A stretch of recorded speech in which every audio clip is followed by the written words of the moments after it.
Chapter 1. Prologue. Beep beep. The constant sounds of LA traffic could be heard as Matisse sped down the sidewalk, stepping over the slumped bodies and stretched out feet of those preparing to go to sleep in Skid Row. The beautiful California sky was filled with a variety of colors as the sun set, and Ari was completely exhausted after waking up early to complete his homework, a long day at school, followed by a paid tutoring session in the library and a shift at a restaurant. Usually, he would follow it up with a different shift at a fast food restaurant, but the manager had recently fired him for being late one too many times, despite the fact that it was because his bike had been stolen and the city bus was late to take him to work. To be honest, Ari's life was full of difficulties. He grew up in foster care, being passed from one family to another before being adopted by an old French couple when he was 3 years old. He had lived a relatively happy life for 12 years until his adoptive parents died in a freak car accident due to a drunk driver, and he was thrown back into foster care and ended up with a terrible family with 10 kids. At 16 years old, they kicked him out with nothing but the clothes on his back since they somehow used up all the insurance money from his parents' deaths without his knowledge, and he refused to let them use his own government assistance checks for their children instead of him. Then his true suffering began. He hadn't been able to find a place to live because he couldn't legally sign a contract and couldn't stay in homeless shelters because he was underage. Any not-so-legal room he tried to rent didn't work out because they wanted to scam him because of his young age, so Ari had no choice but to save his money while living in Skid Row, the largest homeless encampment in the city. Although he had tried to file a complaint because the family had delayed and lied in court, by the time an investigator said they could come by, he would be legally an adult, and the case would be dropped. But somehow he survived. He bathed in his high school gym, thrifted his clothes, and juggled multiple legal and illegal part-time gigs, which ranged from playing instruments at different gigs to working as a waiter, a maid, a gym trainer, a barrister, and more, all to save money while making a living. Although he barely had friends and had no free time, somehow he had made it work out. Now that he was only 2 months away from becoming a legal adult, he felt somewhat hopeful about the future. He had saved up a decent amount of money from all of his gigs, so once he was 18, he would get a cheap place and begin working full-time while going to school. He had recently received his community college acceptance letter and was finally going to celebrate it with his only friends, 2 grandmothers who had taken him in as their own during his time in Skid Row. Oof, my back is killing me. Grandma Lisa better be happy with all these scalloped potatoes I brought her. After letting out an old man-like complaint despite his 17 years of age, Ari continued to walk through several alleys in the dimly lit city, moving towards the sleeping spot he had been using for the past couple of months. His tent was located in a decent spot, and he had become friends with 2 old ladies who had taken him in when he was first looking for a place to stay after being kicked out. He occasionally brought them food from his waiter job, and they kept him company and made sure nobody stole his tent or his belongings when they were around. A couple of months ago, the 2 old ladies had been accepted and moved to a nursing home, so he rarely saw them anymore. Although he lost someone to watch his tent, he was happy for them to get off the streets and get better treatment. Even though they tried to convince him to sneak into their nursing homes to live with them, he had his own pride and never wanted to be a burden to those he cared about. Tonight, they were having a mini reunion to celebrate his acceptance into community college, and he had brought their favorites from the restaurant. At the thought of seeing them again, Ari's steps got quicker as he took a shortcut he usually wouldn't take. Although they were familiar with the area, he still didn't want to leave 2 old ladies waiting in the dark by themselves for a long time. As he turned the corner, Ari suddenly heard shouting in front of him, like multiple people arguing. Since this was a common occurrence, he didn't pay it any special attention and continued walking with his head down. If he saw nothing and said nothing, nobody would say anything to him, and he wouldn't get in trouble. But as he walked closer, the yelling kept getting louder. "Why won't you let me have this one thing? You've already taken everything else from me." The desperate sound of a screaming man rang out. "So, just hand the thing over peacefully, you damn old man." A menacing voice sounded out. Unconsciously glancing up, Ari saw 6 men in casual clothes surrounding and beating up a man who looked to be about 50 or 60 years old. The old balding man wore a torn suit and was using a briefcase to deflect the punches and kicks raining down on him. His face was swollen and covered in blood, and his foot seemed to be dragging as he tried to protect himself. C-suite executive at an entertainment company. Or maybe a tech company. It's too sloppy to be finance. Although his clothing looked regular, Ari automatically recognized the old man's expensive watch and leather shoes. Still cataloging them, his gaze quickly drifted over the 6 men who were beating the old man up. Buzz cuts, fit bodies, sharp gazes. Weapons under their clothes. Ex-military, well-trained police, or a private security firm. Danger, danger. Their builds, stances, and the outlines of weapons on their clothing indicated that this wasn't a random robbery or beating, especially since they hadn't tried to kill the man yet despite their numerical superiority. It was a quick character analysis that he had done of people since he had lost his parents and lived on the streets. Knowing how to gauge people helped greatly in avoiding trouble. And this right here was significant trouble. Looking down once more, Ari tried to speed past quickly, but then something ran into him, knocked him into a pile of garbage on the ground, and almost made him drop the bagged food. Crash. Young man, please help me. The old man quickly ran to Ari, shook his shoulders, and sobbed desperately. Seeing the military-looking men behind the old man start heading this way, Ari quickly tried to shove the old man away and jumped up. Oi, old man, don't involve me in your problems. Just give them what they want. And let go of me. Unfortunately, the man was like a leech and clung to him again despite Ari struggling to shake him off. His shirt, which was slightly too big, was almost ripped off his body as the man kept grabbing onto him. Why was he so strong? And why were his hands moving here and there, even touching under his shirt? Was he a pervert? There were many people like that, so Ari tried to peel the man's fingers off, but it didn't work. Seeing that the man wasn't letting go, Ari sighed before yelling, "Let me go, old man, and just hand whatever they want over to them. You're saying I just let them win? Even after everything they did to me? Look, I don't know your story, but let's be realistic. Do you even have the strength to protect yourself? Given now so you can live to fight another day. And seriously, let go of me." Hearing the teenager's cold words, the old man immediately stopped struggling. Tears dripped down his face, and he began mumbling to himself. Is this how it ends? In the hands of that bastard? No, no, no, I can't give it to them. Finally, as if resigning himself, the old man dug into his jacket pocket and flung a small jewelry box at the 6 men who were staring as if watching a show. Here, take it. You said you would leave me alone if you got it right. This is the item you want. So leave. We'll see about that. The muscular man in the lead caught it and immediately opened it, verifying that the item they were searching for was inside. After a moment, he nodded as he closed it back up before carefully handing it to another man. Then, baring his teeth in a threatening manner, the man in the lead reached into his pants and pulled out a baton, whacking it threateningly on his hand. Time to die, old man. What? I've even given you the thing that you wanted, so why won't you leave me alone? Because you dared to run away and make us chase you. Because dead mouths don't spill secrets, and you know too much for your own good. Who knows what kind of connections you still have remaining, or what problems you'll bring back for the boss. They say to always be wary of a cornered rat. Seeing the men go back on their word, Ari immediately wanted to run, but as if sensing it, the man speaking turned to him with a malevolent smile. Get the kid too. As a bonus. Who? Me? Ari asked as he clutched the food bag closer to him, subtly opening a container of hot cheesy potatoes. I don't see any other kid around here. Do you?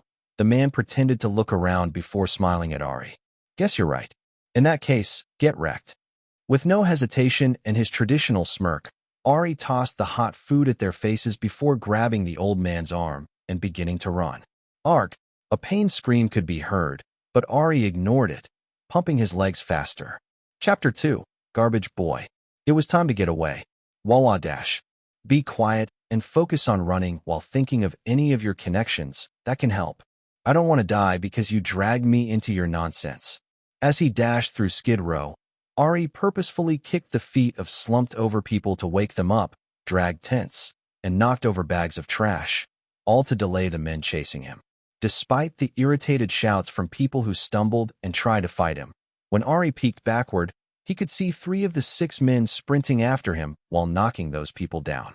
The one in the lead was covered in cheesy potatoes, and his face was splotchy and red as if he had been burned.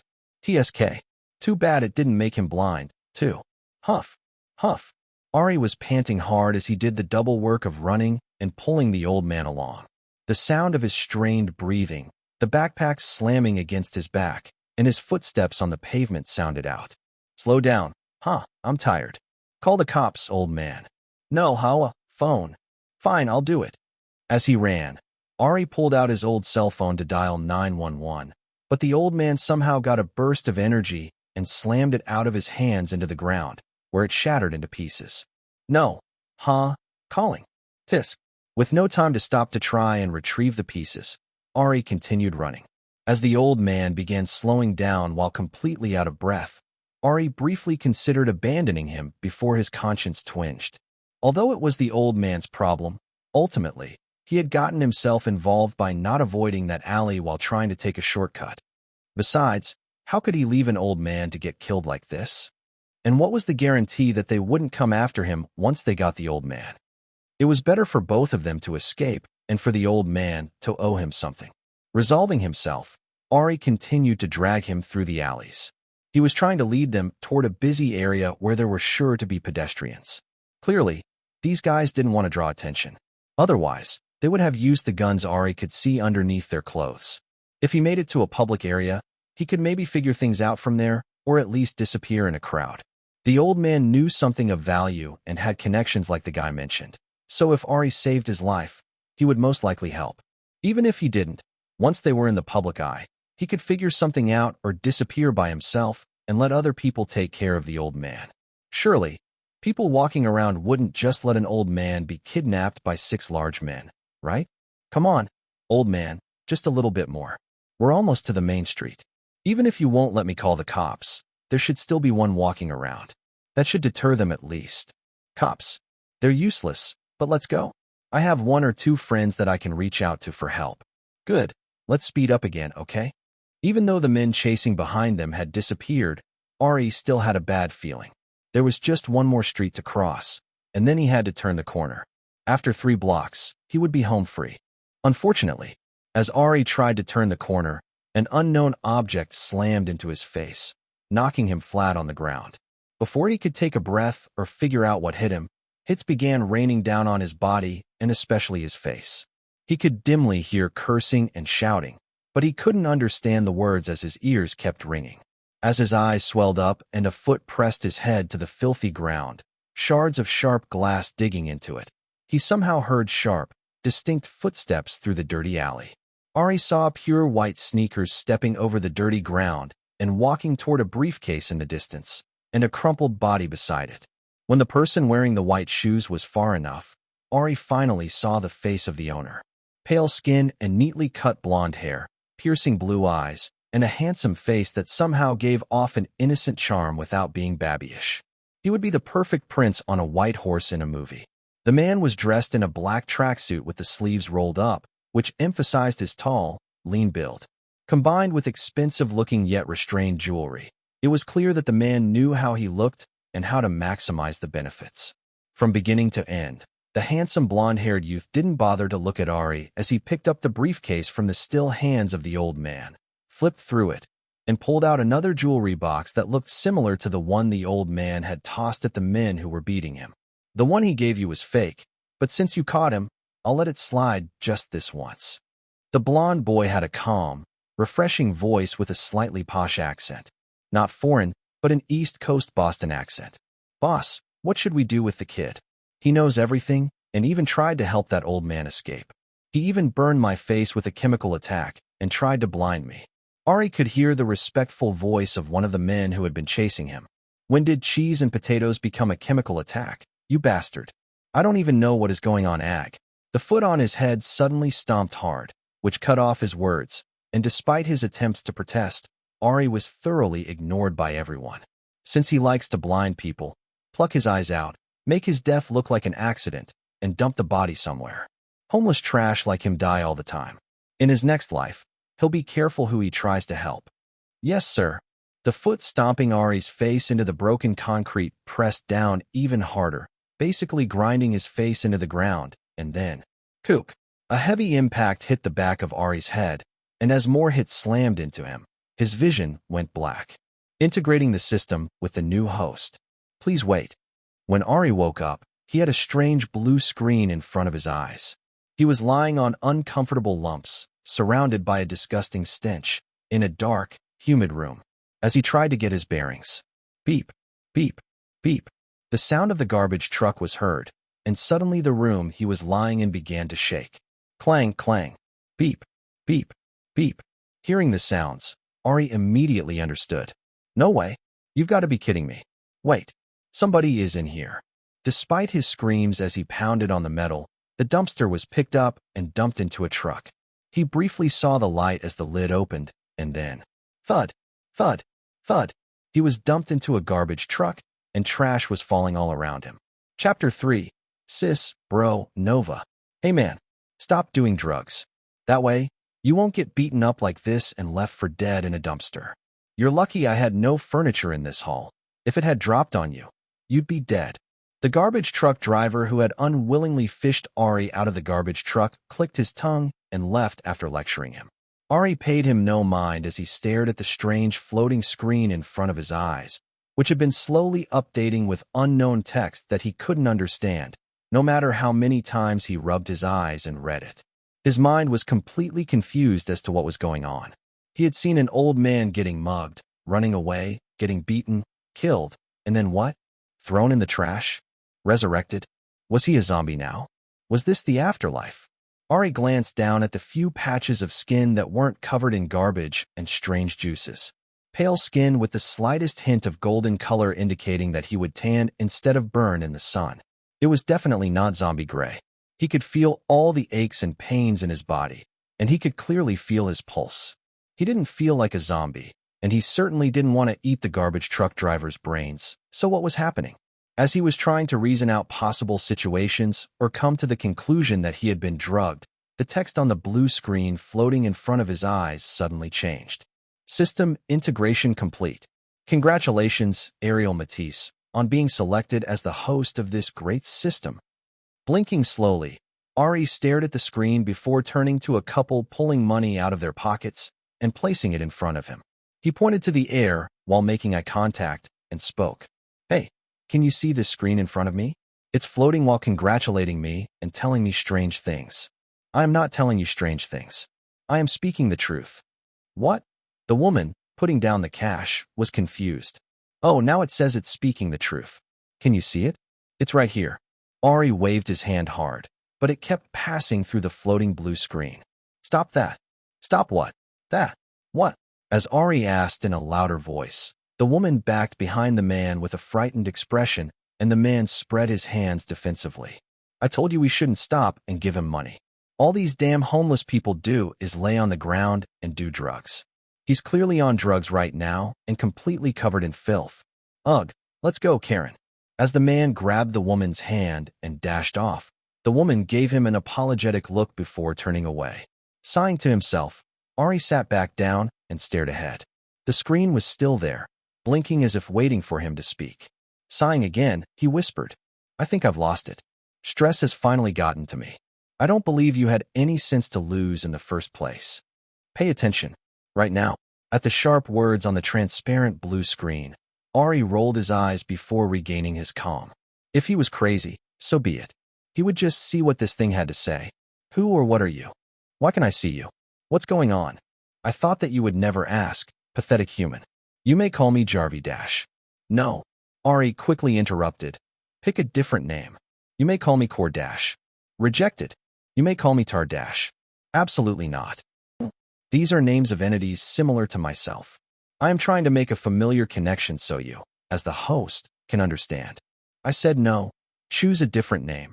Ari emphasized with a shake of his head that sent strange-smelling juices flying out of his hair. We can't afford a copyright strike. You will call me the Superstar Idol system. I am the system that integrated with you and brought you back to life after your miserable end. Be thankful. So you want to be called Estes? Then shall I tell you to call me Biaro? Together we make the siblings? At Ari's sarcastic question, the blue screen in front of his eyes flickered. Ari, if you insist, S-Jess. Thanks for saving my life, S-Jess. I'm very grateful, S-Jess. Enough. Call me Supernova. Okay, Nova. What happened? Ari casually shortened the name. as he had no plans to say supernova constantly. As a two-syllable name, it was his given duty to shorten everybody's name to 2 syllables or less. I did not give you permission to call me by a shortened name, Ariel Matisse. It's okay. You can call me Ari, and we're even. Ari replied casually, as he got comfortable on the sidewalk he was sitting on. Let's not debate the small stuff. I died and was thrown in a dumpster. Obviously. By who? You don't need to know that yet. Somehow, he felt that this thing was becoming sassier. TSK. How unhelpful. Then why or how did you bring me back to life? Instead of the old guy. What happened to him, by the way? That man is dead, and no longer your concern. Suspicious. You clearly know about the circumstances of my death, and he was the only strange thing I encountered apart from that bastard blonde prick. You must be the thing he was looking for, right? Are you the thing they were trying to collect? You may not have access to that information at this time. You were chosen as my host, so I had to bring you back to life. That is all. Sounds like I'm right. You're the thing that Blondie thought he got right? So why? Why are you here with me? That's just how it is. I don't like that answer. Please clarify. That's just how it is. Seeing the same response, Ari clicked his tongue. Then, what do you want from me? Why did you bring me back? You have been chosen as the next host of the premier idol superstar system. Piss. You really need to work on the naming. That's absolutely terrible. The goal of you, the host, is to complete the missions and tasks given to you and strive to become the biggest global idol superstar in the world. That sounds prohibitively difficult and like a scam. Can I refuse? I plan on going to business school and earning money that way. No. Now this sounds like modern slavery to me. That's illegal. I really want to say no. The transparent screen was blank except for A. As if it were buffering before the text loaded all at once. Ari Matisse, you have 2 choices. You may choose to refuse my contract and perish immediately after doing so. Or, you may accomplish the missions this system has set, gain wealth, power, and even more. Once the missions are complete, you may be free of this system if you so choose. Will I really die if I refuse, or are you just bluffing? What if I just don't agree and live my own life? It's not like you can actually stop me, can you? Ari decided to see if this thing was really bluffing. If it was, he would just ignore it from now on. And if it wasn't, well, he would have to see first. Then, shall we test it out? What are we testing? Completely unbothered and a little curious, Ari looked at the screen. How close you can get to death. As Ari read the ominous words, the blue screen in front of him flashed and then dimmed, and all of a sudden, Ari felt his heart stop. Just stop with a harsh jolt. He couldn't blink, he couldn't breathe. He felt like he was suffocating, and his vision began darkening as his body weaved from side to side before tipping over.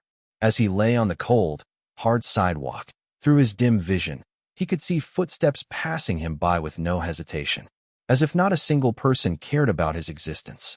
It was a little sad. Before it could go fully black, the screen in front of his eyes flashed once more, and all of a sudden, Ari found himself gasping for air as he struggled to sit up. His lungs expanded furiously, and he could feel the blood pumping through his body once more. Somehow, Ari instinctively knew. He had really almost died just now. As he was trying to process what had just happened, the screen in front of him displayed words. The repeated questioning is tiresome. Shall we continue? Or should we try again? It's my first time encountering a host who refused, so it was quite an interesting experience that I would like to repeat. We could push it further this time to test the limits. At the chilling words of the system, Ari took a deep, shuddering breath before answering. No, I'm good. That's unfortunate. Although you are not my first, second, or 100th choice of preferred host, we're here now. While I could shift to a different host, it is a process I am reluctant to do unless I need to. Since I believe our relationship will be mutually beneficial, let's sign a contract with each other. Contract? What are the terms? Ari Matisse. If you choose to make a contract with the system, you can achieve an unimaginable level of wealth, power, and fame by completing the missions I give you. You can turn your pathetic life around and make something of yourself, or you can die while clinging to a shallow pride and fade away like a grain of sand on the ground, indistinguishable from any other speck. At the words, Ari leaned back with a sigh, while looking at the clear sky. This was clearly a situation where common sense and what he thought was normal were being disrupted. A talking hologram screen that brought him back to life and could send him to death at any time. Scary. But he didn't want to die, and the outlandish claims made by this system sounded nice if it were somehow true. Since he had already suspended his sense of belief, he might as well continue doing so. But he had to check something first. Life had already taught him that nobody ever helped out for free. There was always an ulterior motive. It was a stance brought on by constantly being hurt by the world since a young age.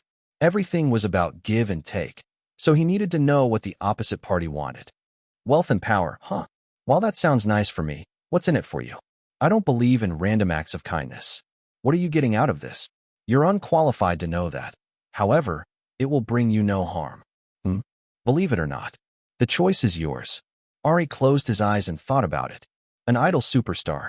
Although he liked to think he was musically inclined, the most he had done was occasionally sing as a paid caroler during the holiday period and play instruments for bands and churches when they needed extra band players. He knew nothing about the world of idols or superstars. They were just people he occasionally saw on TV, billboards, or the news as he went about his life. Still, he was willing to give it his best effort and see where it led, especially if the consequences of not playing along meant dying. The money and power were a bonus. But doing what this system wanted was one thing, and getting back at that blonde prick who killed him and made him end up with the system was another. After thinking for a moment, Ari asked the question that was on his mind. Fine, let's say I agree. Will you help me get revenge on that blonde prick? In his short life, he had suffered and had come to dislike a lot of people. But this was the first time he hated somebody with all of his being. What kind of insane person kills somebody on the first meeting, without even looking at them? He wanted to meet that boy once and slug him right in the mouth. If you accomplish the missions, you will naturally have the strength and power to do whatever you want, and I will not interfere. Whether it's finding somebody or beating them up, the rewards and things you earn with this system are yours even if we part. Do you accept the terms or not? Sure. Let's do it. Good. Contract established between parties. A. Premier Idol Super System Supernova. B. Ariel Bottom Matisse. Displaying your current stats. Ariel Matisse. Age, 17. Vocals, F. Dance, F. Visual, F. Rap, F. Charm, F. Ari looked at the pitiful stats displayed before him, closed his eyes, opened them again, and just stared silently. He felt like he had been roped into some sort of scam. He was supposed to become a global idol superstar, right? What did the idols do? Perform. And how did they perform? By singing, dancing, and rapping on stage, all the while looking flawless. Shall we take a look at these stats? Vocals, F. Dancing, F. Rapping, F. Even his looks were currently a big, fat, F. What was he supposed to do with these useless stats? Even a newborn baby would have better stats than this. As someone who had occasionally been hired to sing during the holidays, he couldn't say he was a spectacular singer, but his voice was objectively above an F grade. You've completely lost your mind. Or you're lying. Those aren't my stats. I am perfectly serious. And they absolutely are. Now that you can see your pathetic stats and you've signed a contract, which you cannot back out of, let's start planning how you can become a global idol superstar. Thoroughly angered, Ari began punching at the floating screen while yelling, "You damn scammer. I'm supposed to become a superstar with these useless scraps? Is that why you kept pushing the contract on me? Huh. What's next? You'll give me a chicken wing and tell me to learn how to fly. You give me a nail and tell me to build a spaceship to the moon? Let's be flipping for real. Blaming an external party for your own inadequacies is the sign of a weak man. I see that you're a weak man. Pathetic. Materialize for me. Just 10 seconds will do, and I'll show you who's pathetic." As Ari completely lost his temper, he forgot for a moment that he was on a busy street, covered in filth with lumps and bruises all over his skin, with people around watching him talk to himself for several minutes before clutching his head in pain, and then jumping into the air and shadow boxing an invisible presence while screaming. Naturally, they thought that he was raving mad and on drugs. Some people pulled out their phones to film, while others ignored him and sneered at seeing a crazy person in real life. It was another day in Hollywood. After several minutes, "Cease your disgraceful activities at once. You cease telling me to make a 5-course meal with dirty water as my only ingredient." As he continued arguing with the blue transparent screen that only he could see, Ari spotted a police officer heading his way. "Hey, Get out of here. Crazy person. Not wanting to get in trouble immediately, he sprinted as far away as he could back to his tent in Skid Row, all the while arguing with this damn system. Chapter 4. Mission Board. When he finally reached the spot where his tent was supposed to be, Ari saw an empty spot with two old women standing around and chatting with each other with worried expressions. One was a short Korean grandmother with a black curly bob and large brown eyes, dressed in a pink tracksuit and holding a matching pink cane. The other was slightly taller, with long silvery blonde hair and piercing blue eyes, and was dressed in a matching pink tracksuit. When they spotted him, they stood up and began approaching as fast as they could. Grandma Kim, Grandma Lisa, you're here. I'm sorry I couldn't meet up with you yesterday. I ran into some problems. Ari greeted them with a cheeky smile, then winced as his face hurt. Who cares about that? You're alive. And you stink. Grandma Kim immediately plugged her nose while looking at him worriedly. Did somebody beat you up? Your phone didn't go through. Was it those nasty foster parents of yours? Or these street thugs again? Ari, I keep telling you it's dangerous out here. Now that your tent is gone, just come and stay with us, like I keep telling you. We'll sneak you into the nursing home. And if any of those nasty nurses say anything, Grandma Kim can whack them with her cane, which she pretends not to use in front of you. Oh, my baby. Look at your pretty face. It's so swollen I can't even recognize you anymore. Grandma Lisa hovered her hands over his face, her wispy hair flying as she circled him like a puppy, wanting to touch him but too afraid. I'm fine. I got beaten up and robbed on my way back yesterday and accidentally fell into a dumpster. But it's okay.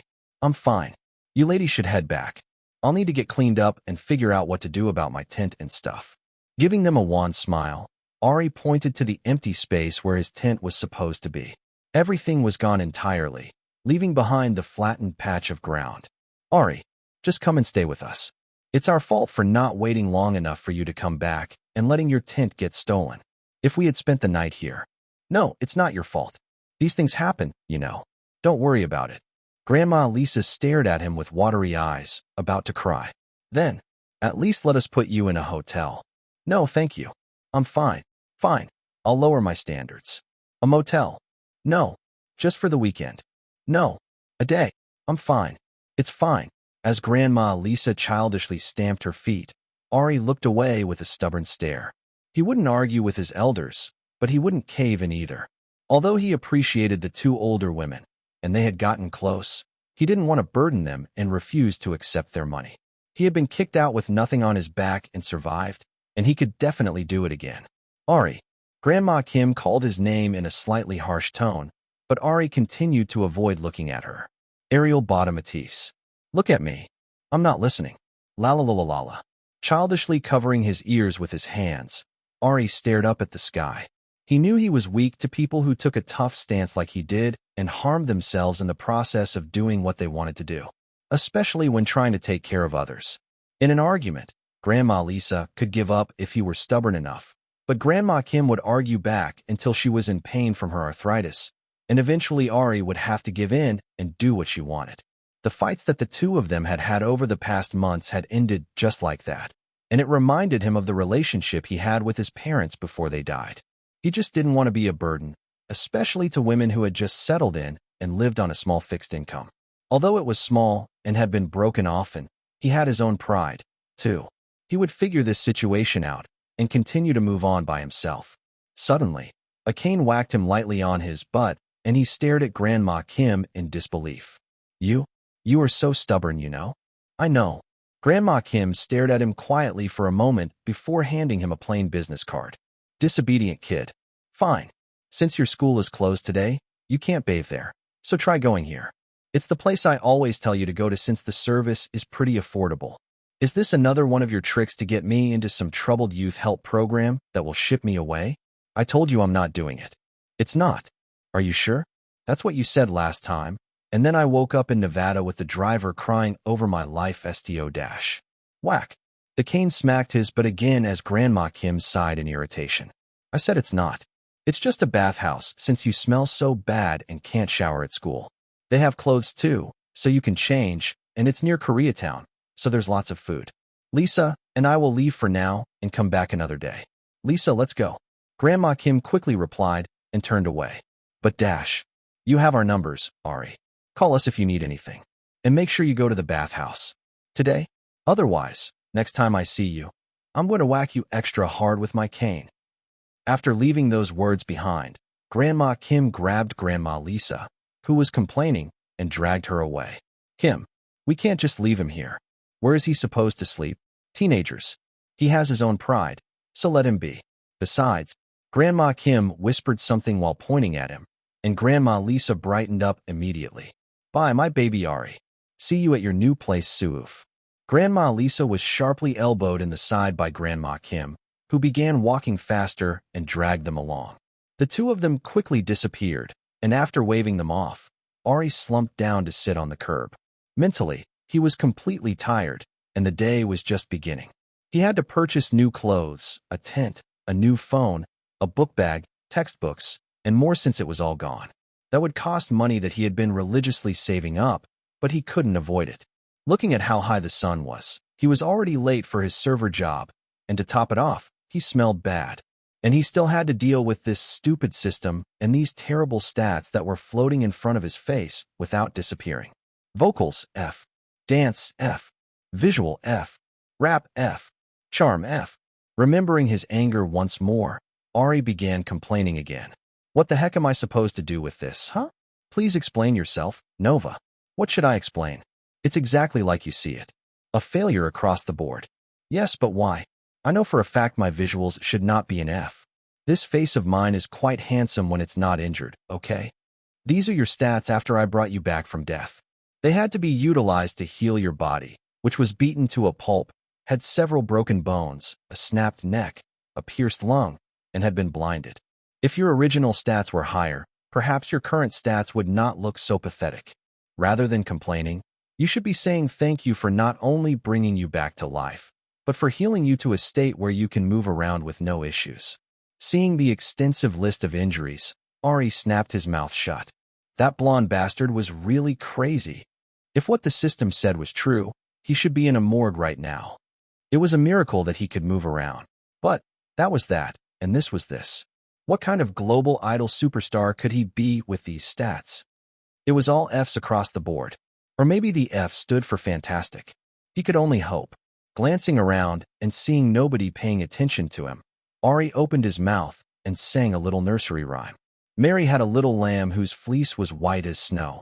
Ari, was this considered English or a wild animal's growling? Just from the sound alone, 3 stray cats went running. Birds flew into the air as fast as they could, tangling themselves on the telephone wire. And was that a lizard running down the street? This wasn't singing. This was noise pollution of the highest order. The F was definitely for failure or even flop.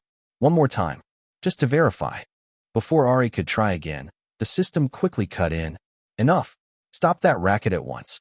So you admit that it's a racket? That clearly, this is mission impossible.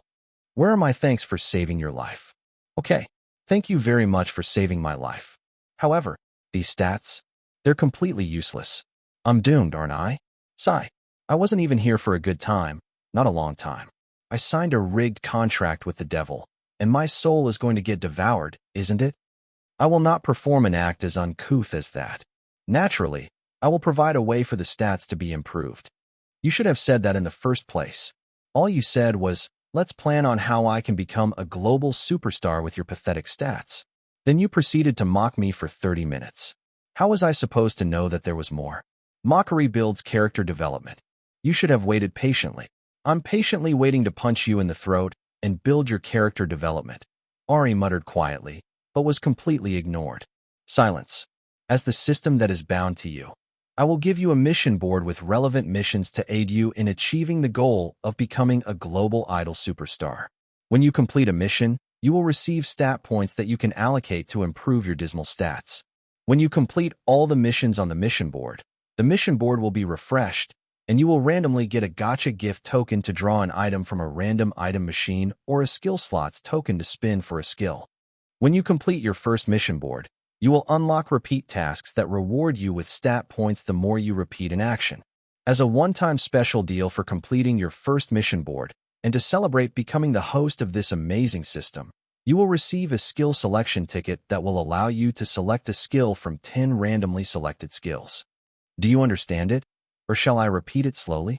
You have gotten really rude. You know that. Is that a yes to repeating the content due to your lack of understanding? Ari. Gotcha. Slots, stat points, skill selection, mission board. I got it. So just show me the missions. Ding. Mission board number 1. 1. PU. You stink worse than a sewer. Take a very thorough shower, scrubbing the stench off your body, and wear brand new clothes that are unworn by anybody. Reward. 1 stat point plus 1 charm stat point. You clearly need it. 2. Planning on sleeping on these dirty streets again? Pathetic. Find and designate a location as your place to sleep from now on. Whether you pay, bribe, or threaten someone to get it is not my concern. The location must have 4 real walls, a door, a real roof, and a real bed. Recommended to find one within 24 hours. Reward, 1 stat point. 3. Don't be a beggar. Have some dignity. Get a gift or genuine compliment from somebody without begging, prodding, or insinuating that you want something from them. Reward, 1 stat point. As Ari read through the missions on his mission board, his expression continued getting darker and darker, and by the time he read the last mission, he wanted to fight the system. What the heck were these mission titles? It felt like it was maliciously insulting him. After deciding to be the bigger person, Ari read over the missions once more. While he would concede the first 2, the smell of garbage was particularly nauseating, and his stuff was stolen. He couldn't concede the 3rd. I have never begged for a gift or compliment in my life. Then you'll easily accomplish the task. Good luck, Ari. What will happen if I can't accomplish this mission within the recommended time limit? Since it's recommended and not an enforced time limit, the system will not give any penalty. However, it is highly recommended that you finish the task within 24 hours, preferably sooner. Seeing the system's dry response, Ari clicked his teeth. Housing. Would he really have to burden Grandma Kim and Grandma Lisa? He really didn't want to, but for now, let's put aside the housing situation and address the bathing situation. Although he had lost his backpack and tent, at least he still had his shoes. And thankfully, he hadn't been searched when his body was dumped. With a lot of effort, Ari removed his dirty shoes, tied tightly to his feet, and shimmied out his ID cards, $100 in cash, and his debit card, which he always hid there out of habit. Then, glancing at the address on Grandma Kim's card, he spent almost 2 hours walking toward Koreatown. While walking, he passed his waitressing job and happened to see his pink-haired manager taking a smoke break outside. When he tried to talk to the man, he had simply screamed that he was fired since this was the 3rd time Ari had decided not to show up on time. The other 4 times were due to delays because of terrible public transport, and had not answered his phone when called. He was in class. Despite his attempt to explain what happened, the pink-haired manager continued to curse at him and threatened to call the cops, so Ari left while cursing to himself. That pink-haired pompous pony. He hoped the man choked on Himalayan pink salt. But this wasn't good. This was the 2nd steady job he had lost in 2 days. He really needed to find a replacement so he wouldn't start eating into his savings account, especially if he had to somehow pay for singing and dancing classes to become an idol. Despondent at the thought of bleeding money and trying to find a new stable job, Ari continued walking while trying to sing, until he found the tiny Korean bathhouse sandwiched between a grocery store and a restaurant. Choi Bathhouse. Chapter 5. Hungry. Ring. As Ari opened the door, a loud bell rang. Seeing the elderly Korean woman at the register immediately frown while picking up the old-style phone and begin dialing, Ari held up the cash and his ID with both hands in the air as he began to explain. I'm not on drugs or crazy. I got beaten up and thrown in a dumpster. I have cash and would like to take a bath and buy some clothes. Is that okay? Seeing the old woman's doubtful expression, Ari rushed to explain. I promise I'm not lying. You can check my ID. I'm a high school student. Also, I have a referral card as well. Let me see the ID. Walk slowly and keep your hands up. Approaching closer, Ari held out his high school ID, and then his state ID, which had a small silver star on it. Flip the state ID. He quickly flipped it as ordered, and she quickly scanned it with a handheld scanner before nodding. Okay, I'll charge you extra because you're filthy and smell bad. As for clothes, we only have a spa shirt, shorts, and slippers for purchase. The total is $50. What's your size? Wincing at the steep price, Ari glanced down at this disgusting clothing before responding. Medium. Okay, pay first. And give me your things to hold in a cubby. Shower at least 4 times before heading to the baths. Throw all your clothing in the trash, and don't touch anything until you're clean. Understand? Yes, ma'am. Good. You may call me Granny Choi. Follow me. Respectfully bowing his head and following behind her, she pointed him toward the men's section and even opened the door for him. Immediately stripping once he got inside and tossing everything into the trash, Ari took a shower, thoroughly scrubbing himself repeatedly until his skin and scalp felt raw and he couldn't smell the scent of garbage. As Ari walked past a mirror on the way to soak in the bathtub, he couldn't help but gasp at how bad he looked. His body was covered in black and purple bruises, but his face was 10 times worse. It was a variety of different colors, from purple, yellow, black, and green. Both his eyes were swollen and red, and he had small cuts everywhere. Thankfully, he had no loose teeth, but for some reason, even with the injuries, he really couldn't recognize his face at all. It felt like his usual features had shifted a bit, and the bruising and wounds made it worse. What did you do to me? I look like a monster. He whispered harshly to the system as he stared at the unfamiliar monster in the mirror. He had thought Grandma Lisa was exaggerating, but he looked terrible. Visuals, F. Everything had to be used to bring you back to life. You should be thanking me instead of whining, and plan on working harder. Hearing the familiar heartless words, Ari just rolled his eyes before going to soak in the bathtub. Even if he wanted to have a pity party, it was clear that a certain something wouldn't let him. He might as well continue to work on testing his skills out. Since he was alone and the bathrooms were said to have good acoustics, he decided to listen to what his F-rank vocals sounded like in here. After all, the pollution in the air outside was really bad. That could be why his singing sounded terrible earlier. Twinkle, twinkle, little star, how I wonder what you are. All of a sudden, the familiar lullaby that every child over the age of 2 could sing on key sounded as if it were coming out of the throat of a demon. A husky voice came out lower than expected and cracked each time. The pitch changed by itself without him doing anything. Garbled words that he wasn't sure existed in the English language. At least it was better than the previous times. Ari could only comfort himself that way. Maybe I should try another rapping instead? My speaking voice is fine. Rapping is poetry, so it should work, right? His palms are sweaty, knees weak, arms are heavy. This time, it sounded like 2 rocks rubbing against each other, and somehow completely off-key. At this point, Ari had to admit, F-rank was truly F-rank. A fantastic failing flop. His face, singing, and rapping were all terrible. Although he had no hopes for his dancing, Ari still felt the need to check. Mentally preparing himself for the worst, Ari ran to the mirror to perform snippets of choreography that anybody would know.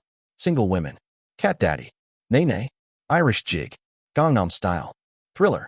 No matter how simple a move he tried, it looked like a stiff tree suddenly learned to move like a human or a baby who just learned how to walk. Everything was jerky and uncoordinated, as if his body was spasming while he was trying to move. Even repetition didn't help. Seeing that it was getting worse and not better, Ari thoroughly hid his anger behind a smile and gently called out to the system. Nova. What? Materialize just once so I can hit you. Rejected. Instead of whining, focus on completing your missions so that you may gain stat points to increase the level. TSK. Always got something to say, don't you, Nova? Apparently so do you. Focus on finishing a mission, stinky boy, or make an appointment for professional vocal coaching to build the skill up naturally. Although seeing your circumstances, I doubt that you can afford it. Tisk. TSK to you too. Clicking his teeth in annoyance, Ari went back and submerged himself in the water and tried to relax. It seemed that he would have a lot of work to do in the future. Dance classes, singing classes, rapping classes. How was he supposed to afford it all? Let's just soak and forget our worries for a little bit. After soaking for hours while avoiding the large elephant in the room and falling asleep in the water, an old man finally came to collect Ari since the bathhouse was closing for their midday break.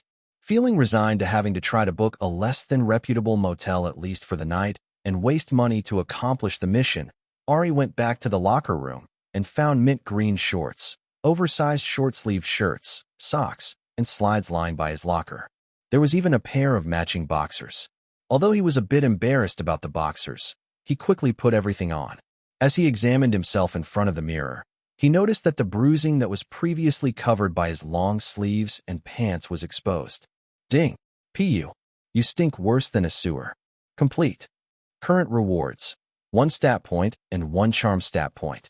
Oh, that was quick. Before Ari could celebrate accomplishing one thing, a sarcastic message filled his vision. Congratulations on smelling like a human being and not a garbage dump. Shall we spend points to increase the vocal stat before you summon a demon with that voice, since you insist on singing even though it doesn't get better?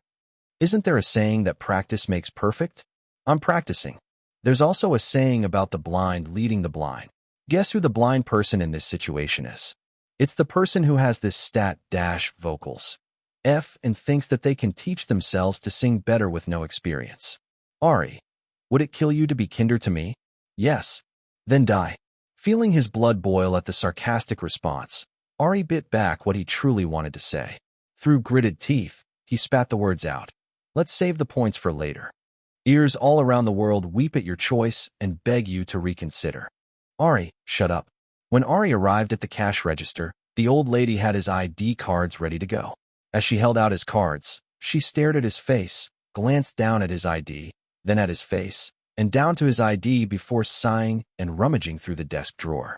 Yes, I know I look hideous. It wasn't just the filth covering me earlier. I've become an ugly monster. With a look full of pity, she held out a small, plastic-wrapped package. Pardon me. At Ari's look of confusion, she glanced at his ID card and face once more before sighing and opening the package to reveal a mint green baseball cap and a matching face mask. A gift. To help cover that up. Your face looks ugly now. Take it. Despite the harsh words, her hands were soft as she patted his damp hair down and carefully placed the hat on his head. Ah, thank you. Ari accepted the gift, his eyes watering slightly at the unexpected kindness. He was so touched that he didn't even hear the notification going off from him completing a mission. Find better friends instead of running around riff-raff. Look at what they did to your handsome face. You're too young to be looking so ugly, okay? Focus on school and doing better with your life. Hearing the kindness hidden behind the gruff words that reminded him of Grandma Kim, Ari swallowed once more before nodding. He was about to thank her once more, but then, grumblingly, his stomach began growling hungrily. Quickly turning red, he took back his ID cards in a hurry, not even noticing that the business card was gone. Could you tell me the T-dash? Grumbly. His stomach cut and angrily again, and Granny Choi stared at him with a scary expression. Young man, are you hungry? No. Grumbly. His stomach immediately grumbled again. If you lie to me again, you'll regret it. Answer honestly, are you hungry? Grumbly. As his stomach sold him out once more, Ari bowed his head lower and whispered, Yes. Granny Choi stared at him for a moment, examining the bruises exposed by his clothing and remembering the conversation with her distant friend before wiping her hands on her bright yellow apron.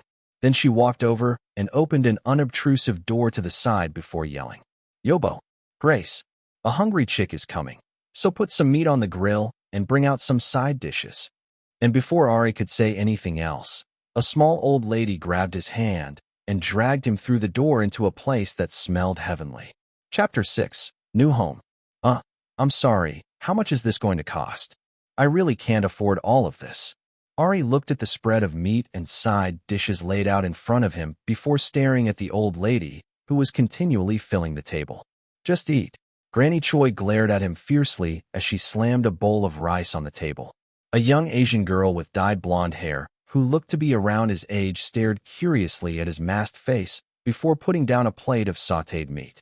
Hi, I'm Grace. Here's bulgogi, fresh off the grill, and my favorite thing Grandpa makes. Enjoy. With a hesitant expression, Ari picked up the bowl. After fumbling with the unfamiliar chopsticks for several moments, he gratefully took the fork thrust in his hands, pulled down his face mask, and began devouring the food. So delicious. Without paying attention to his surroundings, Ari happily ate until he was full before noticing that he was no longer alone in the booth. Granny Choi had silently joined him at some point and was nodding with a little smile as he ate. Enjoyed the food? Yes, it was delicious. How much do I owe you? Although he was desperately trying to save money, he definitely had to pay this old lady back. He knew how expensive meat could be. Ariel was it? Ariel. Like the fish princess? Sigh, yes. Ari briefly considered explaining that it was actually a guy's name, but soon gave up. If such an explanation worked, he wouldn't have been teased all of his life.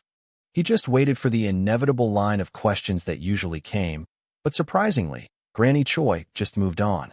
So, what's your story? I noticed you refusing to leave the bathhouse, and I saw the sticker on your ID card. The stick, oh. Ari suddenly remembered the little silver sticker on his state ID that indicated he was a foster kid and to call a particular number in case anything happened to him. But how did she know about it? Despite his questioning look, Granny Choi continued asking what she wanted to ask. Did you run away? Did your foster parents do this to you? She pointed at his covered face and his bruises. Do you need me to report them? Despite her small size, Granny Choi's voice was angry, and Ari felt touched once again. No, it wasn't them. But it's not like I'm on the best of terms with them either. It's a bit complicated. Uncomplicated. We're closed until 6, and I have full confidence that you have nowhere else to go. Start talking, young man. As Ari blinked at her in confusion, Granny Choi reached out and stuck a spoonful of something sweet into his mouth. What the he dash? She slid a small container of ice cream in front of him. No cursing. Eat something sweet and tell me everything, or I'll make you pay for the food you just ate. I assure you, it was quite expensive. Much more expensive than that bath. Beef is very, very expensive. Gulp. Seeing her serious expression and a random wooden spoon scarily tapping the table, Ari lightly explained his situation to her while eating his ice cream. He had been robbed, murdered, was doubly homeless, his foster parents had kicked him out, and then his tent and things were stolen, and he was recently fired from both of his steady jobs, and his inability to sign a lease because of his age, and his newly vague plans to somehow become an idol. After several hours of spilling his metaphorical guts to an old lady whom he had literally just met, but somehow reminded him of a gruffer version of Grandma Kim, Ari could only sigh as she stared at him blankly. She probably thought that he was crazy. So that's my story. If you don't mind telling me the time, I need to see if I can catch a bus to head to a motel to sleep. No need. Come. With a firm grip on his arm, he was dragged outside for several blocks before stopping in front of a small white church building. Then she began asking him a bunch of questions. Are you crazy? No. Murderer, killer? Definitely not. Worked in a restaurant? Know how to clean? Yes and yes. Are you asking me or telling me? I'm telling you. Still in school. For now. Have you stolen or robbed anybody? If you lie, I'll know. I always took extra food that was supposed to be thrown away at my fast food job, but that's it. People who waste food away should go to jail. Granny Choi replied firmly while staring at him as if she were trying to see into his soul. Looking down at his bruises and covered, swollen face once more, she nodded firmly before dragging him inside. Granny Choi dragged him into the small church through several hallways before slamming a door open without knocking. Mother! A flustered voice responded as Granny Choi entered and dragged Ari in. Inside was a middle-aged Korean man wearing a priest's white robe with thin-framed glasses on his face. He had stopped flipping through the papers on his desk and glanced with a resigned expression. What are you doing here? This child here got beaten up and has no parents. He needs a place to sleep. Make him do the church chores and pay him the cleaner's salary so he can live here. Off the books. Mother, completely ignoring him, Granny Choi then turned around. You, Ari. Yes? Live here from now on. Come work in the restaurant and bathhouse after school whenever you have time and you're done with your schoolwork. You're not allowed to refuse. I respectfully decline. Ari immediately shook his head. He didn't want to become anyone's charity case. I'm done talking to you. Granny Choi completely ignored him and turned to face the priest with a stern expression. Stephen, if he leaves. Granny Choi slid her hand across her throat. Mother, are you threatening me? Figure that out yourself. Then, without waiting for a response from either of them, Granny Choi turned around and left, slamming the door shut behind her. Ari, unknown priest. The air between the two suddenly became awkward, so Ari greeted first. Hello, I am Ari. Please don't worry. I plan on leaving. Please tell Granny Choi thank you so much for the food. I appreciate I dash. Ag. The priest suddenly yelled out before standing up. Are you okay? Ari looked at the priest like he was crazy. Where do you think you're going? I can't let you leave. That old lady would kill me. Give you a job? A place to sleep? Fine. No problem. It's a church. God will provide. We have a vacancy to fill anyway. No, that's okay. I dash. Ah! Could it be that you want me to die? You want that old lady to kill me?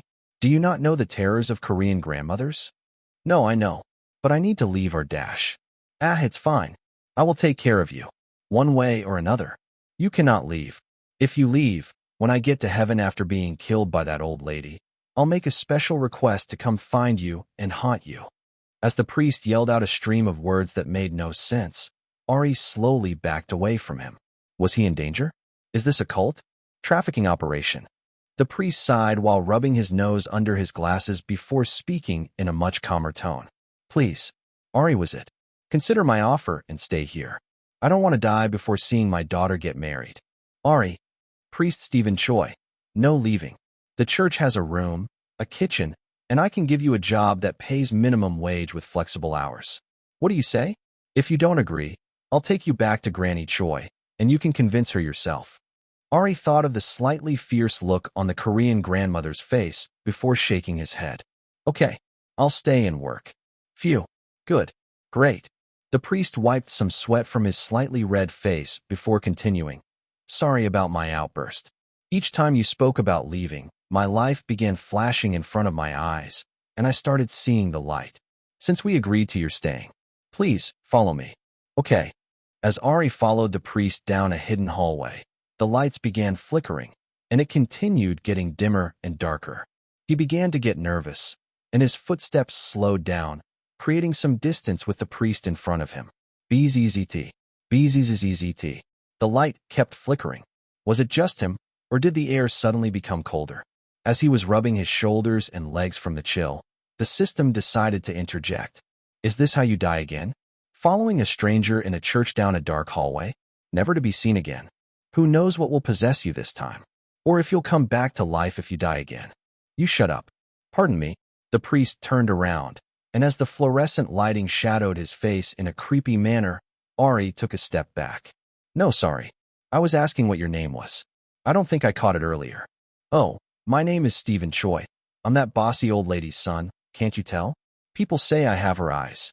As Stephen Choi smiled, the fluorescent lighting flickered and then went off, making the last thing Ari saw in the dark hallway a shadowed smile of a priest in a full-length white gown with a fluorescent light reflecting on his glasses. Then everything went dark. Oh, this dang lighting. It happens all the time, haha. Wait just 1 second. Ari suddenly felt all of his senses heightened as Stephen Choi began mumbling to himself while walking. Now, where did I put that phone of mine? Step, step, step. He could hear the priest's rustling robes and heavy breath, and suddenly, the steady footsteps began to sound ominous. Ari immediately began backing away with his hands on the wall. Run. An unnecessary message from Nova was seen, and the blue screen flickered ominously. Step, step, step. Ah, it's probably at my desk. I think I plugged it in. Run. Step, step, step. Ari, are you still there? I'm sorry that this happened. Where did you go? Don't go too far. We wouldn't want you to get hurt, right? The words sounded ominous. No matter how much Ari backed away, the footsteps kept on getting closer, and now he could hear the sound of something tapping the wall steadily. Step, thud, step, thud, step, thud, run. As a large hand brushed over his shoulder, Ari turned and sprinted back the way he came. Chapter 7, Idle Survival Program. Before Ari could get far, the lights suddenly flickered and came back on. As he turned around, instinctively ready to swing his fist, all he saw was the priest messing with an electric control panel. Tricked you. Hee. You're not funny, Ari muttered beneath his breath. I think I'm hilarious. Ah, did I scare you? Sorry about that. The lights flicker because of the heat sometimes. Stephen Choi stared at him with an apologetic expression. Ah, it's no problem. Sorry for running away. No quick reflexes will save your life in case there's danger. You can never be too careful, even at a church, haha. Ahaha dash. After an awkward moment of staring at each other, Ari followed Stephen Choi back down the hallway until they reached a set of doors at the end. The priest fumbled with some keys before he opened the door and gestured inside. This is the room where you can stay if you want. It's a bit small, but it's where our old janitor used to stay before he passed on a couple of months ago. Ari, a dead person's rooms? Stephen Choi, seeing his expression, laughed awkwardly while patting his back. Ah, don't worry, he didn't die here, and we properly laid his body to rest, aha. And we changed the mattress too. Aha. After laughing awkwardly, Ari looked at the decently sized room. It had a twin bed, a small desk with an old monitor on it, a small dresser, and a standing mirror. Achoo! Everything was covered in dust, and as he stepped inside, a cloud of it flew up, causing Ari to sneeze. Whoops, it's a bit dirty, so you'll have to clean it yourself, but if you want, the room is yours. There's a cleaning closet right next door, with laundry, linens, and more. There are security cameras outside, in all of the offices, hallways, and chapel, in case you plan on robbing the church. Ah. Ah. Was he insinuating that he wanted him to leave? Stephen Choi glanced at him before continuing. Ahem. I'm heading out for the day, but when I come in tomorrow, we can discuss a workable schedule and pay. Basically, you'll be the janitor for the church. Will that be okay? Oh, yes, that would be great. Good. Here's a key to the side door and gate. This is the Wi-Fi password, and the computer is unlocked. All the doors lock automatically, so always have the key with you if you leave. Have a good night, and see you tomorrow at 10 a.m. sharp. With a quick wave, the priest turned and left. He planned on going to question his mother about who this beaten-up child was, and if any actions needed to be taken on his part. Once Stephen Choi disappeared, Ari immediately opened the designated cleaning closet, found cleaning equipment, and began scrubbing the room clean. And after 2 hours of scrubbing, dusting, and wiping, the room was shining and completely clean. Every surface had been dusted and wiped, the bedding had been thrown in the washer and dryer, and the floor had been vacuumed and mopped. With an excited leap, Ari collapsed on a real bed for the first time in years. Hiya. As he took a breath of relief, he tucked himself under the covers in complete shock. Within a day, his life had changed from sleeping on the street to sleeping on a warm bed inside a church. And he was even allowed to stay as long as he wanted, as long as he worked as a janitor for the church and picked up shifts at the bathhouse. Although he didn't want to impose, he would gratefully accept what was offered and do his best to repay them, starting tomorrow when the work was detailed. But for now, hey, I'd like to set this place as my designated sleeping location. Is that possible? Are you sure? Do you think you can trust these people? Ari thought about the fierce but kind grandmother who had fed him lots of beef for free, covered up his injured face, and even found him housing at her son's place of business just because he was a child with a sad story, and the reluctant priest who made weird comments but still allowed him to stay. Although he hadn't known Granny Choi for long, he felt she was a good person, even if her words were sometimes harsh. And for some reason, when he thought about how often Grandma Kim had told him to come here and her insistence today, he felt as if Grandma Kim and Grandma Choi knew each other and had set him up. And not just because they were both old Korean ladies with gruff tones and secretly soft hearts. He felt that way about the system as well. After all, it had brought him back to life, even if it constantly taunted and talked trash about him. I trust them about as much as I trust you, I guess. Very well. Setting XXX location as your home base. Ding. Planning on sleeping on these dirty streets? Pathetic. Complete. Current rewards. 3 stat points and 1 charm stat point. Mission board number 1 complete. Mission board number 1 reward. 1 gotcha gift token received. Mission board number 1 reward. Repeat missions unlocked. Mission board number 1 reward. Skill selection ticket unlocked. Mission board number 1 reward. Skill slots machine unlocked. Mission board number 1 reward. Mission board number 2 unlocked. What would you like to do? A whole slew of notifications filled Ari's vision, and after glancing at the rewards, he decided to continue hoarding the stat points for now. Depending on the missions he had to do, he could adjust accordingly. Let me view mission board 2. Ding. Mission board number 2. 1. Don't be a dummy. Use your brain a little. Sing through a song that is longer than 3 minutes without missing a lyric or getting out of pitch. Reward, 1 stat point. 2. Don't be a slab of wood. Move your body a little. Dance the choreography of 1 song longer than 2 minutes without missing a step. Reward, 1 stat point. 3. Rejection is part of the process, is what losers say. Successfully audition to any idol survival show that plans to debut a group or solo act within a year and begin your journey to superstardom. Must make it past one round of auditions to gain the reward. 24-hour time limit starting now. Reward, 1 stat point. As Ari read through the missions on his mission board, his expression continued getting darker and darker. He was already used to the insulting messages the system sent, so that wasn't the point. The problem was the last mission. Nova. Yes, this last mission. It's counting down. 23 hours, 58 minutes remaining. It's good to see your eyes working clearly. I'd like some clarification, please. Feel free to ask your questions. There's a 24-hour time limit. Technically, it is 23 hours and some change, but yes. Breathe. Ari took a deep breath before continuing. Is this time limit just to apply to these programs? No, you must apply and be accepted into an idol survival program within 23 hours, 54 minutes, and 12 seconds. Are you freaking kidding me? I am perfectly serious. By repeatedly asking the same question and expecting a different answer, not only are you acting insane, you're wasting your own time. Time remaining, 23 hours, 53 minutes, and 32 seconds. You've got to be kidding me. I don't know anything about being an idol, much less applying to an idol survival show. What even is that? Have you lived under a rock all of your life? No, I was just poor and focused on surviving. I didn't really have time to relax and watch entertainment shows. It's simple. You sing, you dance, you rap. They show you on TV. People vote. You survive and debut as a solo or individual act. The end. I doubt it's as simple as you make it sound. What's the penalty if I can't succeed? The time is not enough. The loss of 10 stat points. That doesn't even make any sense. I only gain 1 point, but will lose 10 if I fail. That's unfair. Life is unfair. And scientifically, it's easier to regress than to progress. Sigh.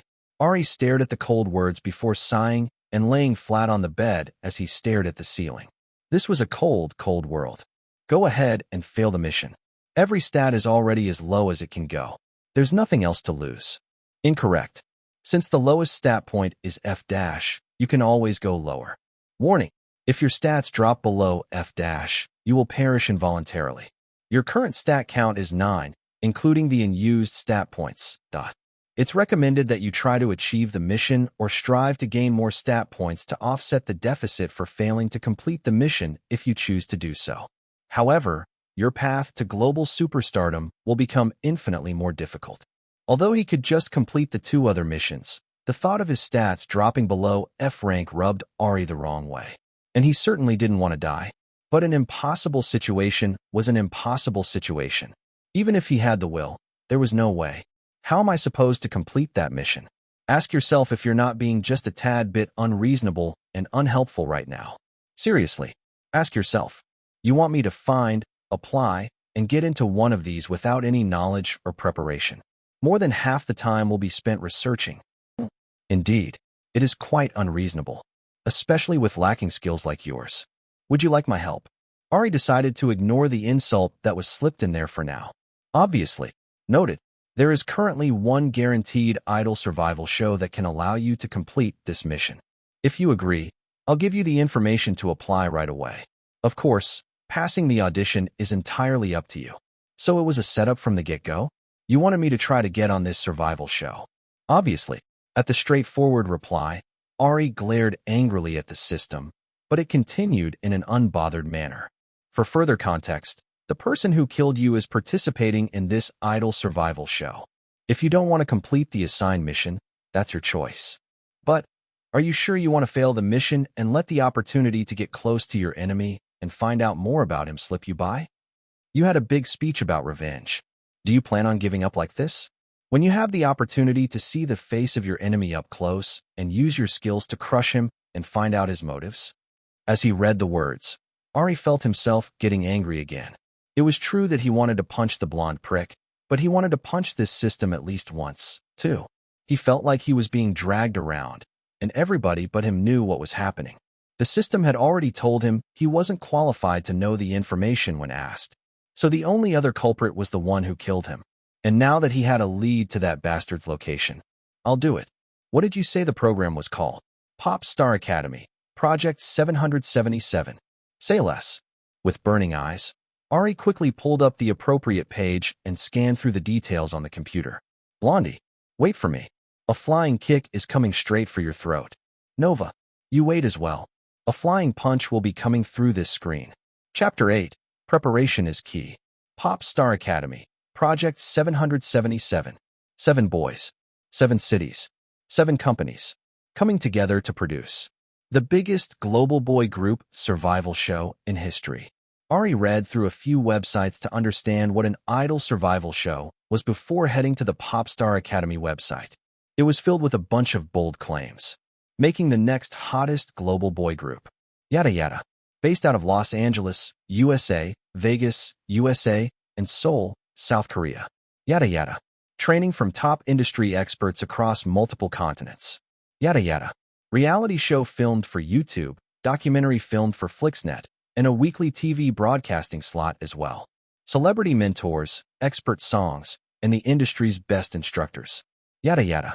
An almost 6-month process. Yada yada. It was clear they sunk a bunch of money into both the program and advertising. As Ari's eyes began to glaze over from the sheer amount of information, housing and stipend are partially provided. Seeing the words stipend and free housing provided, Ari's mind immediately lit up. All of a sudden, he was interested. This looks good. He began reading in more detail. Healthcare, advertisement opportunities with individual payment, etc. He was already sold on applying, but he diligently continued reading until he scrolled to the bottom, read the text, refreshed the page, and read it again in shock. A cash prize of $100,000 to the first-place contestant, $50,000 for second place, and $10,000 each from third place through seventh place. A guaranteed $200,000 cash prize in total. Smaller cash prizes throughout. All taxes covered.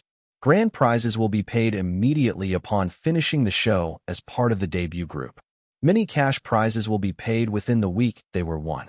Ari was immediately motivated. He had to apply. No, he had to make it. Top 7. No, not just the top 7.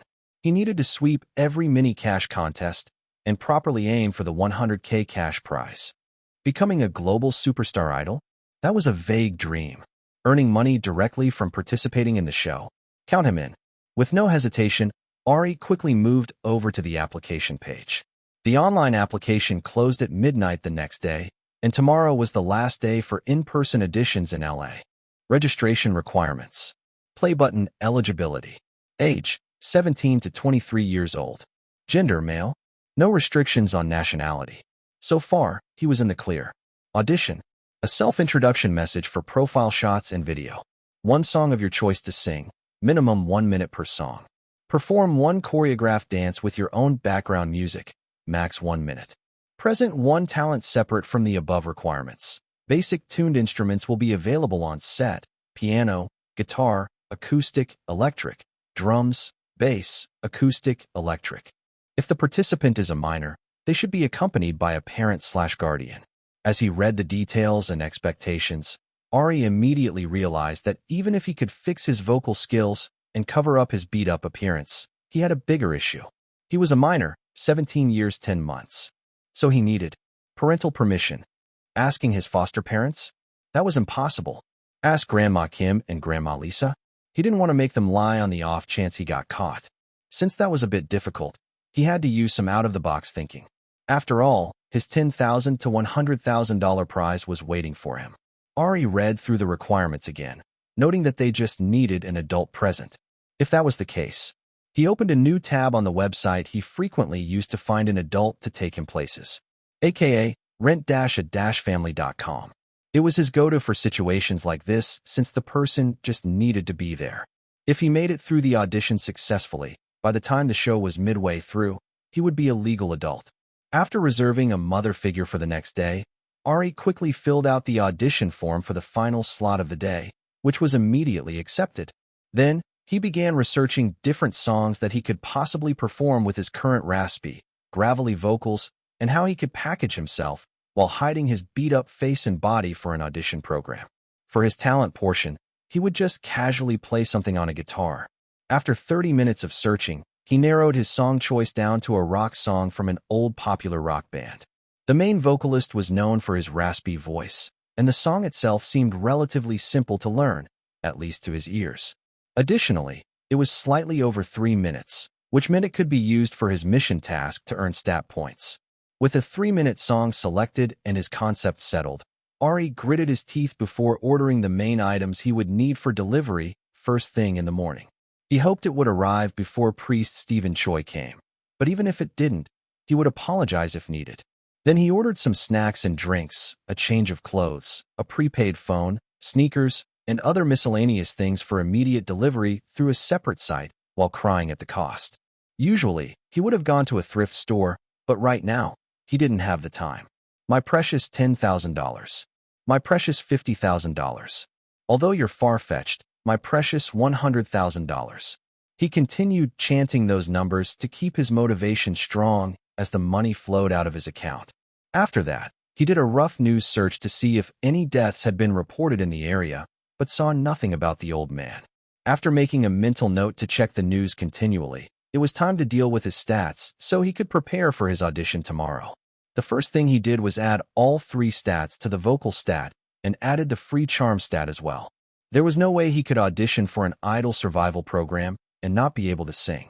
His hope was that it would immediately jump 3 levels, from F to D rank, but unfortunately, vocals +3, charm +1, Ari Matisse, vocals, dance F, visual F, rap F, charm F+. His vocal stat was still a failing grade. No longer a big fat F, it had moved into E rank.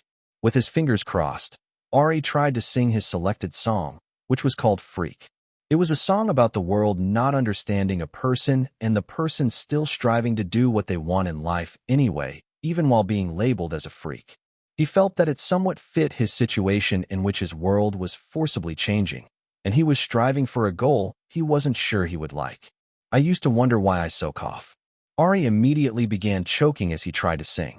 Clearing his throat, he tried again, but it still sounded like it belonged to the demon realm.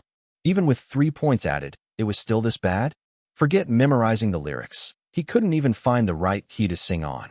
Remembering the numerous things he had received from clearing mission board number 1, Ari decided to change tactics. From Operation YLO to Operation Hoard stat points and dump into vocals. Ari could only clutch his head as he tried calculating how many points he would need to get his skills to a decent level. At the very least, 8 more points. Pull up the list of repeat missions, please. Repeat missions. Running out of breath while performing? Not on my watch. Run 5 kilometers a day for 1 day. Reward 1 stat point. Running out of breath while performing? Not on my watch. Run 5 kilometers a day for 10 days. Reward 1 stat point. Running out of breath while performing? Not on my watch. Run 5 kilometers a day for 100 days. Reward 1 stat point. You have noodle arms and a weak chest and expect to hold and comfort your fans? Get to work. Perform 100 push-ups a day for 1 day. Reward 1 stat point. Can't do choreography due to weak legs? Unacceptable. Perform 100 lunges 1 day. Reward 1 stat point. Potbelly, pooch, muffin top? Unacceptable. No flabby stomachs allowed around here. Perform 100 crunches 1 day. Reward 1 stat point. As Ari read through the massive list with days that extended well past the time he would be alive, he had one thought.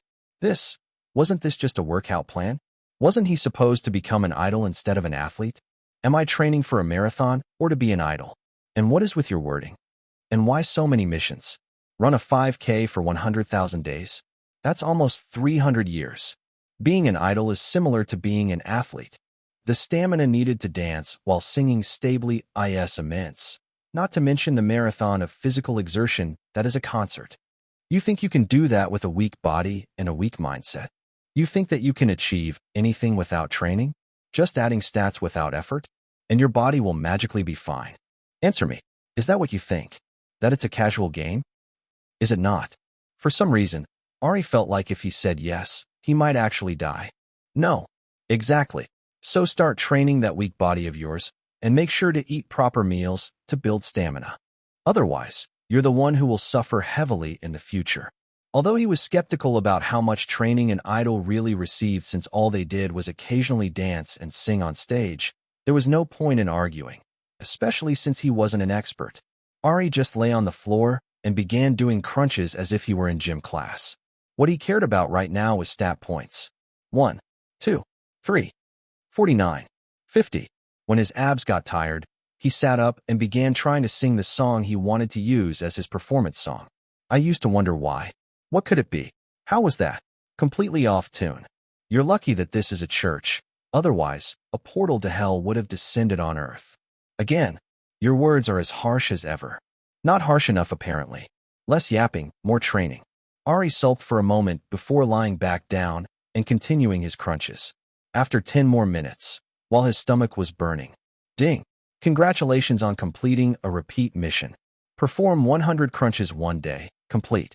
Reward 1 stat point. Perform 100 crunches one day. Has been removed from the repeat missions board. He completed his first repeat mission, which then completely disappeared from the repeat mission board. As Ari was rubbing his aching stomach. Where would you like to put the stat point? Vocals. How wise of you. The years all over the world thank you. Vocals +1. Vocals, E+. Dance, F. Visual, F. Rap, F. Charm, F+. Okay, let's try singing again. Out in the streets.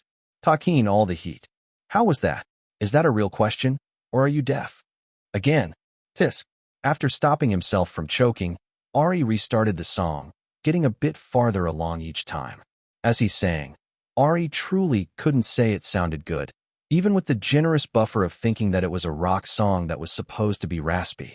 But compared to earlier, where it sounded like a demon was being summoned while being completely off-tune despite his best efforts, now it sounded like sandpaper mixed with a toddler singing. Occasionally, the right pitch would pop out, but for the most part, it sounded like a mess.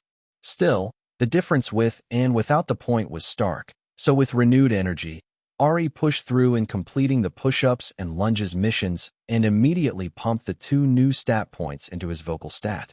Vocals +2. Vocals, E+-D. Finally, a passing grade.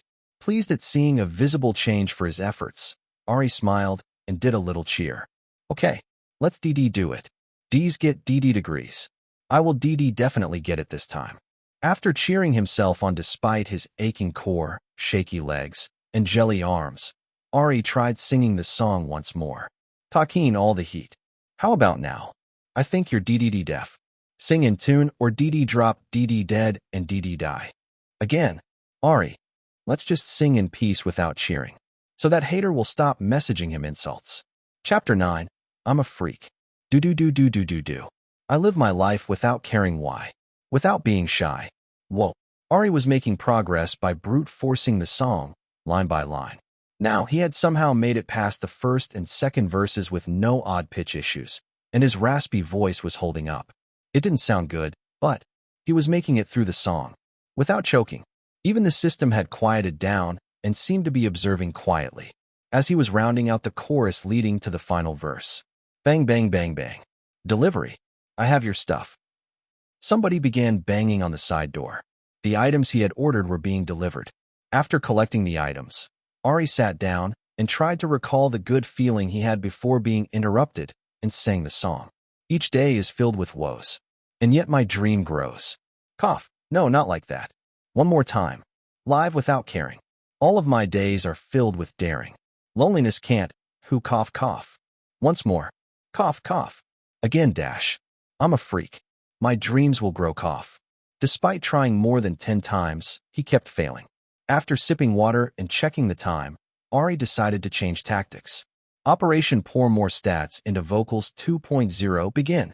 He quickly changed into the clothes and shoes he had ordered, tied the key to his wrist, and went outside to jog a 5K in the evening heat to gain another stat point. All the while trying to sing. Although he wasn't in amazing shape, he was confident that he could finish in less than an hour, and he might as well start practicing for the marathon that a concert was supposed to be. After carefully locking the door, he went jogging around Koreatown, passing by the bathhouse and other stores before circling back repeatedly while watching the blue window interface in front of his eyes. Run 5 kilometers a day for 1 day, for 0.1/5 km. At this point, he had stopped singing and was focused on putting one foot in front of the other. His breathing was harsh and his eyes were stinging from sweat. As he approached the church for the final loop, Ari felt lightheaded and his legs were jelly, but he kept pushing through for the last little bit. Run 5 kilometers a day for 1 day, 4.8/5 km. Run 5 kilometers a day for 1 day, 4.9/5 km. Run 5 kilometers a day for 1 day, 5.1/5 km. Finished. Finally, glaring at the extra 0.1 km that had snuck in there, Ari immediately entered the hallway bathroom and dunked his head under the sink to cool off. This was tiring. He definitely didn't want to do this again. But, ding! Congratulations on completing a repeat mission. Run 5 kilometers a day for 1 day. Complete. Reward 1 stat point. Run 5 kilometers a day for 1 day has been removed from the repeat missions board. Like sweet honey, a reward came that made him think about his dear 10K, 50K, and 100K. Maybe running wasn't that bad. It made you healthy, right? Healthy heart and lungs equals long life. More stats equals 10K money at least. His shaking legs said otherwise, but at the very least, he would aim for the 10-day accomplishment and get that stat point first. Where would you like to put the stat point? Add to vocals, please. Vocals +1. Vocals, D-D+. As the point went, Ari stood in the church bathroom observing his bruised and battered face in the mirror. Truthfully, he looked like a freak right now, with all those bruises and injuries on his face. He could understand why people had crossed the street as he had been running. But the more he sang the song, the more he really felt the lyrics. He was a freak who did his own thing, making the best of any situation and trying to come out on top. Even now, he was trying his best despite the crazy changes that had happened to him in the past 24 hours. Dying. A crazy game-like system that affected his body and threatened to kill him if he didn't make a contract with it. Accepting help and living quarters from strangers he had just met today. Trying to become a singer and hoping to punch the guy who killed him straight in the mouth. It was a freaky situation, and he was the freak living it and trying to make it work. Meeting his own sea green eyes in the mirror, Ari smiled mischievously before closing his eyes and singing with all of his strength, pouring his very emotion into the lyrics that resonated with him. Each day is filled with woes, and yet my dream grows. Because I'm a freak, I won't change my nature. Because I'm a freak, I won't give in to sorrow. Because I'm a freak, fighting hard for tomorrow. Because I'm a freak. As the last note rang out. Congratulations. 50,000 tries later. You finally made it. Wow.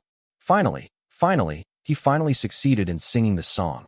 Even the dismal words from the system couldn't bring him down, and Ari couldn't help but jump around excitedly before trying to cartwheel through the hallway. As he misjudged his leg's position in relation to the wall. Slam. His foot slammed straight into the hard wall, and he collapsed on the floor, clutching his foot while cursing quietly. Ow wow. Ow. Ow. Ow. Sigh. Truly, I don't want to give you the reward for this mission, especially when you just proved that you are, in fact, a dummy. But dash. Ding. Don't be a dummy. Use your brain a little. Sing through a song that is longer than 3 minutes without missing a lyric or getting out of pitch. Complete. Current rewards. 1 stat point. Where would you like to put the stat point? Dancing perhaps? That cartwheel was abysmal to say the least, and maybe it might help you avoid bashing the wall next time since your eyes clearly don't work. Add it to vocals. Ari bit out while clutching his aching foot. Note to self. No cartwheels in the hallway until the dance stat goes up. Vocals +1.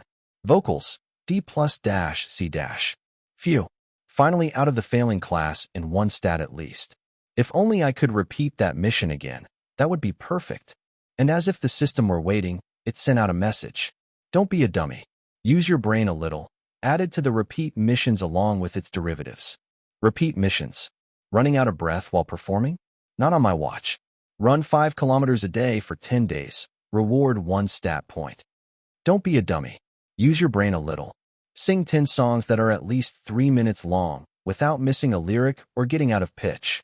Can sing the same song repeatedly. Reward 1 stat point. Don't be a dummy. Use your brain a little.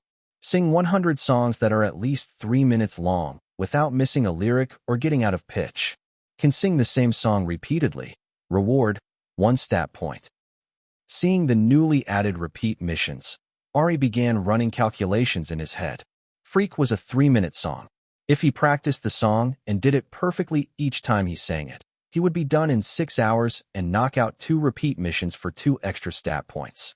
Then the rest of the time could be used to try the dance missions for stat points, which meant no sleep. Resigning himself to a sleepless night, Ari went to the cleaning closet that Stephen Choi had pointed him to and took out the supplies he used earlier. Since he was to be the new janitor and would be up all night, he might as well make a good first impression. They said cleanliness was next to godliness. Since this was a church, he would make it the cleanest place ever. Singing to himself as he walked through the hallways, Ari began his detailed cleaning session. Priest Stephen Choi was having a problem. At his mother, Granny Choi's, insistence, he took in a young boy as the new janitor of his church. The boy's bruises showed that he was having issues, and after finding out that he was homeless, he truly didn't mind taking him in as long as he didn't cause any problems. The issue was that after he left, his neighborhood watch app kept getting notifications about people reporting the fact that a ghost was haunting the church. They could hear its cursed growling and shrieking as it proclaimed its freakiness through some kind of ritual song. Someone had even gone to record the sound and flickering lights and sent him the video, and he could see a shadowy silhouette of a person climbing up the window at 3 a.m. while shrieking about being a freak. A bit creeped out, Stephen Choi headed to the church 4 hours early, his mind fully made up to warn the boy about wasting electricity, making weird noises at night, and climbing up the windows and walls.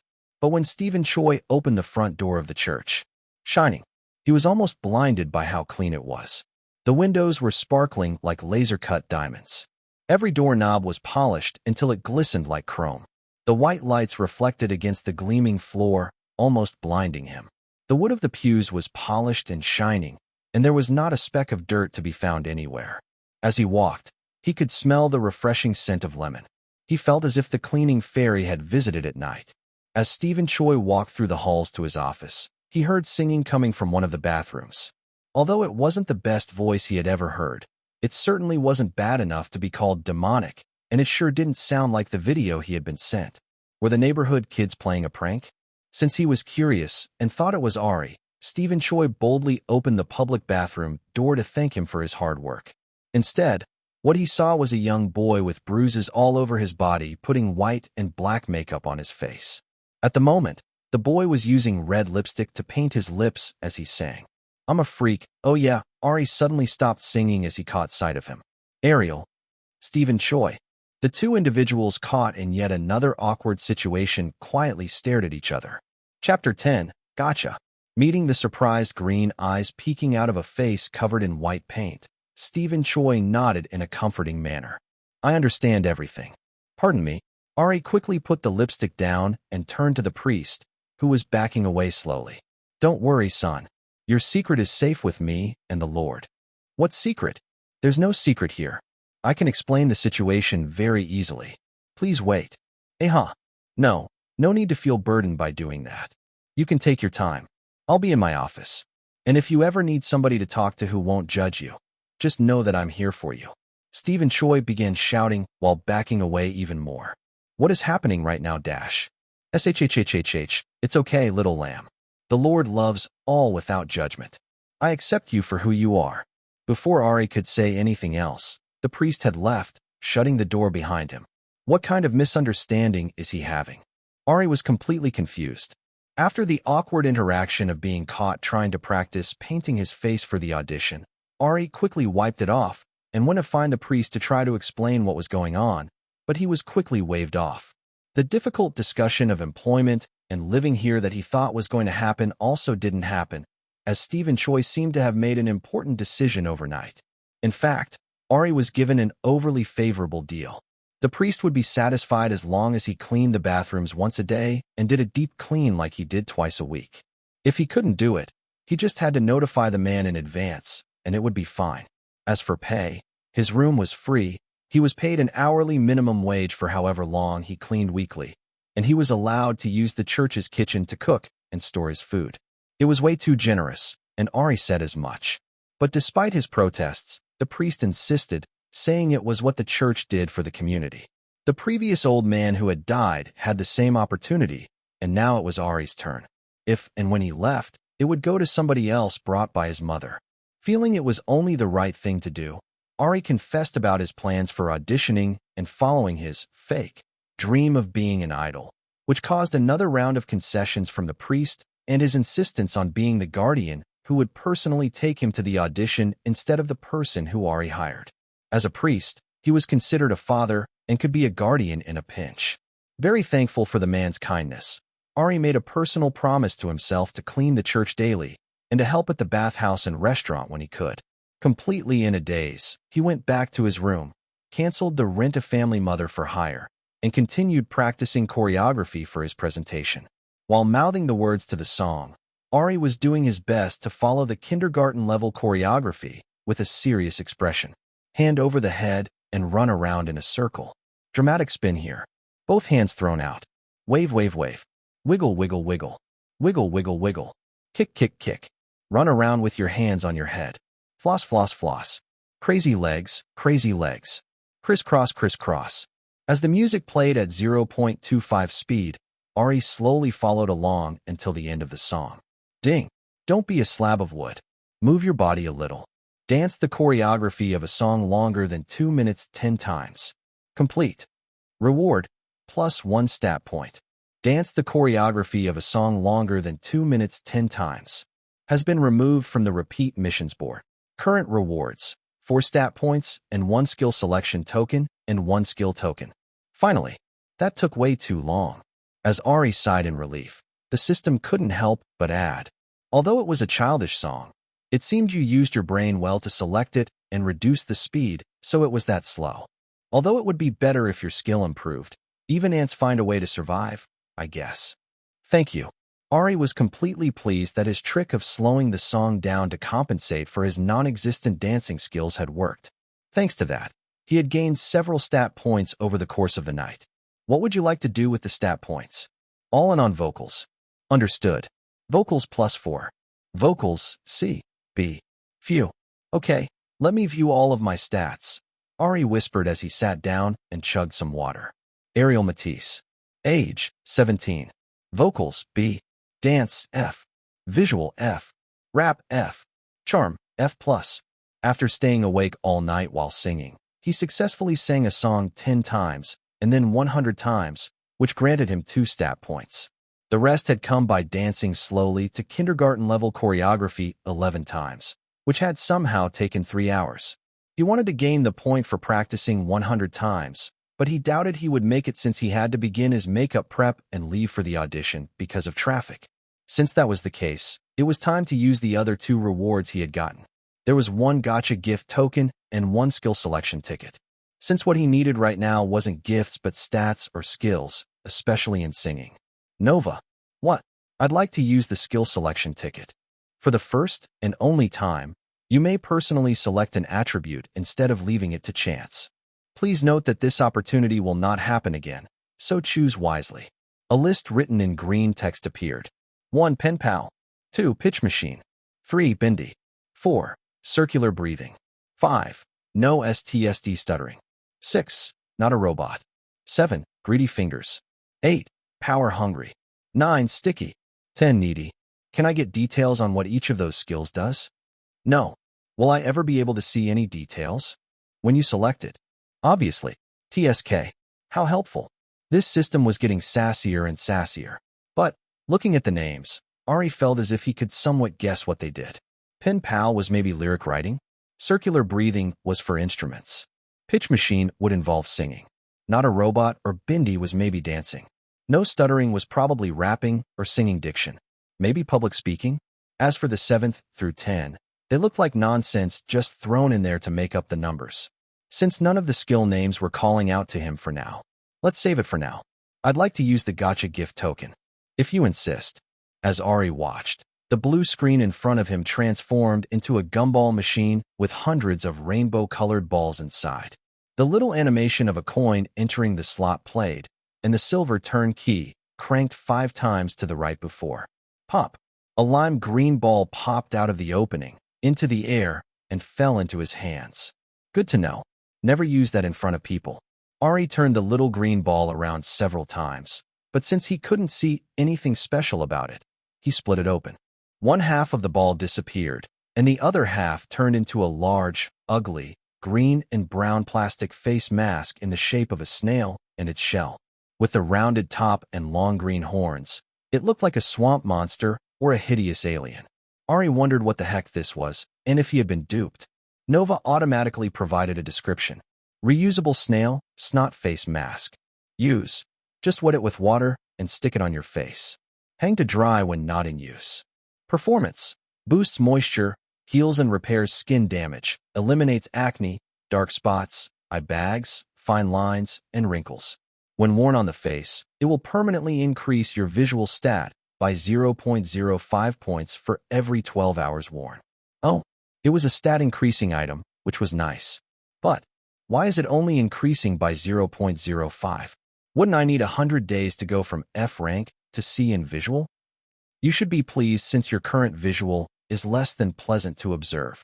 However, if you don't want it, please return it. Naturally, there will be no refunds allowed. Tisk, there was no way he could give it back. And honestly, with that F-rank visual, anything that increased it was better than nothing. Ari poured water on the mask and put it on his face before turning to look at himself in the mirror. The mask magically contoured to his face like a face mask, but the horns and the shell part of the snail stuck out, making him look scary and comical at the same time, like an alien from Space Wars. It would be a perfect Halloween costume. If only it were Halloween and not a couple of months away from summer. Let's just wear this to sleep, where nobody else could see it. Ari quickly took it off and hung it to dry. Then, after putting on the clothing he had bought for the audition, he began painting his face with thick white and black paint, carefully drawing the designs over his eyes, and then painting his lips with red lipstick. Several hours later, he was on a church bus with a priest wearing full white robes, headed to his first ever Idol survival show audition. Chapter 11. A Priest and a Punk. Larry Jackson was completely bored. He had been sitting for days on end, watching audition after audition, trying to make the quota required for Pop Star Academy. Project 777. Initially, it had been limited to 100 people, but the large budget was approved at the last minute, and the quota was increased to 200 participants so that a dramatic cut down to 100 contestants could be played on TV. This caused him to be swamped with callbacks and hold additional in-person auditions for the past couple of days to fill in the numbers. Finally, today was the last day. Earlier in the week, he had seen some real gems that excited him, but now, on the final day of in-person auditions, 7 cups of coffee deep, he was ready to end the day. He only had to get through 2 more hours. Then he was free to go at least until the planning meetings began. Okay, thank you. Next, the panelist judge next to Larry made some appropriate comments for the contestant and shouted out before rubbing her eyes tiredly and putting a small X next to the name of the kid who had just left. She, too, had been slogging for the whole week, and at this point, the contestants were blurring together with no body really standing out. You didn't like him, Selena? You're usually quite lenient. Larry asked in a joking manner as he drank his coffee while looking over her appreciatively. She looked good even after the long day, and he wondered if he could convince her to get a drink with him afterwards. After all, they would be working together for a while on the show. That's the 60th baby come back I've heard in the past 2 days. Maybe if he had come in around the 10th one, he would have stood a chance of passing, but now? No, thank you. How about you? It's your song, and they're trying to impress you. Selena rubbed her eyes tiredly while trying to make conversation. Absolutely an X. If you're going to insist on singing and dancing simultaneously, especially when we asked for it to be separate, then do it well or not at all. Shitty pride gets shitty results. The two continued chatting as more contestants performed and passed through, but as Larry saw something in the corner of his eye, PFTTT, he immediately spat out the mouthful of coffee that he had in his mouth as he stared at the 2 people who had just walked into the audition hall. To be honest, he felt as if he were in one of those bad jokes. You know, the ones that start with a rabbi, a priest, and a horse all walk into a bar. Except in this case, it was an old Asian priest and a punk rocker wannabe son walking into an Idol survival show audition. Larry turned to one of the staff members in amusement. Is that the right person? Here for the Idol audition. Yes, he's on the list. He has a name tag on, and the name is... The staff member glanced down at the clipboard before reading the name slowly. Ariel, Matisse? You're saying that person is here for an Idol audition? Larry glanced at the kid with curly black hair. The boy had painted his face stark white, added black graphic designs, and red lipstick reminiscent of an old-time rock star. He was wearing slim-fit black jeans, a black turtleneck, black gloves, a black leather jacket, and plain black boots, completely covering up every inch of his body except for his painted face.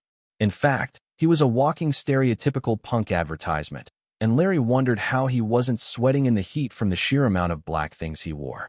The shape of his sea green eyes, barely visible through the white paint, was reminiscent of a cat, and they seemed to evaluate him before calmly looking away as he continued to speak with the priest. Such casual disregard, especially compared to the fawning faces he had previously seen on other contestants, immediately offended Larry. He began looking at the kid again, trying to pick out more flaws apart from his girly name. Although the face paint was thick, Larry could still make out the facial features, bumps, and textures, and he had one thought. Man, this kid was ugly. Hideous, really. No wonder he was wearing all that face paint. Well, at least he was decently tall and slim, so points for that. But apart from that, he was nothing to look at. Even if he had no skills, Larry was almost tempted to pass him on so he could be laughed at the live showcase in 2 weeks. Almost. He was checked in with the correct ID and says that's who he is. The staff member next to him brought him back to attention. And it's a boy? With that name, Ariel? According to both him and his ID. He also submitted his school records. Alrighty, let the little fishy perform. I probably won't pass him, but at least it will be interesting. And even if it's bad, it'll make funny footage. Ari was getting a lot of strange looks. He completely expected it, considering his current looks were the complete opposite of the people who were auditioning, where they all had a boy next door vibe, a refreshing vibe, a cool dancer vibe, or a model vibe. He was coming in at the opposite end of the spectrum. He wore black on black, with every inch of his body covered, and even had his face painted like a punk character. As he was signing in, the staff member physically recoiled before politely schooling her face as she glanced between him and Stephen Choi, who still wore his white priest robes for some reason. Even during his profile shots and spoken introduction, the photographer compared the school photos he had submitted online and asked if he would like to take off his makeup and any prosthetics he wore.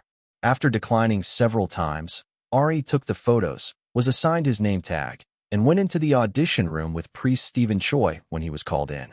As he entered the audition area, he could see the 2 judges whispering and staring at him. He recognized both of them. The man was the main singer of a previous popular band, SOS, that had managed to stay together for over 15 years, Larry Jackson. While the band was no longer as popular as at its peak, Larry, with his lightly styled blonde hair and piercing blue eyes, still had a handsome look that still got him a decent amount of attention when he went out in public. The woman, Selena, was previously in a girl group before transitioning to a successful solo artist. She was known for her amazing choreography and acrobatics, and had even filmed several movies. Her black hair was curled into beach waves, and the dress she wore sparkled brightly even though she wasn't on stage.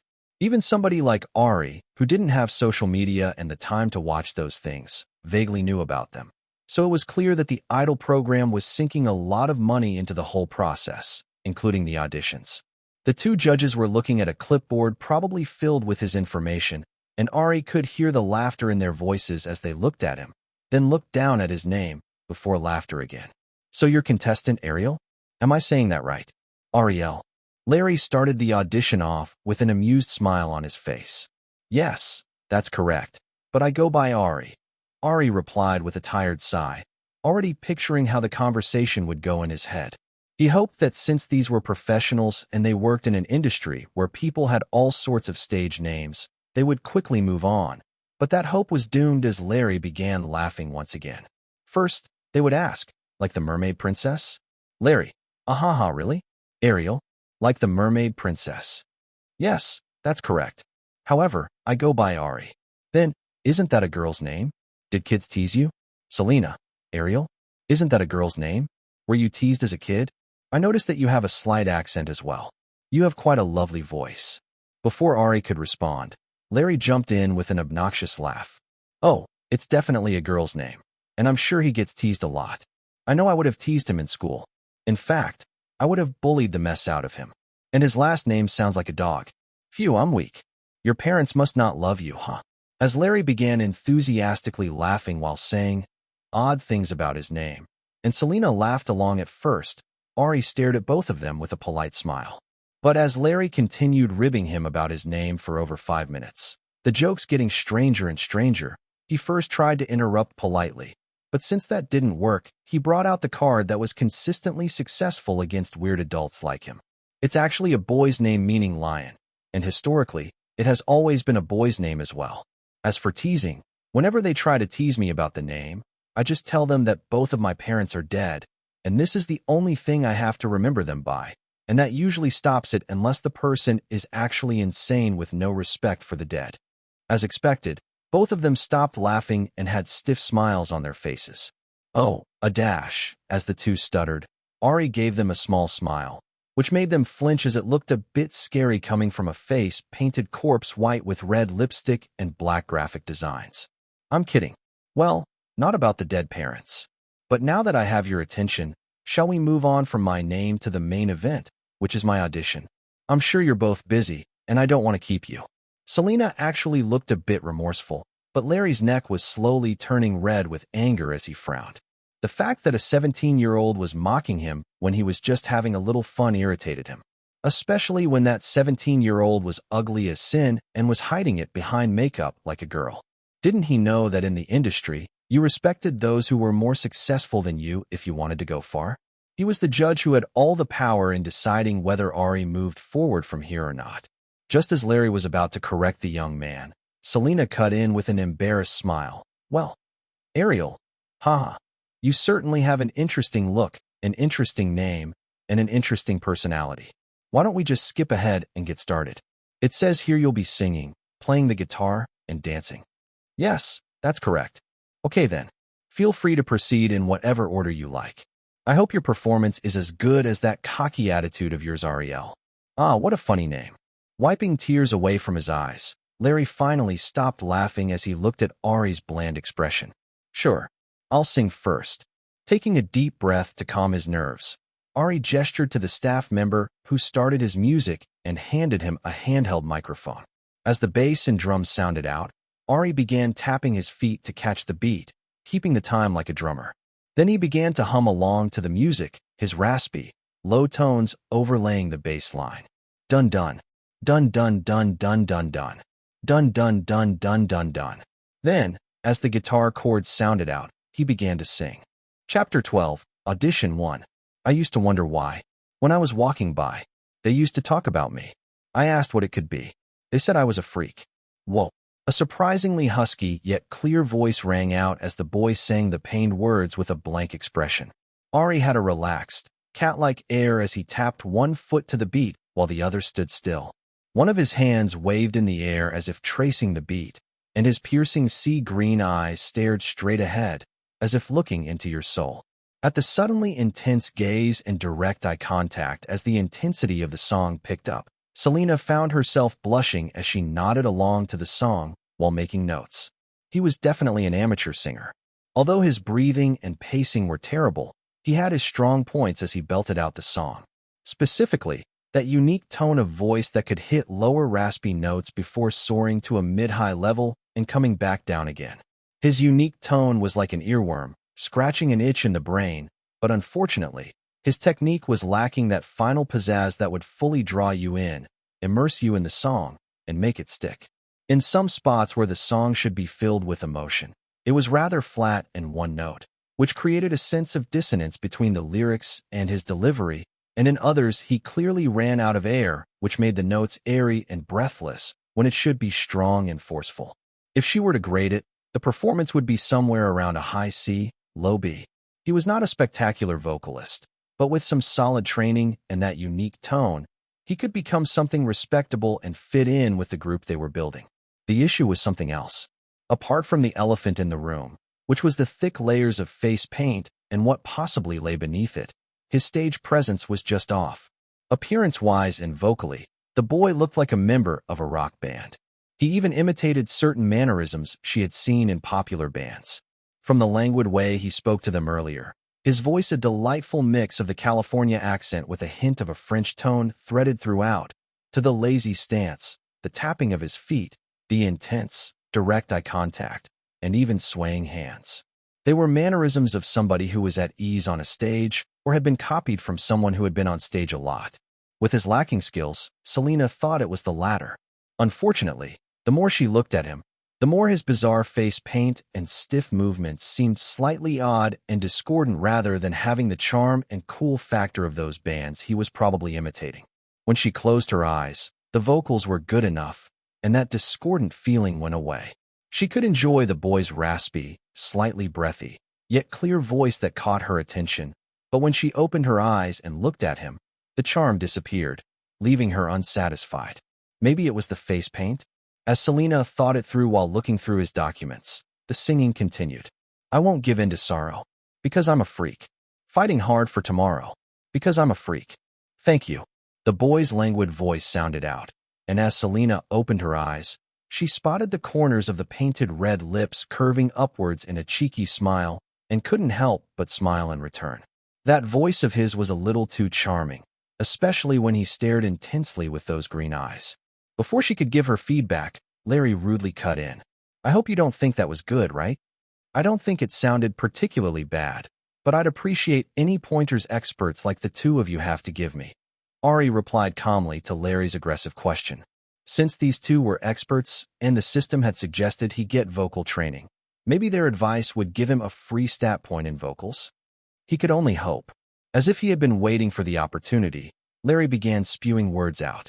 Strange makeup, weird dressing, bad breathing, breathy voice, awkward hand motions, terribly bland facial expressions, unsmiling, unemotional singing. Should I go on? Larry harshly spat out all the faults in one breath before smiling wildly in the hope of provoking the contestant. Unfortunately, it was like he was punching cotton. Yes, please do. And may I have a paper and pen so I can write down the feedback? I'd like to make sure I properly review and address it when I get back. Ari looked at him with an earnest expression. He wasn't a singer, but he could look these things up later and try to work on them himself before spending a lot of money on a vocal coach. Hopefully, it would lead to his most coveted item. Vocal stat point. Tisk, Selena, you go. Larry clicked his tongue before looking away. Selena tapped her pen on the desk before speaking brightly. Let's start with the good points. Your vocal tone is quite nice and very catchy. You weren't pitchy at all and stayed on beat. You didn't forget your lyrics, and you maintained eye contact throughout, which is good, so you should be proud of that. Thank you. And for the bad, I think a lot of the things Larry said are worth checking out. Have you ever had vocal training before? No. Ari shook his head. He had done the most singing and paid group choir work during the holidays, and even then, he was just an extra voice number 45. His vocal training was non-existent, and he hadn't bothered to develop it since it was more valuable to learn how to play an extra instrument to make money that way. I thought so. The good part is you have no bad habits to unlearn, but the bad part is you have no good singing habits either. Your voice is breathy and weak in some parts, lacking emotional depth in some parts, and you seem to be straining in others. Additionally, you could have chosen a better song in a different genre that would highlight your voice and tone. But that's enough for feedback. Shall we move on to the talent you want to show us? Yes. Ari briefly left the stage to get the acoustic guitar provided. Initially, he was going to play something with the electric guitar to promote the rock lover image to blend with the face paint. But after gauging the comments and the unfavorable behavior from Larry Jackson, he might as well shift his focus to win extra brownie points before he inevitably lost them again when he danced. At the thought of the song he had chosen for his dance number, Ari could feel his cheeks heat up from his embarrassment and was immediately grateful for the 10 layers of white paint on his face. After checking the guitar's tuning and removing his gloves, Ari strummed lightly, playing a quick melody to warm up his fingers. It's a pretty good guitar, much better than some of the ones he used at gigs. A staff member generously brought him a stool, and after expressing his thanks, Ari got comfortable on it while staring only at Serena. I'll start playing for you now. Is that all right? Yes, please. Go ahead, Selena whispered while blushing at his voice. Counting the beat off in his head, Ari played a song that would be meaningful to the only judge favorable to him. It was Breaking Free, a common song requested at different gigs, and was one of Selena's breakout songs when she became a solo singer.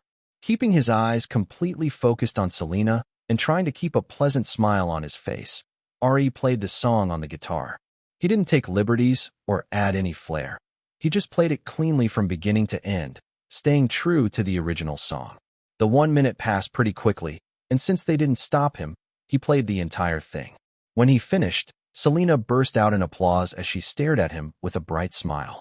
Beautiful, it was really beautiful. I haven't heard someone play it like that in a long time. Thank you for that. You're quite welcome. I'm glad you enjoyed it. You made a beautiful song. He was being honest. Both the melody and lyrics were quite nice. At Ari's relaxed answer, Larry cut in again. Humph. How sly of you to pander to the judge. Instead of chatting, let's move to choreography. We've wasted enough time. Didn't we waste time because of your childish nonsense? You spent over 10 minutes mocking my name, you bastard. Rather than speaking his true thoughts out loud, Ari calmly replied. Sure. One moment, please. Ari turned once more to the staff member and asked them to play his music as he moved around the stage, stretching his body and hiding his embarrassment. It's okay. He only had to dance for 1 minute, and then he would be free. Even if it was going to be the worst thing ever, he should have garnered enough to pass this stage, right? Selena seemed very favorable, and he had watched a few clips of contestants who had successfully auditioned for Idol survival shows. His singing and guitar skills were comparable and even better in some cases, so even with his terrible dancing, he probably had this in the bag. Once he passed, he would raise his vocal stats to an A. And after that dance, well, even if he wanted to raise dance, he had to take care of his F-stat visual first. Let's take care of dancing after fixing my face. With that mindset, Ari then pressed his hands together and held them in the center above his head. Then he knelt there and waited for the music to start. What choreography position is that?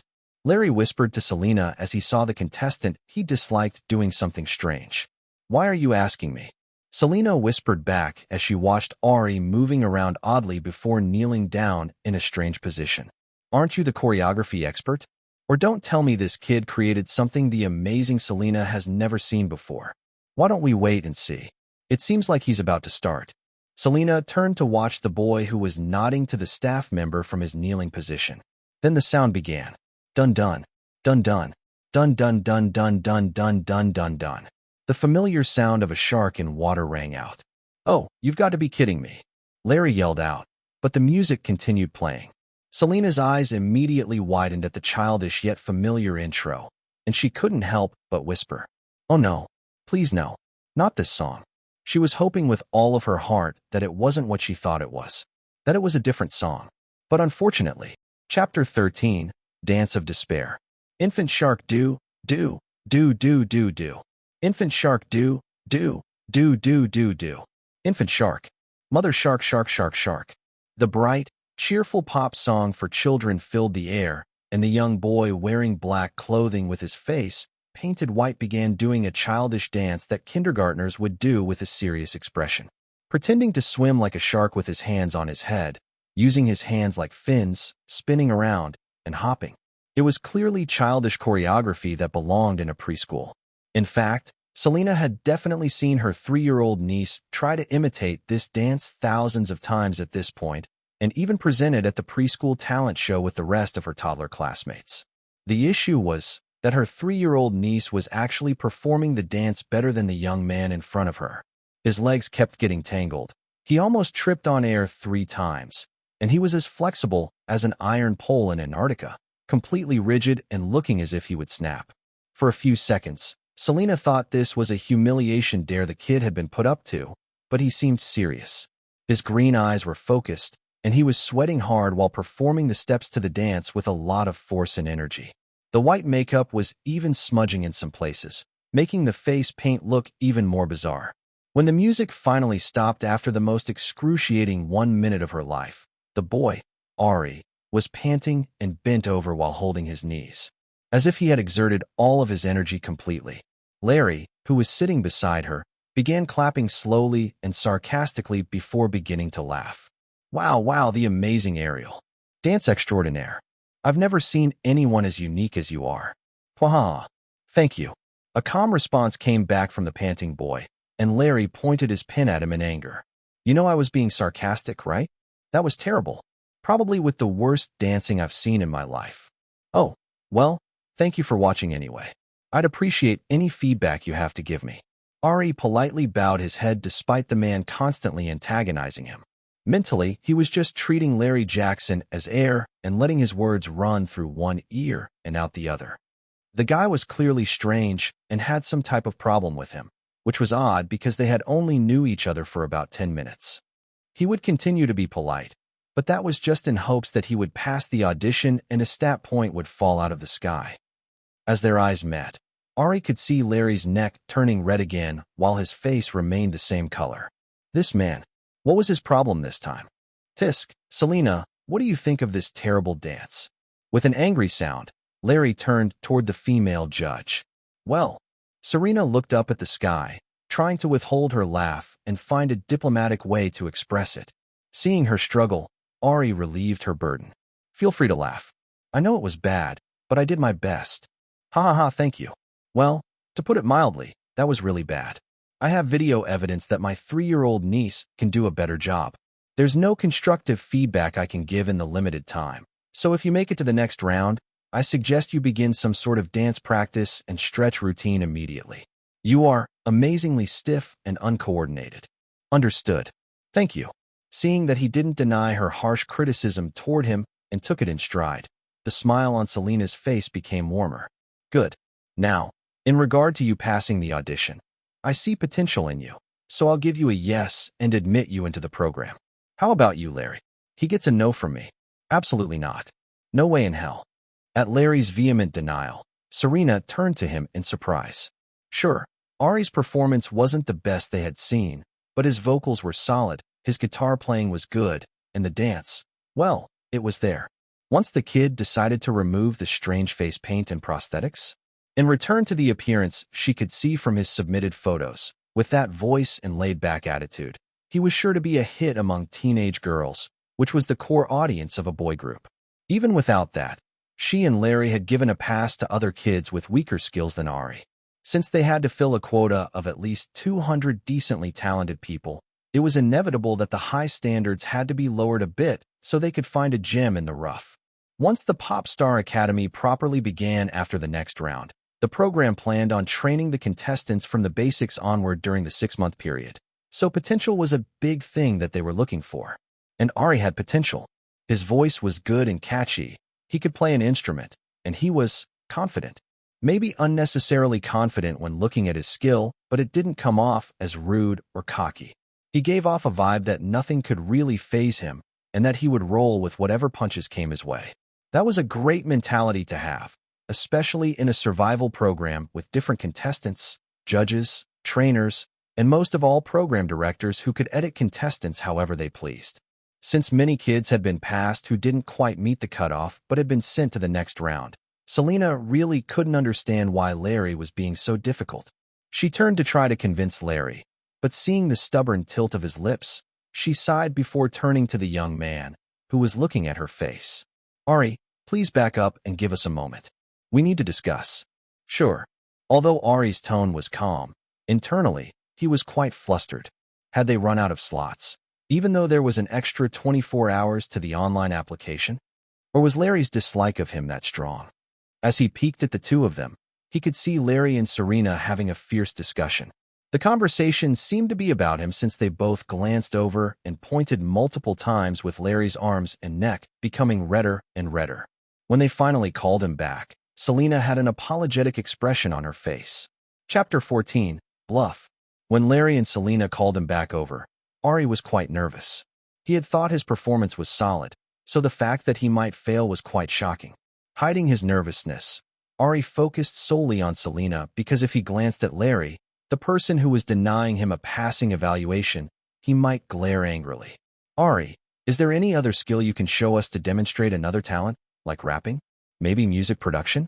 A song you wrote? Something that would make you stand out apart from your unique look?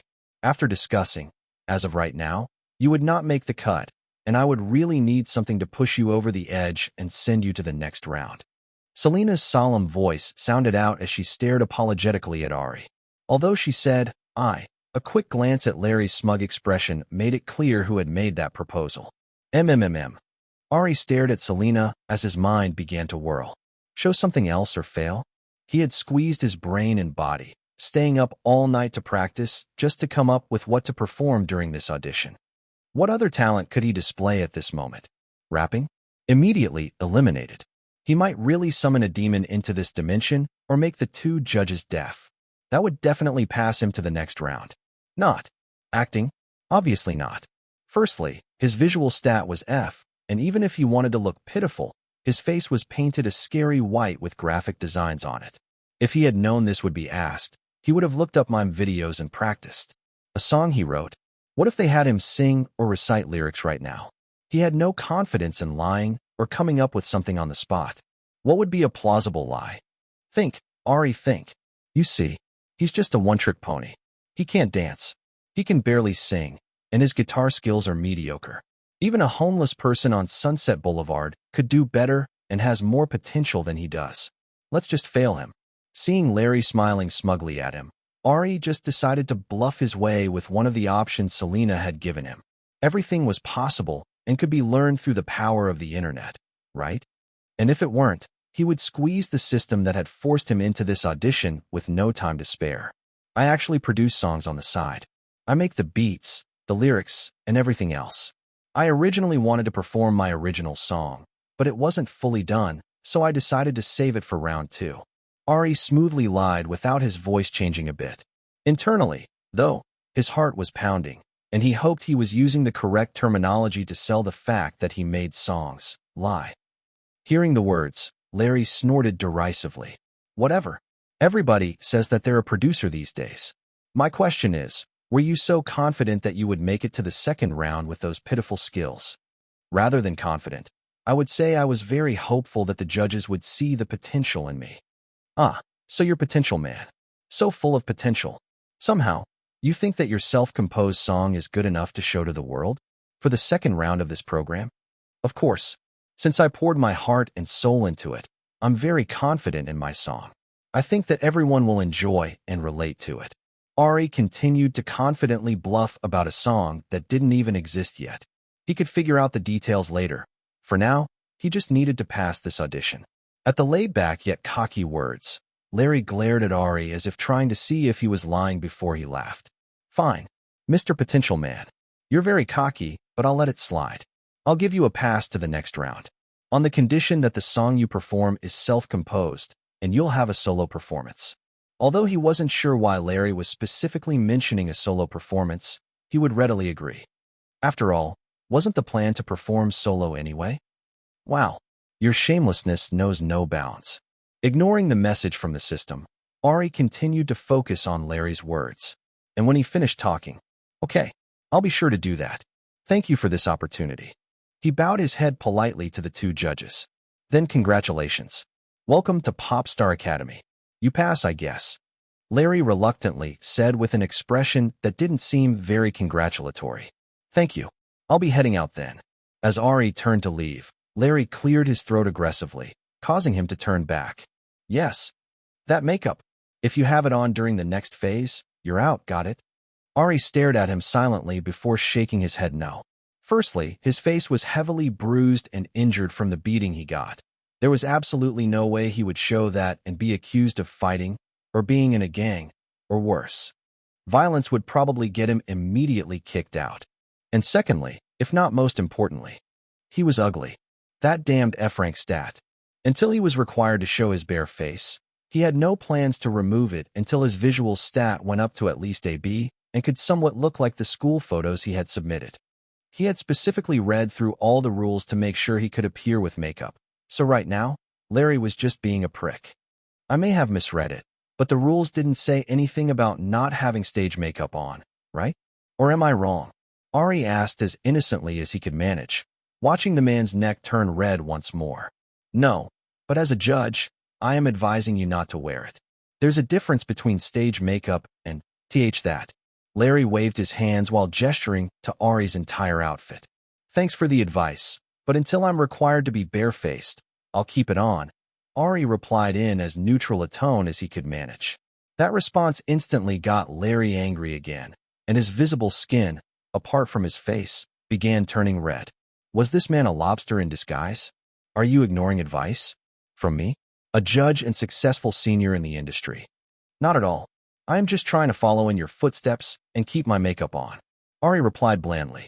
He was insinuating that since Larry had a face full of foundation, so much so that his lobster red neck was a visibly different shade than his face, he should just mind his business or change the rules.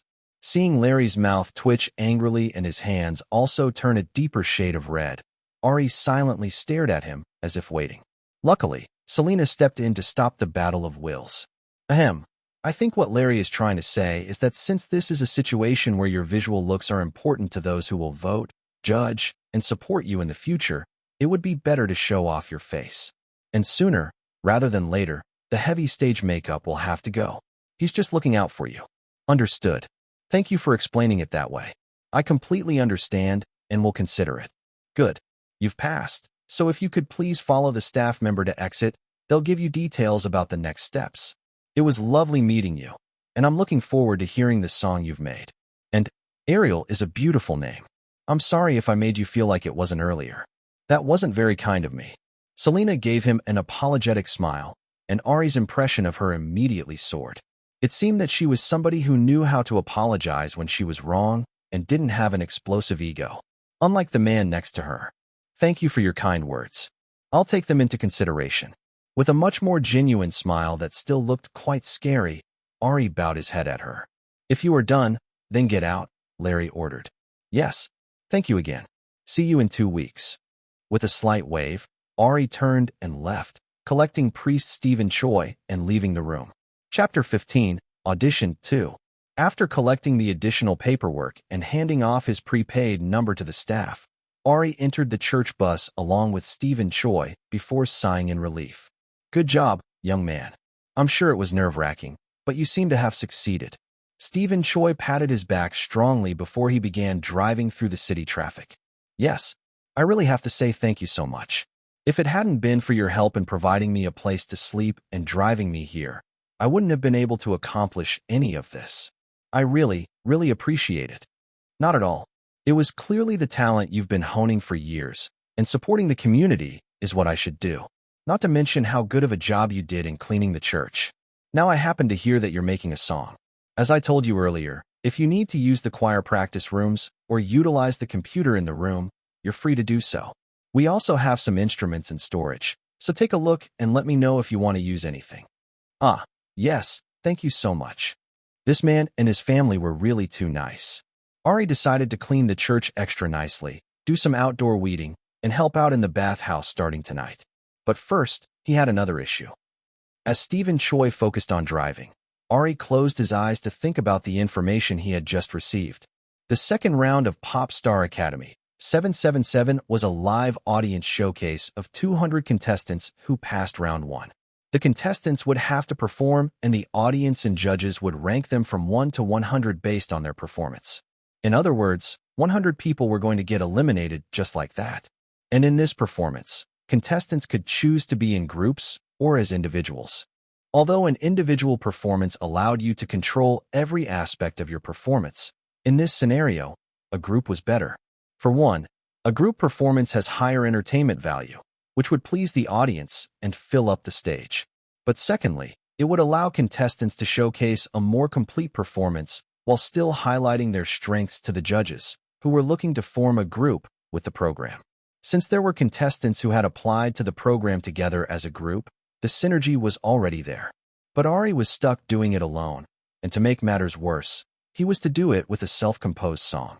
How was he supposed to magically make a song for an audition in 2 weeks when he had no idea how to start making music at all? Although he could play a couple of instruments, his skills were limited to reading notes and replaying things he had memorized. He had never made a song, even as a joke. Could he purchase a song from someone and add his own lyrics while tweaking it a little? Or could he pay some kid online to make it for him? As he was trying to figure out what to do. Ding! Surprise mission. Liar, liar, pants on fire. You have boldly made a promise that you will perform and succeed with a solo, self-made song at the Pop Star Academy Round 2 Talent Showcase in 2 weeks. Unless you want to be called a liar, be booed off stage, and fail pathetically at the second round of the Idol Survival Show, utilize your skills to make a decent song, perform it, and successfully move on to the next round of Pop Star Academy.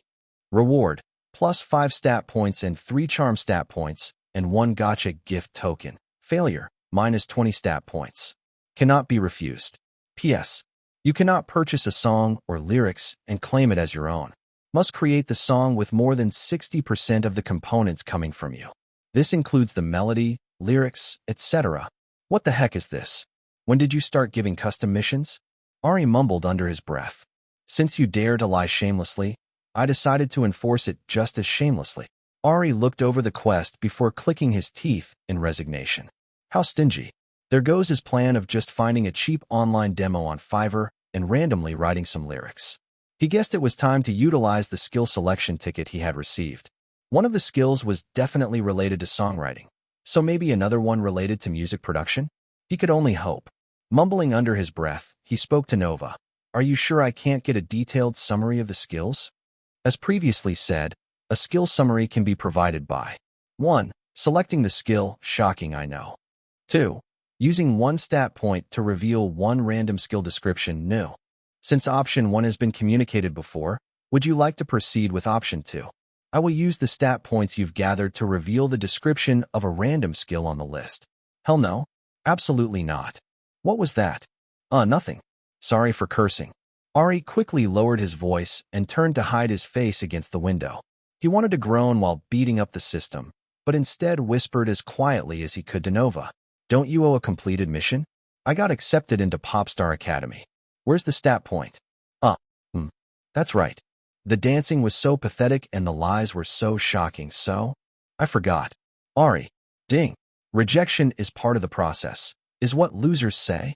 Successfully audition to any idol survival show that plans to debut a group or solo act within a year and begin your journey to superstardom. Complete. Current rewards, 1 stat point. And the mission board. Stop nagging. I got it. Didn't you just say you forgot? Mission board number 2 complete. Mission board number 2 reward. 1 skill slots token received. Mission board number 2 reward. Mission board number 3 unlocked. Where would you like to put the stat point? Visuals? Dancing? Charm? Recommended. Just hold on to it for now. Let me see the new mission board and my stats, please. Ari whispered. Ding. Mission board number 3. 1. I'm not a stalker, I promise. Get an autograph and sincere advice from a famous person. Reward. 1 stat point and 1 charm stat point. 2. Hi, my name is Dash. Introduce yourself to at least 100 contestants and remember their names. Reward. 1 stat point and view status of other people and 1 charm stat point. 3. Be easy. Be easy. Generate some buzz. Get at least 100 people talking about you at the same time. In person or online, the choice is yours. Reward. 1 stat point and 1 charm stat point. Ari glanced through the list before glaring at the transparent screen only he could see before whispering harshly. You couldn't have told me this while I was still at the audition? I could have gotten Selena or even that prick Larry Jackson's signature. They were giving me sincere advice. For free. Oops. Cry about it. Isn't it your fault that you didn't complete the mission while I was there? As payback, you should give me the rewards of that mission for free. Rather than responding, the system just decided to skip past the issue. Here are your stats. Ariel Matisse. Vocals, B. Dance, F. Visual, F. Rap, F. Charm, F+. Current rewards. 1 stat point and 1 skill selection ticket and 1 skill slots token. The stat screen looked completely dismal except for his vocal stat. If he completed the new missions and added in his current stat point, Ari could directly take vocals to an A+, which would probably increase his singing ability spectacularly. The problem was everything else. Charm was somehow going up even if he did nothing, but the visuals were the sore point. It needed to be addressed before the bruises on his body healed, so he didn't get accused of plastic surgery or anything else. But before that, he had to somehow come up with a song to pass the audition, which meant he was back to the skill selection.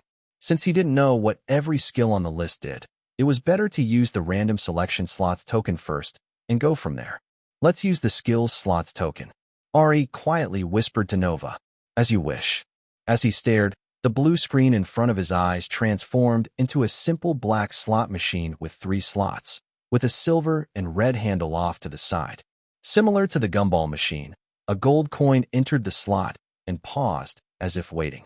Ari slowly reached out to touch the handle while pretending to stretch, and suddenly, it cranked down hard, and the slots began wildly spinning. A loud sound rang in his ears as the slots spun quickly. As the sections began slowing down, the different colored text written on them suddenly became visible. From black, green, blue, red, and even shining gold, the colored words flashed like prizes, and some of the names written on them looked familiar. Say cheese. Bendy. Greedy fingers. As the slots continued to spin, the first slot began to slow, and through the blur, Ari spotted an enticing skill written in glittering gold. Music producer. This was it. This was the skill that would allow him to make music. Fervently, he clasped his hands together as if he were praying while cheering in his mind. Choose that one. Choose that one. Chapter 16, Slots. Music producer. The skill was shining with a golden light that was currently brighter than Ari's future. Please stop on this. Although he had never gambled before, Ari began praying to the slot's gambling gods to stop at the music producer slot. That one. Absolutely that one. If you're going to show it to me, then you had better land on it. If you have any conscience at all, give it to me. The 3 slots kept spinning, getting slower and slower with each turn.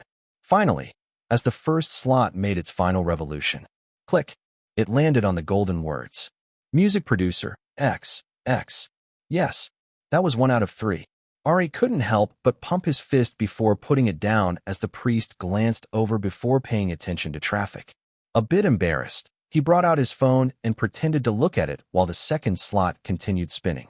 The middle slot began slowing down as well, almost on the music producer skill, before slipping by it several times.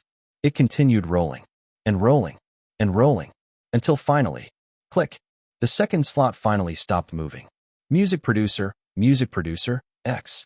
Yes, mentally fist pumping and tapping the phone in happiness, Ari watched with laser focus as the last slot spun quickly before slowing down.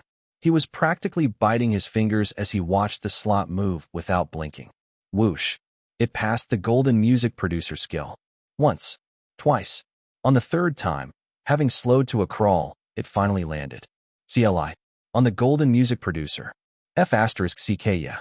With a muffled shout, Ari stared in excitement for the skill to be delivered to him. Unfortunately, as he was about to cheer, the blue screen wobbled up and down, shaking the slot machine, and then, click. The final slot slid down one more section, moving from the coveted golden music producer, picky listener. A blue skill called picky listener. As Ari watched, the picky listener skill overwrote the music producer skill. Congratulations on your first skill, picky listener, B. Immediately feeling scammed, Ari began complaining to Nova in harsh whispers. Oi, what the heck just happened? Give me back my music producer skill. It was never yours. What do you mean by that? It clearly landed on it. And then you shook the screen. And since when did you learn emoji faces? I have found that it is a more effective way of communicating. As for the accusations that I shook the screen to prevent you from getting a particular skill, prove it. I bet you can't. So you did shake it. Fine. Materialize, and I'll prove it to you. I promise I won't hit you. No. Violence is not the answer. Unless you want it to be. Shall I hit first? Can't you take a joke? At the threat, Ari mentally flipped it off before making his case. Even without your clear interference, 2/3 slots were still the music producer. Mathematically speaking, I should get the skill. Loud and wrong. If all 3 slots don't match, the skill slots machine works by choosing the lowest ranked skill. Better luck next time. Unwilling to back down, Ari kept arguing. You never said that. You never asked. Count your days. Don't make threats you can't keep. With cold words, the system exposed details of the skill. Skill, picky listener, B, is acquired. Effect. Your ears become sensitive to pitch, tone, melodies, and song components, recognizing them in anything and anywhere. You can recognize a good song and good parts of songs, and you can more easily recreate what you hear and pick out distinct sounds and musical arrangements. As he read the description of the skill, Ari leaned back and thought for a minute. While this skill was probably good for a musician, it wasn't directly helpful in making a song. He couldn't just listen to and copy somebody else's music and call it his own. He had to create something from scratch. Sigh, let me see the list of skills once more. Say please. Please. He gritted his teeth before pleading. 1. Pen pal. 2. Pitch machine. 3. Bindi. 4. Circular breathing. 5. No STSD stuttering. 6. Not a robot. 7. Greedy fingers. 8. Power hungry. 9. Sticky. 10. Needy. If he had to guess, pitch machine was a vocal correction, Bindi and not a robot was dancing, circular breathing for instruments, stuttering was rap. As for the final 4, completely unknown. Which meant the only reasonable choice that might relate to songwriting was pen pal. It was probably a lyric skill. Well, it's not like he had a choice. Ari reached out and boldly selected 1. Pen pal. Are you sure? Yes. Are you positive? This is the one you want to choose. Another one doesn't catch your eye? Think carefully. At the repeated questions, Ari began doubting himself temporarily and reread the list, but truly, the only thing that seemed obvious for making music was pen pal. Was he making a mistake, or was the system messing with him? Remembering the stupid ghost prank at the church and how it had screwed him out of stat points by not completing his mission on time, Ari rolled his eyes and chose what he had originally planned. This system was probably just trying to psyche him out. Yes, just choose it. Remember, you insisted. Skill. Pen pal, C, is acquired. Effect. Only when holding a pen and paper are you more inclined to write lyrics. However, the lyrics are only about the things you have experienced in your daily life, limited to the past 30 days of lived experiences. For the skill to activate, the paper must be topped with the words, "Tio Nova." I look forward to reading lyrics about your dull daily life. Reading the effect of the skill, Ari had one thought. You've got to be kidding me.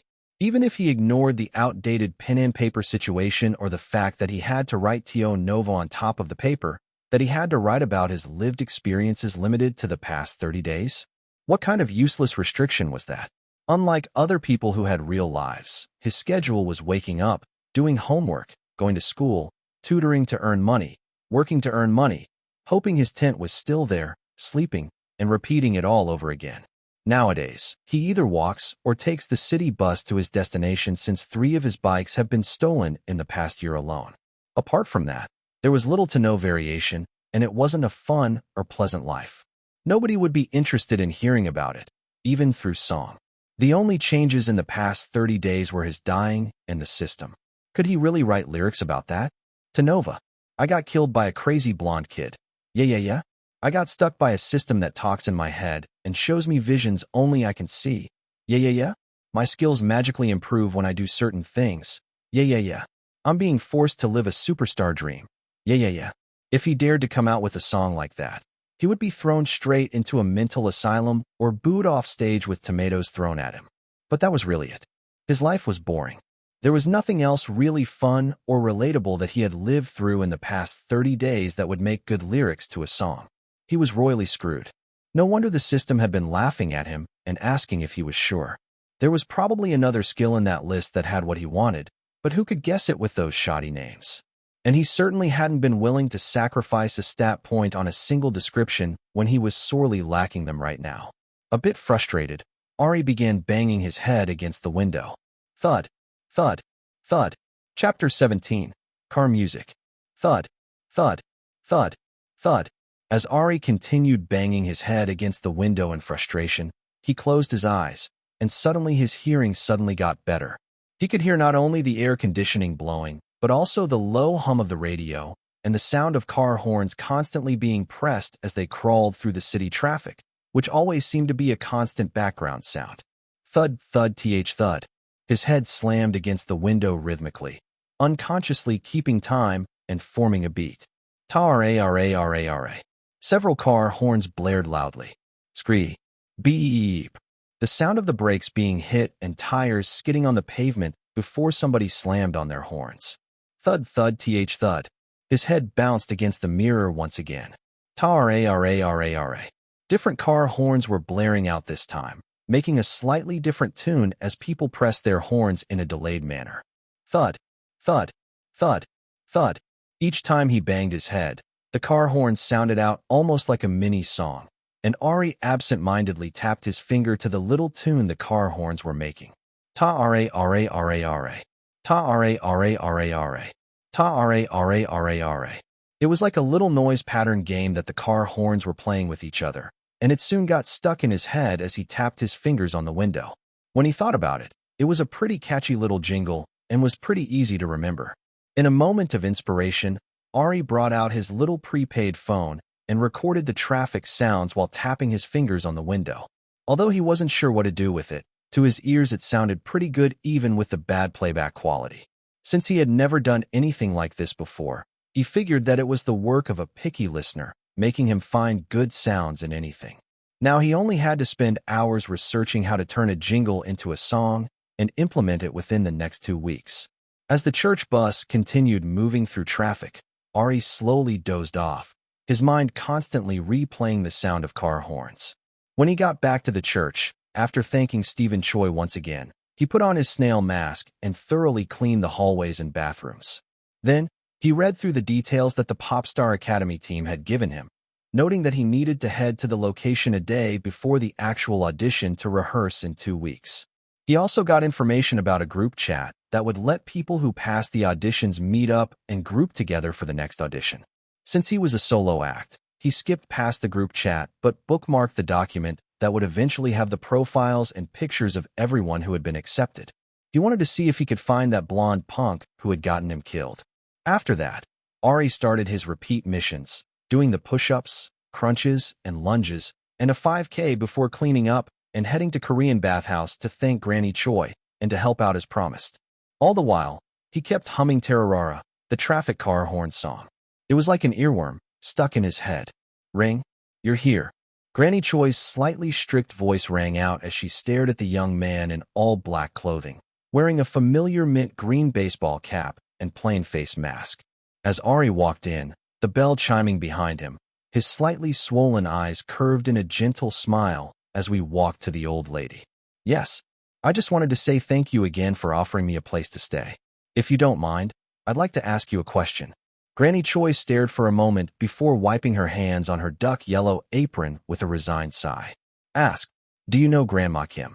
"No, that was stupid. Of course you know her. Did Grandma Kim put you up to this?" "What? Do you think all Korean old ladies know each other?" "I never said she was Korean." Although she couldn't see it through his face mask and baseball hat, Ari had a sly smile on his face. It was something that he had been thinking about. The Chois were too nice and friendly to him. And the only reason they could be nice to a random stranger like him, even inviting him to their workplace, feeding him, and giving him a place to sleep, was if somebody had vouched for him. And the only person he knew who could have done that was the person who recommended that he come here. Grandma Kim. He had already guessed it. All he wanted was confirmation. "Tisk, cheeky brat. Too smart for your own good." Granny Choi replied as she reached out and gently flicked his forehead. "Thank you. Can I ask why?" "Granny Kim and I were friends way back before we lost contact and then reconnected. For a while, she's been complaining about this pretty smart and talented kid who is living on the streets. She wants to help him, but he's prideful like a wild cat and doesn't want handouts. Each time she sends him somewhere and tries to help, he runs away like a stray cat. Sound familiar? Maybe." Ari looked up in the air to avoid looking at Granny Choi's face. She says she doesn't want him to ruin his life and regret not accepting help later, the way she did. So when she saw the opportunity, she sent you to me.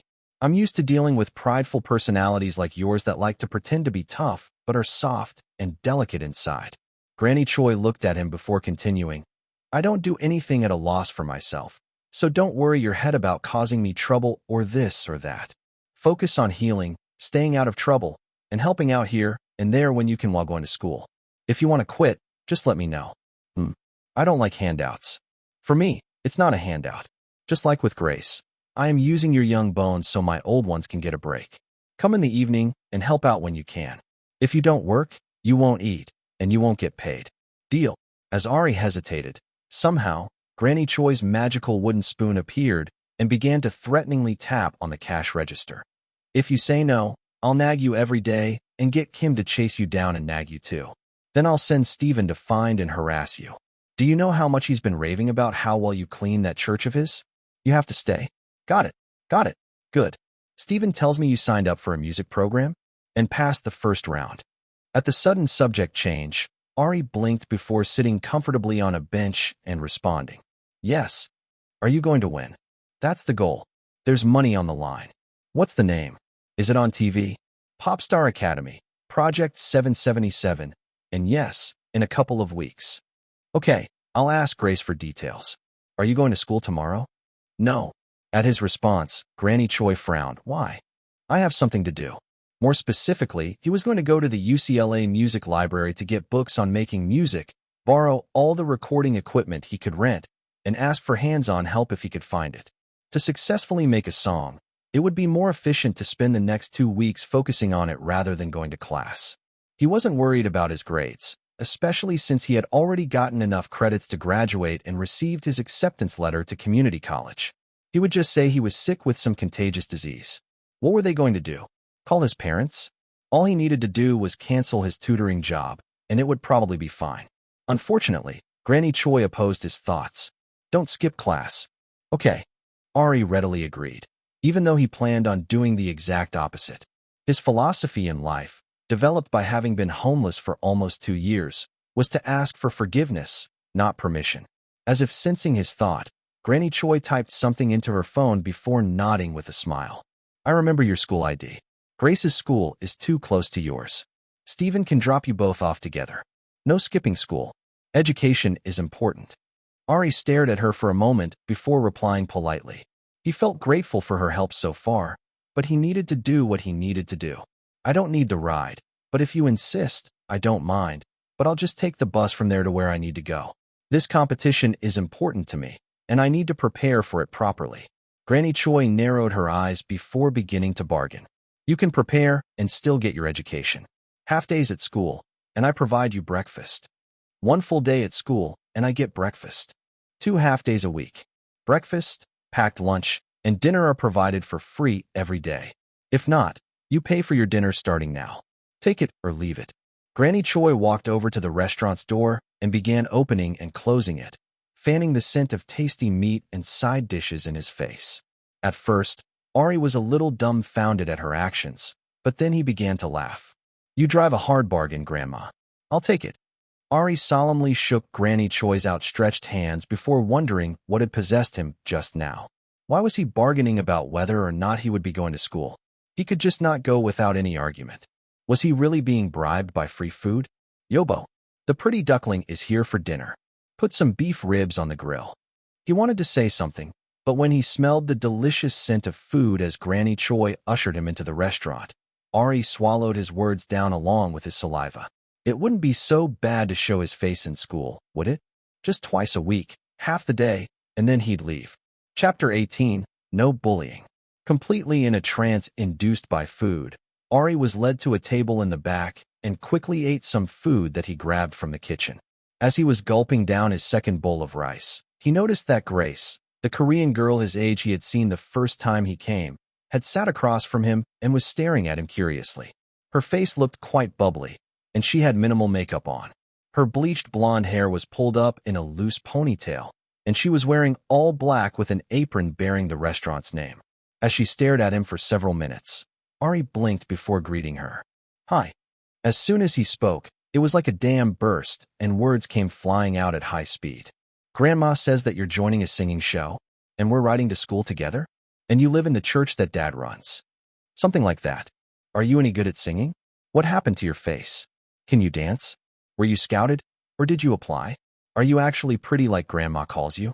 How old are you? Oh yeah, what's your name? At the barrage of questions, Ari blinked slowly before responding. I'm decent. Got beat up. Nope. Applied. Solid 8/10. Almost 18. Ari. Anything else?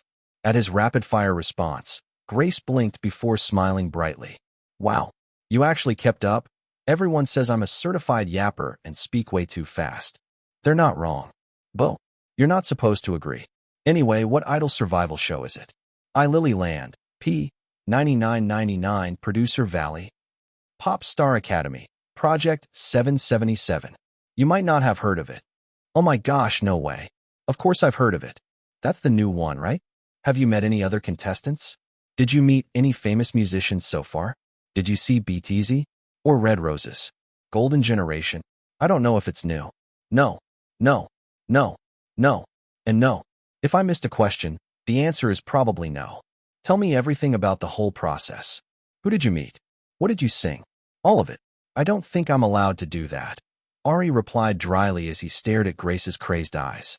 Not even to your favorite coworker? Please. Granny Choi is definitely my favorite coworker, followed by your grandfather. His cooking is amazing. That's fair. Gramps is my favorite, too. When he makes food for the holidays, it's the best. Anyway, do you have social media? You should follow me. With complete ease, Grace changed the subject. I don't have any. And no. Oh my gosh, really? That's so weird. Anyways, we should go to karaoke together with my friends and your friends since you're a good singer. I want to brag that I knew you before you were on TV. And also let me get an autograph, in case you make it. After spending about 10 minutes with Grace, who was clearly a capital E, Ari felt completely more exhausted than when he exercised and ran a 5K. She was like an endless fountain of entertainment news and trivia knowledge and switched topics every few seconds. And amazingly, the conversation continued with or without his input, and he couldn't help but wonder how she never ran out of words. It had to be a special skill. When she heard him mutter that, she launched into a whole other discussion and told Ari that she wanted to be an entertainment journalist, so she could interview her favorite musicians and entertainers and learn their deepest, darkest secrets. Seeing that crazy look enter her eyes once more, he could only say that her future looked very bright and wished her the very best, while vowing to stay far, far away. By the time he finished helping clean the restaurant and the bathhouse, his social battery was completely dead, and he didn't want to interact with anybody. He wanted to go to sleep, but he couldn't. Instead, he logged onto the computer and began watching videos on how to make music, all the while singing the little car horn melody that had been created during traffic. Occasionally, he would pick up a pen and paper and write down his thoughts, but overall, nothing was really coming together. At 2 a.m., he finally went to sleep, only to wake up at 5 a.m. to complete his repeat missions. After a sleepy breakfast at the bathhouse, he was driven to school in the church bus along with Grace, who continued to talk his head off. When he arrived at his high school, Ari stumbled through the empty hallways, completely confused as to where everybody was. Blearily seeing signs for a morning assembly, Ari walked in through what he thought was the back door of the auditorium. Unfortunately, as he opened the door, he realized that it was the front of the auditorium. And even worse, the door slammed shut with a loud thud, causing everybody to turn and look at him, including the principal who was on the podium giving a passionate presentation.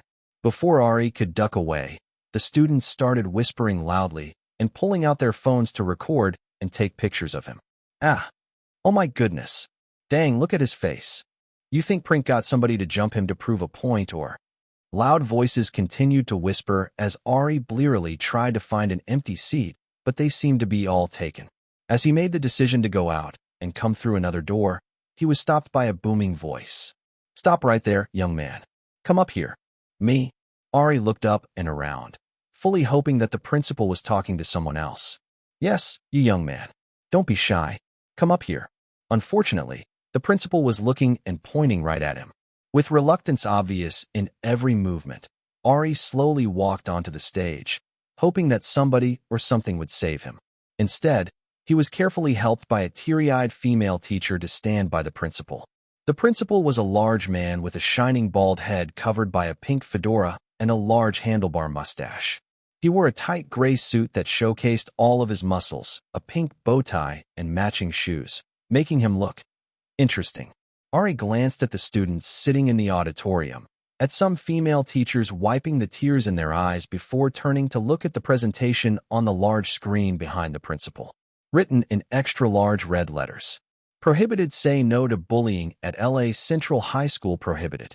If you see bullying happening, say something, so your classmates, friends, or siblings don't end up looking like this. The large principal pressed down heavily on Ari's shoulders, causing him to almost tip over from the weight.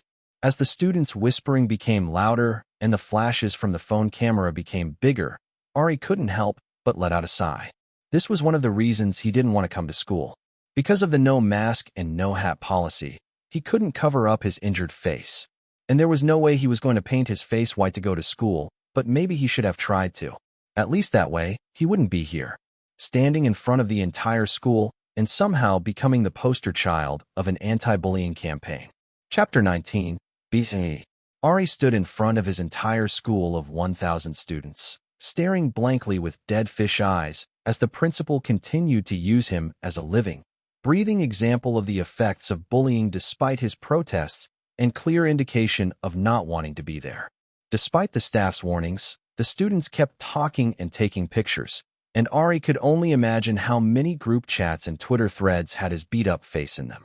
Ding. BZ. Generate some buzz. Get at least 100 people talking about you at the same time. In person or online, the choice is yours. Complete. Current rewards: 2 stat points and 1 charm stat point. Congratulations, Queen Bee. You're popular.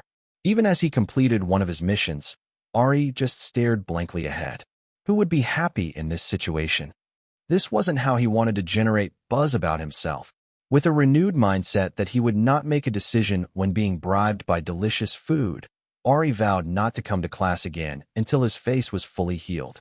In fact, he would rather wear the weird snail face mask than walk around barefaced. At least that way, he could slowly gather visual stat points. Actually, even though face coverings weren't allowed in school, wouldn't they make an exception for a bullied student?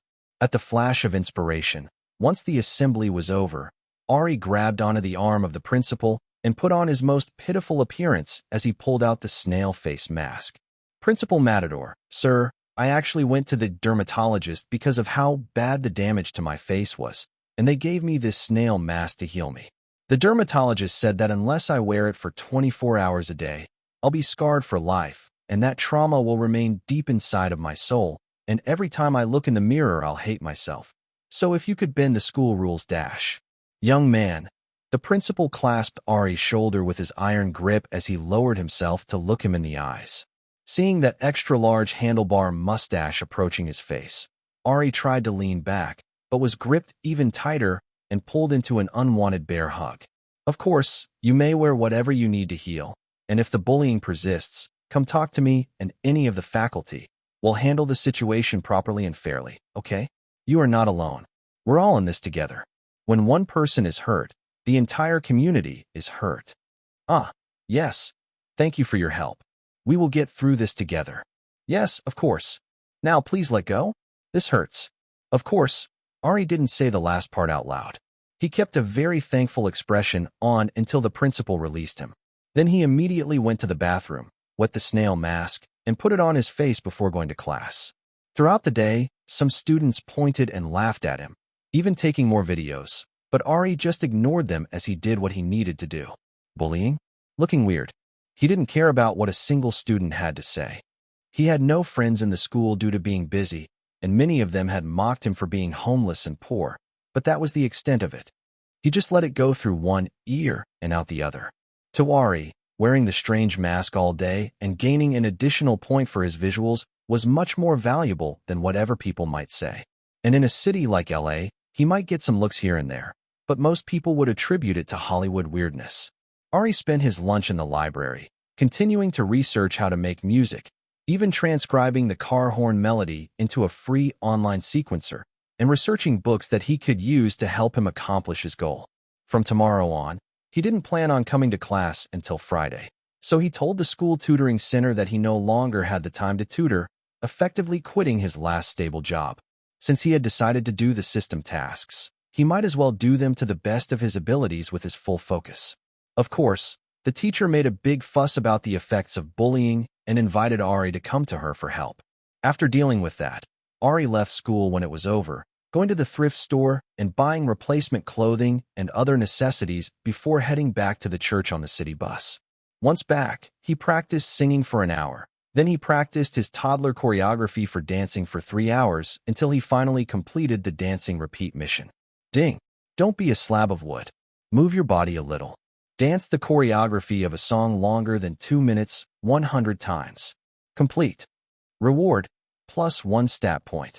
Dance the choreography of a song longer than 2 minutes 100 times has been removed from the repeat missions board. Current rewards: 3 stat points and 1 charm stat point. Seeing that he had finally collected 3 stat points, Ari smiled before speaking. Add all the free stat points to vocal and charm points to charm, please, and show me my stats. Vocals +3. Charm +1. Ariel Matisse. Vocals A. Dance F. Visual F. Rap F. Charm E-. Skills Picky Listener B. Pen Pal C. Phew. Now that those vocal stats are at a decent point, we need to work on the visuals. Snail Snot Mask. How much timing have you accumulated? Ari tapped the snot snail mask to view the details. Reusable snail, snot face mask. Deposited visual, 0.12. I need to wear this for 9 more days straight for another point, huh? TSK. After muttering to himself, Ari didn't bother taking it off. In fact, he would never take it off except for when he showered. He went over to the bathhouse with a notebook, pen, and his mask on. He wanted to see if any lyrics would come to him as he ate. When he walked through the door, the bell chiming loudly, Granny Choi nodded approving to Ly as she saw his mask. Good. Snail mucus is a medicinal face treatment to help smooth your skin. Go eat, then come clean. Okay. When she saw the notebook in his hand, she paused before saying, if you want, you can come to your homework here and bring your friends, too, like Grace and her friends. Thank you, but Ari tried to think of a polite way to refuse her offer. Humph. It's only an offer. I was just saying because Grandpa makes good study snacks. If you don't want it, it's fine. Eat. And stop sneaking cash into Steven's office to pay for food. It wasn't me. It was the cleaning fairy. Lies. Quickly ducking the wooden spoon that appeared out of nowhere, Ari went to eat dinner, chat with Grace, clean up, and head back to the church to continue his music creating, self-study, singing, and dancing. And the next morning, he took the earliest bus to head to the UCLA Music Library. Chapter 20, Library Trip. The UCLA Music Library was the most extensive music library in Southern California. They were known for having specialty music books that couldn't be found elsewhere, and they also rented music recording equipment, which is why Ari woke up early to take the 2-hour bus trip to the university. A trademark of the university's music department was their impromptu music shows from amateurs and experts alike. And appropriately, when Ari got there was a small orchestra setting up to play on the front lawn of the library while students rushed to class. Curious about what was happening, Ari sat there shamelessly wearing his snail mask. Although he got some looks here and there, most people assumed he was a strange art or theater student and ignored him. Perfect. With his notebook pulled out, Ari prepared to transcribe what he was hearing. According to his research, listening to music and identifying the notes and instruments was required for those learning song composition, so he'd been practicing. Surprisingly, after learning the basics, because of the picky listener, skill, Ari usually got 80 to 90% of the notes and instruments right when listening to pop and rock music. But since he was unfamiliar with string instruments in a classical setting, he wanted to give it a go while he had the opportunity. La la la la. HM. As the orchestra played, Ari noted down the notes he heard while doodling random lyrics next to it. And so, a strange sight could be seen by students rushing to class. A single student wearing a strange green snail mask watching an orchestra practicing on the lawn before 8 a.m. classes began. A few people took pictures to post on the school forum or online, but the majority of them kept going about their day. Ari didn't notice as he was absorbed in his music composition self-study. As he continued doodling, this time writing lyrics and musical notes, somebody came and sat right next to him, even though there were other empty benches available. Glancing up, he saw that it was a bald, old man wearing casual clothing who smelled like strong coffee. The man was focused entirely on Ari's notebook, staring at the scribbled notes while smiling and humming along to the orchestra. As Ari began to shut his notebook, a bit weirded out, the man stuck his entire hand on the page. Ari, what the heck was happening here? Young man, are you learning how to transcribe songs and arrangements? Yes, I just started learning, so I'm not very good at it. Ari replied calmly while trying to pull his book away from the old man. Pull. A tug-of-war battle ensued with Ari trying to pull his notebook away and the old man clutching it tightly. Ari _ why was this old man so strong? Is this a characteristic of old people? And why are they always holding on to me or my things? Let go. No matter how much Ari pulled his notebook, the old man's strong grip didn't budge, and eventually, Ari had to let go so his notebook wouldn't rip. With a happy sigh, the old man flipped through a couple of pages before he began speaking in a cheerful tone.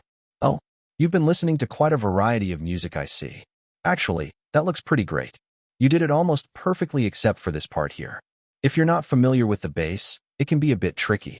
I recommend checking out double bass arrangements like Strauss, Ein Heldenleben, Polonaise, and Badenary, along with the Mozart Symphony 40 and Beethoven Symphony No. 9. It really has dash. Womp womp.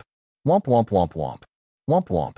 The sound of the old man's voice turned into nonsensical sounds as Ari's eyes began to glaze over at the completely unfamiliar terms being used in this unprompted technical lecture early in the morning by a thief who stole his notebook.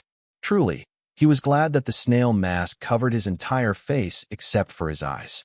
Otherwise, he was sure his expression would have given him away. After about 10 minutes of lecturing, the old man asked with a slight smile, "Shall I fix your mistakes for you?" "Ari, do I even have a choice? You're holding my notebook hostage." Instead of letting out his true feelings, Ari sighed before responding as politely as he could. "If I let you, will you give me back my notebook?" "Of course.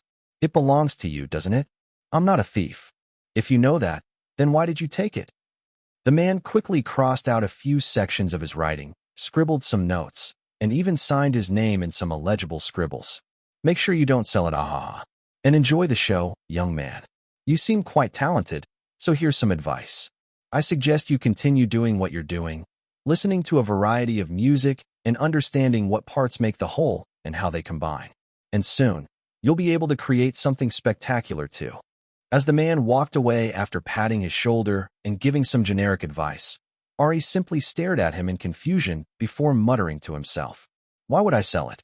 And why would you sign somebody else's notebook after stealing it? Is this Hollywood disease? Or are college professors just weird like this? Are these corrections even right? Or should I just restart?" As Ari began looking over the changes the man had made, there was a pause before the system responded. "Ding. I'm not a stalker, I promise. Get an autograph and sincere advice from a famous person. Complete. Reward: 1 stat point and 1 charm stat point. Current rewards: 1 stat point and 1 charm stat point." Who was that? Was he famous? I don't recognize his face. Uneducated, uncultured swine. That's ruder than you've been in 2 days. Who is he supposed to be? Ari watched curiously as the old man stood in front of the orchestra with sheet music in front of him. To Ari's eyes, he just looked like a regular old man waving a wand in the air on a random morning. Gustavo Dudamel. Am I supposed to know who that is? Tisk. He is one of the best orchestral conductors in the world and the director of the symphony in your city, you uneducated imbecile. He has produced countless arrangements and written a variety of symphonies himself. His skills are highly sought after all around the world. You should be honored that he not only corrected your work, but he gave you helpful advice. Got it. I'll keep it well and sell it later if I need money. Or since you like him so much, I'll threaten to burn it and see if you cough up stat points." Ari carefully tucked the paper away before observing the conductor. He still looked like a regular old man. "Ding. Because of your impertinent words, I'm not a stalker, I promise." Is now incomplete. What the hell? You're not allowed to do that. Give it back. I disagree. Your disagreement is rejected. Since you're unable to recognize the greatness of a classical music genius and the great opportunity granted to you, then find your own celebrity to give you advice. Good luck. We're cursing now? You think you're the only one who can flick people off? With a harsh whisper, Ari immediately hid his finger with his notebook and flipped the system off in return. Say goodbye to your stat point. As the system splashed cold water on his rebellion, Ari immediately apologized. "Hey, Nova. Nova, it was my bad. Hey, Supernova. I'm sorry, okay? I made a mistake. I didn't understand the greatness that was before me, but I understand it now. I sincerely apologize for my mistake and will try to do better." Ari began apologizing to the system in a soft tone. In fact, he could kneel down if needed, just so the stat point would come back. Rejected. If apologies fixed anything, there wouldn't be a need for prisons. Don't you believe in reformation and second chances? I know you're not sorry. You just want your stat point back, which will never happen. TSK, you're as sharp as ever. Seeing that the apology wouldn't work, Ari decided to focus on the music instead. He wanted to see what a classical music genius was all about. Chapter 21. Begging for Books. As the old man got serious, the orchestra began playing a beautiful arrangement. And as Ari listened to it, he was quite amazed. Truthfully, it was probably one of the most amazing things he had heard, even though it wasn't music he usually listened to. The way each musical section led to the next, the way the music swelled and ebbed, fascinated him, and his ear thoroughly enjoyed listening to it. As he listened and transcribed what he heard, making notes here and there, before he knew it, 2 hours had passed, and the impromptu orchestra concert was finished. As the conductor took a bow, Ari and the only other listener who stuck around from the beginning, a boy wearing light-washed jeans, a white t-shirt, a cowboy hat, and cowboy boots while carrying a guitar case, clapped in appreciation. For Ari, it was the moment he conceded defeat. The music made by that old man was spectacular, and if the person who gave him advice made such good music, he might as well follow it. He exchanged nods with the conductor before heading to the library. Originally, his focus was to get only pop-composing books, but that had slightly changed. He first went to find books written by the conductor, and then began collecting all the books he had previously searched for, like Making Pop Music for Beginners. You have a melody, now what? MIDI, synth, and everything in between. I mix, you mix, mixing and arranging for beginners. Pop, pop, pop, pop to the top with these catchy lyric ideas. Make a pop song in 2 weeks or less, etc. Many of them were written by pretty good pop composers and could only be found in this library, so Ari planned on snatching them all for his own research. He was hoping that they would slap him with inspiration, and a song would be magically created somehow. As Ari was trying to grab the final book on his list, he heard the thumping of feet in the quiet library. Then somebody dashed into the aisle he was in and stopped while panting heavily. Glancing up, it was the cowboy hat-wearing guy he had seen outside. He looked panicked, and as he rushed forward, Ari saw him even clearer than earlier. His first impression was that he was tall, at least 6'2", 187 centimeters, if not taller and more muscular than he initially appeared, now that he was closer. With long, blonde hair that just brushed his shoulders, clear blue eyes, and a clean-shaven face with slightly rounded cheeks, he looked like a handsome country musician fresh from a picturesque farm. Hey there, I saw you earlier at the orchestra performance outside. A prominent country accent sounded out as the guy spoke to him while panting. Yes? Did you need something? I don't go to school here, so I can't help with directions if you're lost. The front desk is that way. Ari gestured in the general direction before he grabbed his book pile and began walking toward the equipment rental desk. Once he got the laptop and microphone, he was more or less done and could leave. The cowboy hat-wearing guy glanced at the stack of books in Ari's arms, gulping audibly, before speaking again. Are you the one grabbing all the pop composer books? I checked all the spots and they were all gone. Oh, that would explain the panting. Ari had worked his way from the first floor up to the fourth, snagging all the books he needed. And he had noticed that for some reason, almost all of the pop composing books were gone, so he had to get the librarian to pull whatever they had in the back for him as well. If the guy had been running from spot to spot while taking the stairs, he would definitely be out of breath. Yep, problem. Are you planning on checking those books all out? The cowboy hat guy asked again.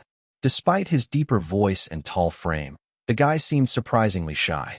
He frequently avoided eye contact, although it might be the snail mask weirding him out, and hunched down to look smaller. After looking him over, Ari responded calmly.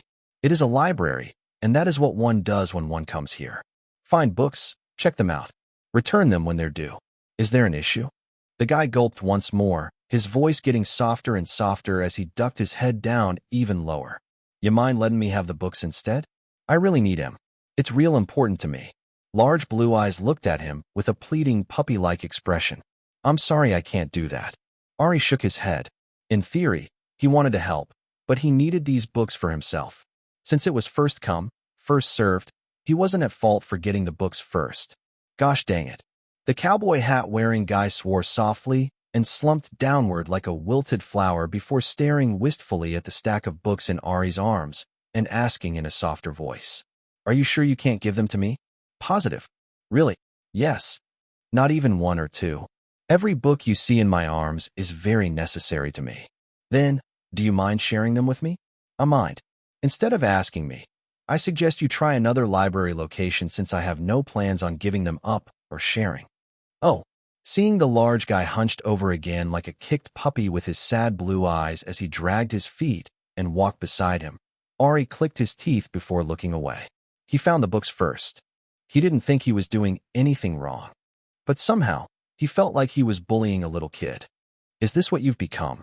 First, failing to recognize the greatness of classical music at first glance, and now being mean to a poor, innocent kid. 15 of the most popular composing books all greedily gobbled up by you. Look at the light in that child's eyes dying due to your selfishness. At the system's words, Ari rolled his eyes without responding. If anybody were a poor, innocent kid, it would be him, okay? This giant guy with his cowboy clothes was a perfectly fine adult. He wasn't a baby who didn't know how the world worked. First come, first served was the standard everywhere. Meanwhile, he was an underage child, scrambling to learn to create a song in 2 weeks and hopefully continue with an idol survival show even though he had never done anything like this before. And the system that was supposed to aid him was taking the side of a total stranger. Where was the pity for him? Chapter 22, Deal. Please. 20 minutes had passed, but the cowboy hat-wearing guy was still pleading. At this point, Ari could only shake his head in bemusement. Ari had been moving from place to place, trying to rent the various pieces of equipment he needed with no luck. During that process, the cowboy hat-wearing guy had followed him around while pleading with puppy dog eyes. Usually, he would be annoyed by now, but seeing the guy slump and then perk up each time he had a new idea to try to convince him to lend him the books was pretty funny to watch. It was like he was a live-action cartoon character. That was how emotive this guy was. Despite his tall figure, he was made to be teased just for the reactions. Please, bro. I really want those books. As the pleading continued, Ari really felt bad and finally relented. Look, the best I can do is somehow try to return them within a week, and you can check it out then. Take it or leave it. I really can't wait that long. I have an important event in 2 weeks and need to come up with a good song before then. Something different than my usual style, so I can prove him wrong. Please. I can pay you if you let me check those books out instead. How about $50 a book? You need to make a song for an event in 2 weeks? What a coincidence, me too. Hearing those words and seeing the guitar he was lugging around, Ari thought it over before making a guess. By any chance, pop star? He said it subtly since it wasn't supposed to be common knowledge. Immediately, the boy brightened up like a flower and stood up to his full height before sticking his hand out for a handshake. Yes, you too? Pardon my manners, I totally forgot to introduce myself. My name is James Jones III, but you can call me JJ or Jamie for short. Nice to meet ya. Ari.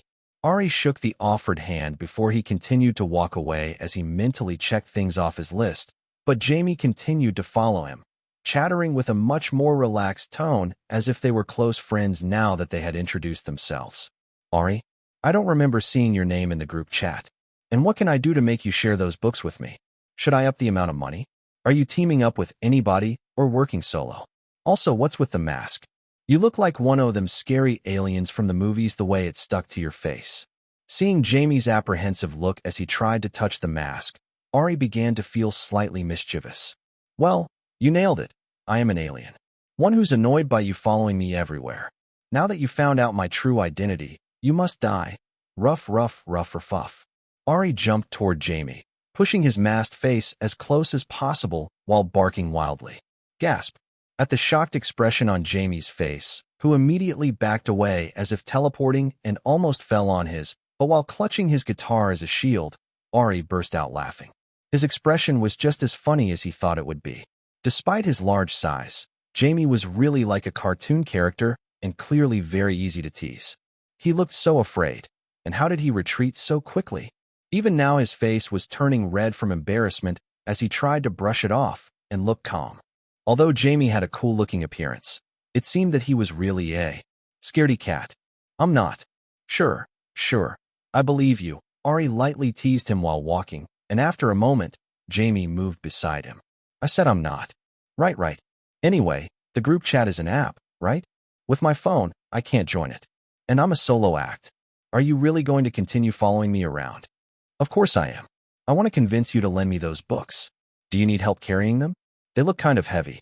Here, let me get that for you. Ari read the hidden message behind the kind-sounding words. The moment he let Jamie hold the books, he would run away with them. So you can steal it? Pass. Promise I won't. Scout's honor. Jamie cheekily tipped his cowboy hat, but Ari simply snorted.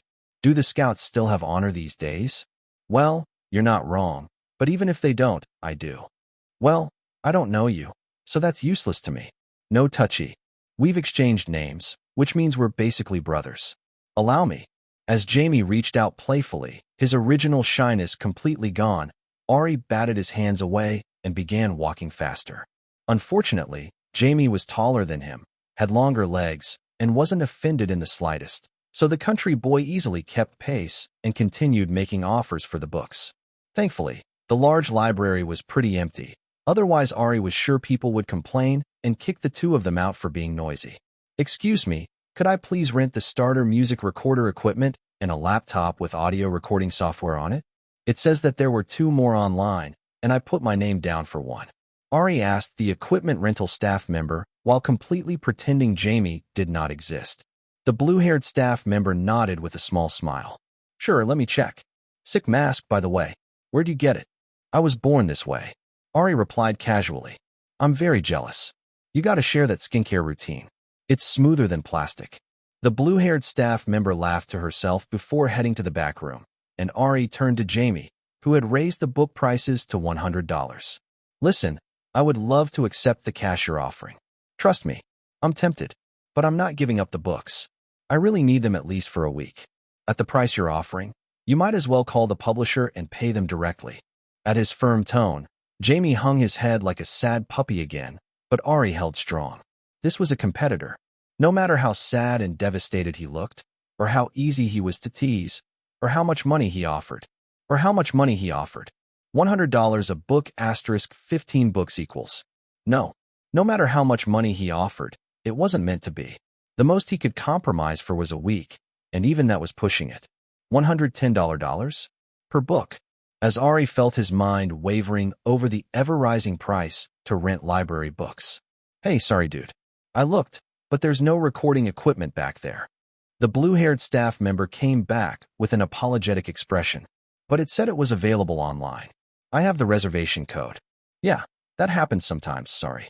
I can take your name and number if you want me to contact you if it's found. Or you could use your student ID to try and book a recording room on campus, although they're pretty hard to get. Ari couldn't do that.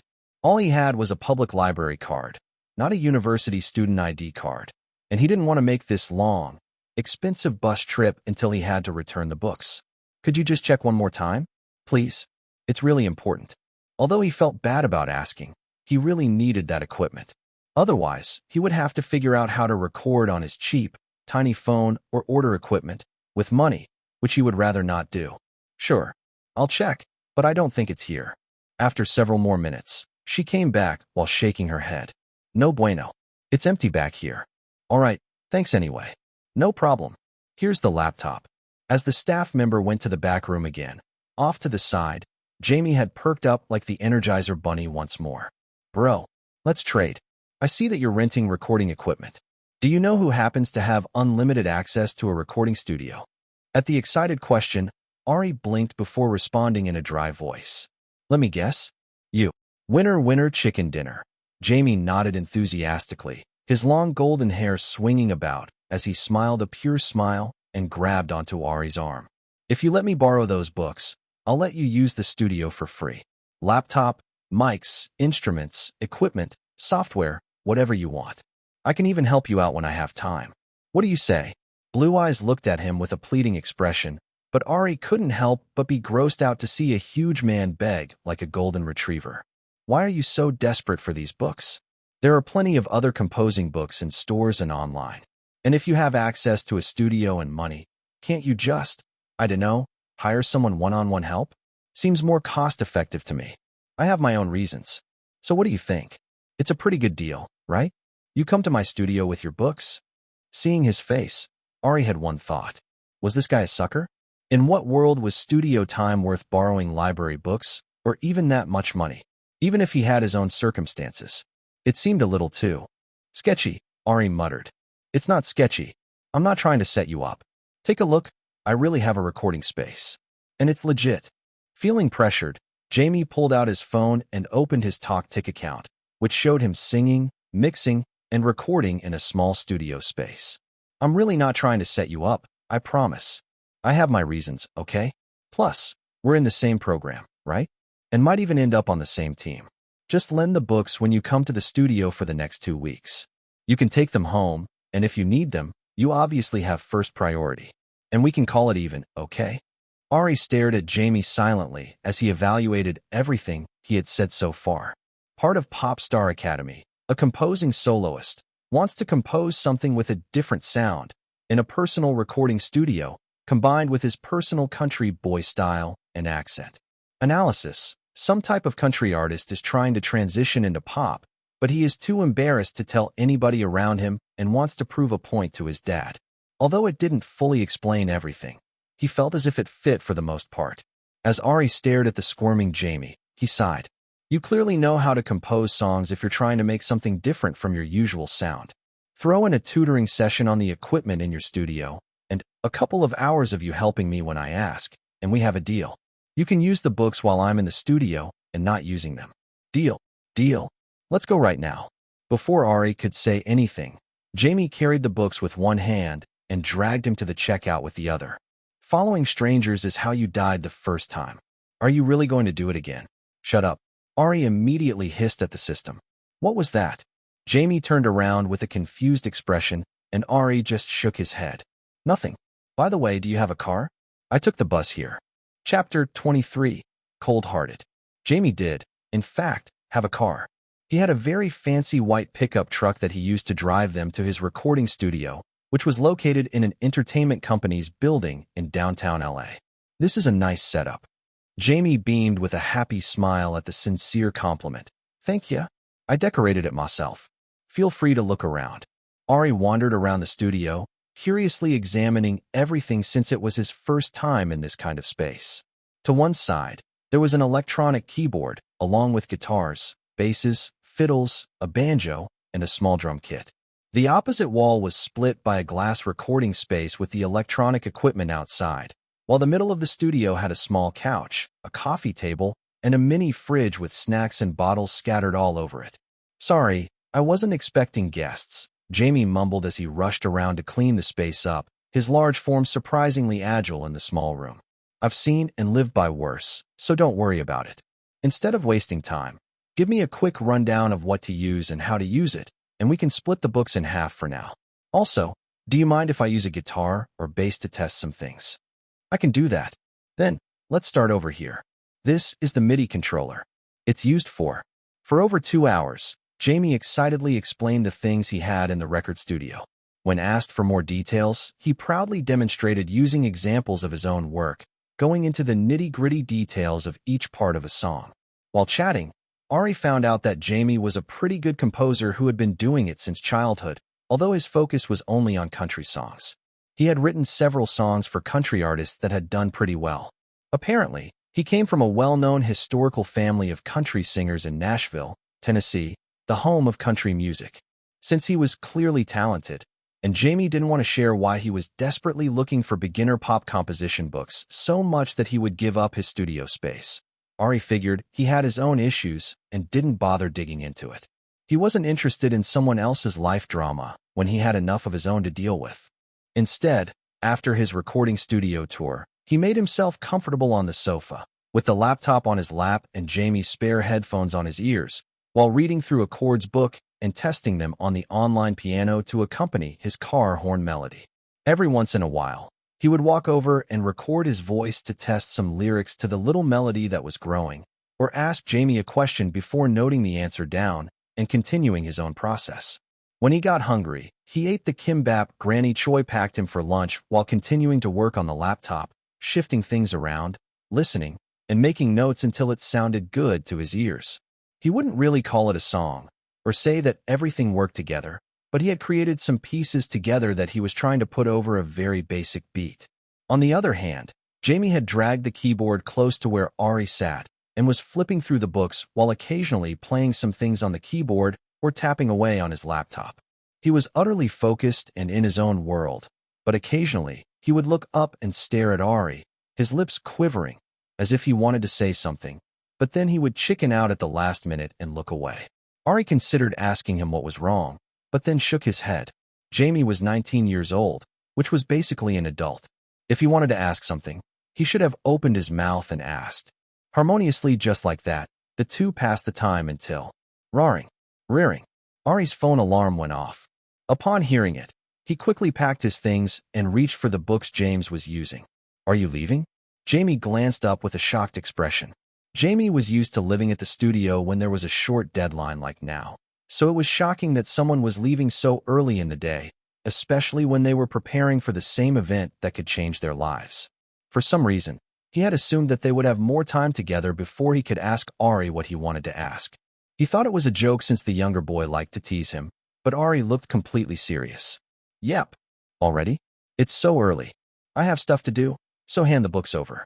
Let's regroup tomorrow. Can't you stay a bit longer? Just an extra hour or two. As the puppy dog face came out again on Jamie's face, Ari shrugged. I gotta go to work, and by the time I'm done, it's too late to take the city bus to come back here. I'll see you tomorrow. What if I come to pick you up after work tonight? And drop you off? That way, you don't have to take the bus. Jamie made a desperate plea, hoping that Ari would change his mind. Ari thought over the issue once more before shaking his head. I can't. As much as he would love to come back, the rest of his night was booked. He planned to do his repeat missions, work at the bathhouse, clean the church, and spend a couple of hours practicing singing and dancing to earn stat points before going to sleep. Seeing Jamie looking down, Ari sighed again. If you need to, take a picture of what you need in the books, or message me, and I can do it for you. I can come early tomorrow if it's that serious. How early? Jamie immediately perked up, the hair he had thrown into a messy bun getting loose. How early do you want me to come? 3 a.m. Try again. As he met Ari's angrily narrowed green eyes through the snail mask's small eye holes, Jamie gulped before changing his words. Then 4 a.m. Ari, _ 7 a.m. Fine. Anything else? And can you stay all day? I can buy the food and stuff. There's no need to worry about it. And I can pick you up and drop you off, so don't worry about the buses. Ari stared at Jamie's anxious face before nodding. I'll be here at 7 a.m. There's no need to pick me up or drop me off. Traffic is bad right now. Right? You're right. Jamie stopped speaking. Anything else? You seemed like you wanted to ask me something earlier. Ari put his hands on the doorknob, and James' lips began quivering like he wanted to say something. Speak now, or forever hold your peace for the next 2 weeks. It's awkward getting stared at constantly. At Ari's blunt words, Jamie's expression became shy, and he grabbed his laptop and held it out. Do you mind listening to something and giving me your honest opinion about it? You do know I know nothing about composing music, right? Hence, all the beginner books. Yes, that's fine. That means your feedback would be honest and unbiased. It's short. I promise. Okay, cue it up. Although he was a bit confused, Ari listened to the song in its entirety while Jamie stared at him with expectant eyes. The song started off with guitar strumming before picking up with a quick drum beat, and then added piano sounds with a catchy violin melody intertwined inside of it. To him, it sounded like a country song with a pop vibe. The guitar, strings, and drums made him feel like he was line dancing in a country bar somewhere, even though he had never line danced or been to a bar. It was a good song, fun, had a catchy little tune, and sounded similar to some of the songs Jamie had told him he composed. What did you think? Jamie asked quietly. First impression? It's pretty good and quite catchy. It's like a country pop song. I like the vibe and can imagine hearing it at a party somewhere. As Ari spoke, he could see Jamie's face fall in real time and his body begin to hunch in a way that he had learned meant the other boy was really upset. Jamie. Slam. The laptop was closed aggressively, and Jamie tossed it onto the couch before sighing and messing up his long hair. Country, huh? Right, of course. Thanks for your honest feedback. You said you had work, right? And there's traffic too. I'll see you tomorrow. Sure. I'll be here at 7 a.m. Sounds good. Jamie gave him a wan smile. Unsure of what he had said to make Jamie sad this time, Ari waved at the blonde boy before heading back to the church. As he sat on the public bus staring out the window, Ari couldn't help but murmur, I wonder why he's so upset. The song was pretty good. Even now, He couldn't get the sound of the violin and guitar playing in the background out of his head, and he really wanted to hear the lyrics to the song. But it seemed that Jamie hated it for some reason. He wondered what the issue was. Clearly, Jamie was talented, but here he was fighting to read beginner pop composing books with Ari. Since his family came from a country background, was he trying to move away from that and into the pop genre and getting pushback, or could he not make country songs anymore? Or was it something else? Are you planning on digging into it and helping him out? Ari thought it over for a moment before shaking his head. He had no plans on digging into anybody else's situation. And as for helping, what could he teach somebody who produced an amazing song in the time it took Ari to struggle stitching some chords together with a melody? He would just wish Jamie the best in figuring out his own issues, and for himself not to get involved with his problems. How cold-hearted. Ari couldn't find it in him to disagree with the system. Number 25. Chapter 25. How do you plan on paying me back? What do you think about me tweaking this section a little bit? You said you wanted to emphasize the car horns, so I tried to find some trumpet sounds in my kit to imitate the sound you wanted and spliced in that bass riff like you suggested. You are really good at picking out sounds, you know that? I didn't think it would work. Jamie clicked some buttons on his laptop, and the unmistakable sound of a trumpet playing Terrora sounded out before mellowing out to a steady bass line and guitar strumming where Ari planned on putting his lyrics. As the song continued playing, Ari closed his eyes while mouthing the lyrics to himself. His ears said it was good. His mind said it was good. It felt good all around. He opened his eyes and smiled slightly, the horns on his snail face mask bobbing as he squirmed around. He was enjoying the music. Truly, it was just that. He really needed to pee. But he was so close to completing the instrumental with Jamie that he had been delaying using the bathroom for hours as they kept tweaking things. And now he felt like he was about to burst. Ari? Thoughts? Jamie asked him with an expectant yet confident look, as if he were sure Ari would never say he hated it. After all, Jamie had been putting in back-to-back 12-hour days to work on Ari's song, tweaking every little bit according to Ari's thoughts, and even giving feedback of his own. It had been a true collaborative effort between the two of them. I like that better than the last version. Do you think I can learn to play the trumpet in a couple of days to perform that part live? I feel like it would get the crowd going. Absolutely not.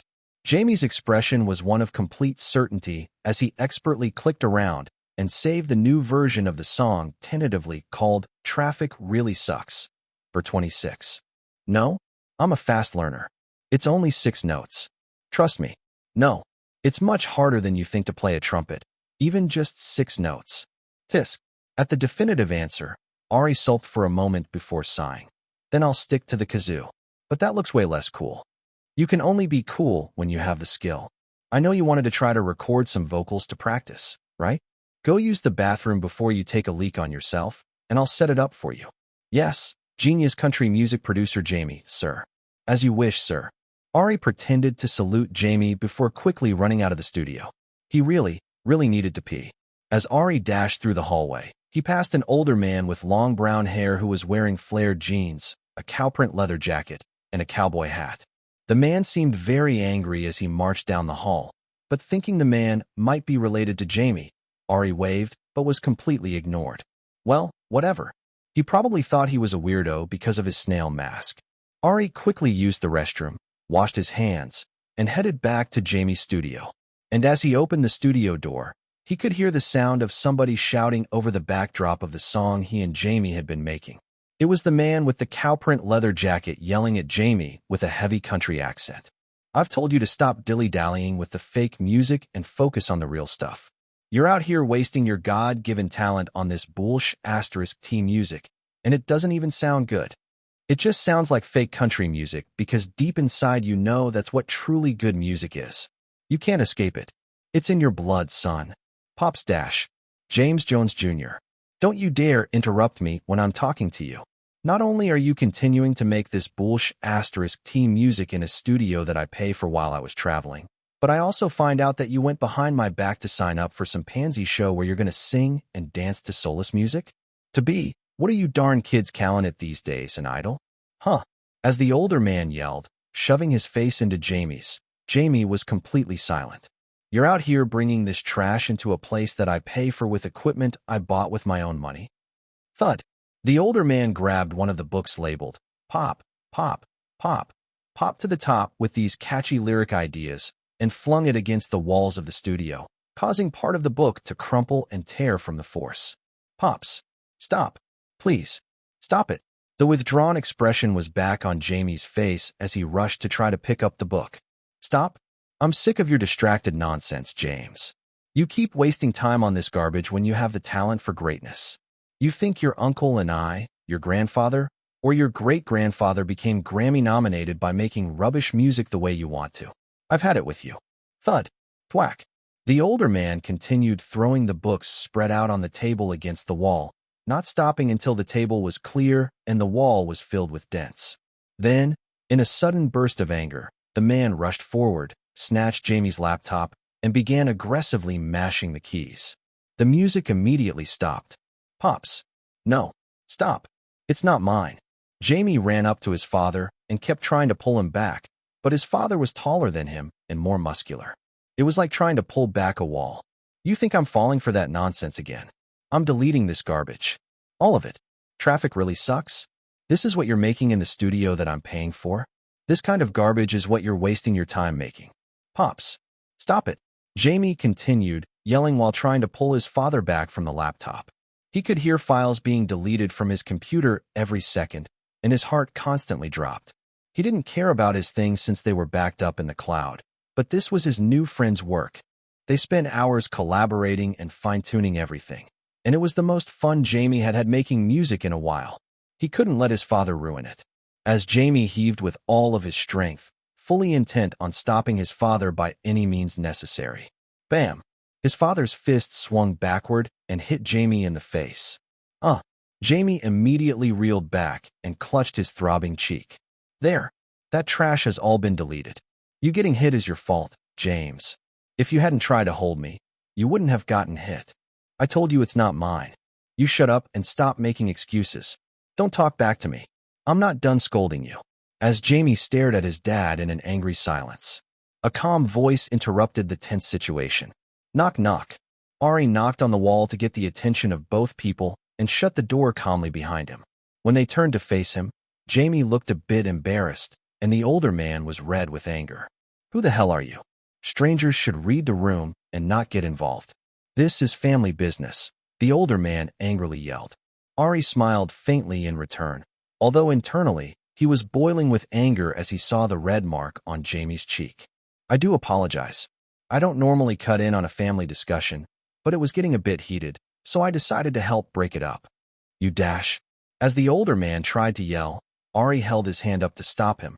As for not getting involved, I think I should be very involved. After all, those are my very expensive books you just wrecked, and that's my song you deleted. Seeing the man's lips sputtering, Ari continued in a cold voice. How do you plan on paying me back? Number 26. Chapter 26. Bluff Master. Who the hell are you supposed to be? Jamie's father asked rudely as he looked Ari up and down as if trying to size him up. Ari knew exactly what he saw. A slim young man of unknown age dressed in a black turtleneck, an oversized black hoodie, slim-fit black jeans, and black boots. Slightly curly black hair hung around a face covered with a green and brown hard-shell snail-shaped full-face mask with protruding green horns. It was not exactly an image that commanded respect, but Ari always thought it was how you carried yourself that mattered, so he stared directly into Jamie's father's blue eyes as arrogantly as he could. I'm Ari, a client whose work you just destroyed. How do you plan on repaying me for the money and effort spent on it? I'll have you know it was very expensive. Ari lied boldly without looking at Jamie. Oh, has the lying show begun yet again? I'm all ears. Ari ignored the system and Jamie's shocked face while focusing on Jamie's father. He knew how it felt to be in situations like this, and he didn't want the other boy to think that he was pitying him for a situation that was clearly out of his control, especially when he hadn't done anything wrong. Even if it was the parent who brought you into the world, nobody should have the right to belittle and carelessly destroy your work. Although he wanted to scold Jamie's father as a friend, he mentioned a matter he knew the man would take seriously. Money. Considering how many times the man had brought up money in the few seconds he had heard him yell at Jamie, it was clear that money was very important to him. Although he was much shorter than Jamie's father, Ari made sure he projected confidence, tilting his chin up and speaking arrogantly, as if he owned the place and everyone else was beneath him. Because that was the only way a man like Jamie's father, who was prideful, would take him seriously. You're telling me that that trash that was playing earlier was your song? Traffic really sucks? That you paid a lot of money for that garbage? At the skeptical look on Jamie's father's face, Ari continued lying without care. You considering it garbage is your choice, but I'll have you know that I'm the manager for Mello and Marsh. I'm sure you've seen them. They wear strange masks like this one, and they're one of the top genre-bending DJs in the country. Ari sprinkled in some believable truths and, seeing Jamie's father nod a couple of times, confidently continued with his lie. Wow, at this rate, won't you unlock the acting stat by yourself? Ari ignored the system and continued. My client was so impressed with the work Jamie here has done before that he gave him a challenge of taking a mundane topic like traffic, which everyone deals with, channeling his country roots while still making it a hit song that can be remixed at clubs and festivals around the world. We paid over $50,000 for that song, and it was due today. How are you going to fix that situation and repay me for the hours put in and money lost? 50 what? $50,000? You're joking. James Jr. Well, I'll be darned. You signed a $50,000 contract without telling me. Is this actually working? As Jamie's father turned to face Jamie with an excited expression, Ari began trying to get Jamie's attention by winking and nodding subtly while standing behind his dad. Play along, Double J. Double down on the lie. Ari kept trying to communicate with Jamie through telepathy. James, play along. Don't sell me out like this. Unfortunately, Jamie looked like a deer in headlights, glancing back and forth between Ari and his father and stuttering. Immediately understanding the situation, James' father turned to glare at Ari once more. Are you fibbing, boy? Too bad. Maybe next time. Seeing that the jig was up, Ari clicked his tongue with regret. My name is not Boy, it's Ari, and even if I didn't pay $50,000, I purchased that song fair and square and have been working on it with your son who is quite talented. So I don't appreciate you calling it garbage and deleting it, and fully expect you to pay me back for the song. Additionally, those books you so carelessly destroyed are from the UCLA library. You can check if you don't believe me. Make sure you add that in the bill too. You're a mannerless one, ain't ya? Talking to your elders with your face covered and fibbing. And now you tried to rope my son into it. I told you not to hang out with people like this, James. Clearly, his parents haven't raised him properly. Thank you for saying that. But both of my parents are dead, so that would explain why I have no manners. Kind of hard for them to teach me when they're 6 feet under, so I hope you understand. At the casual mention of his dead parents, Jamie's father paled drastically. His lips twitched momentarily before he finally mumbled. Sorry for your loss. Tell James the cost of the books, and I'll send him the money. James, I'll see you when you get home. This conversation isn't over. And before either James or Ari could say anything, slam. James' father stalked out and slammed the door. What about the cost of my song? How stingy. There was awkward silence in the room before Ari threw himself onto the couch and sprawled out while staring at the ceiling. He waited several seconds before speaking softly. So, that happened. Yeah, thanks for your help.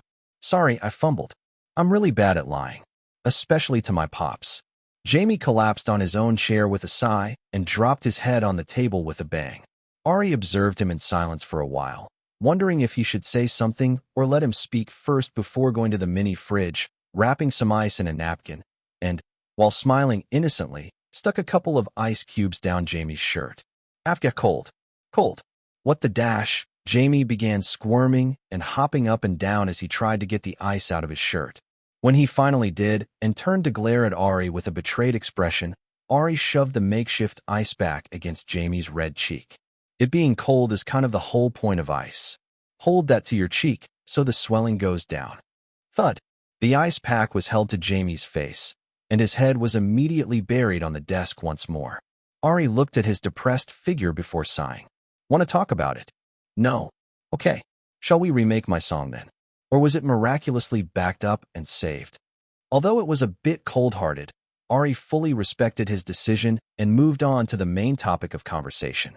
His song, which needed to be ready in 2 days for the rehearsal. What? You're giving up asking just like that?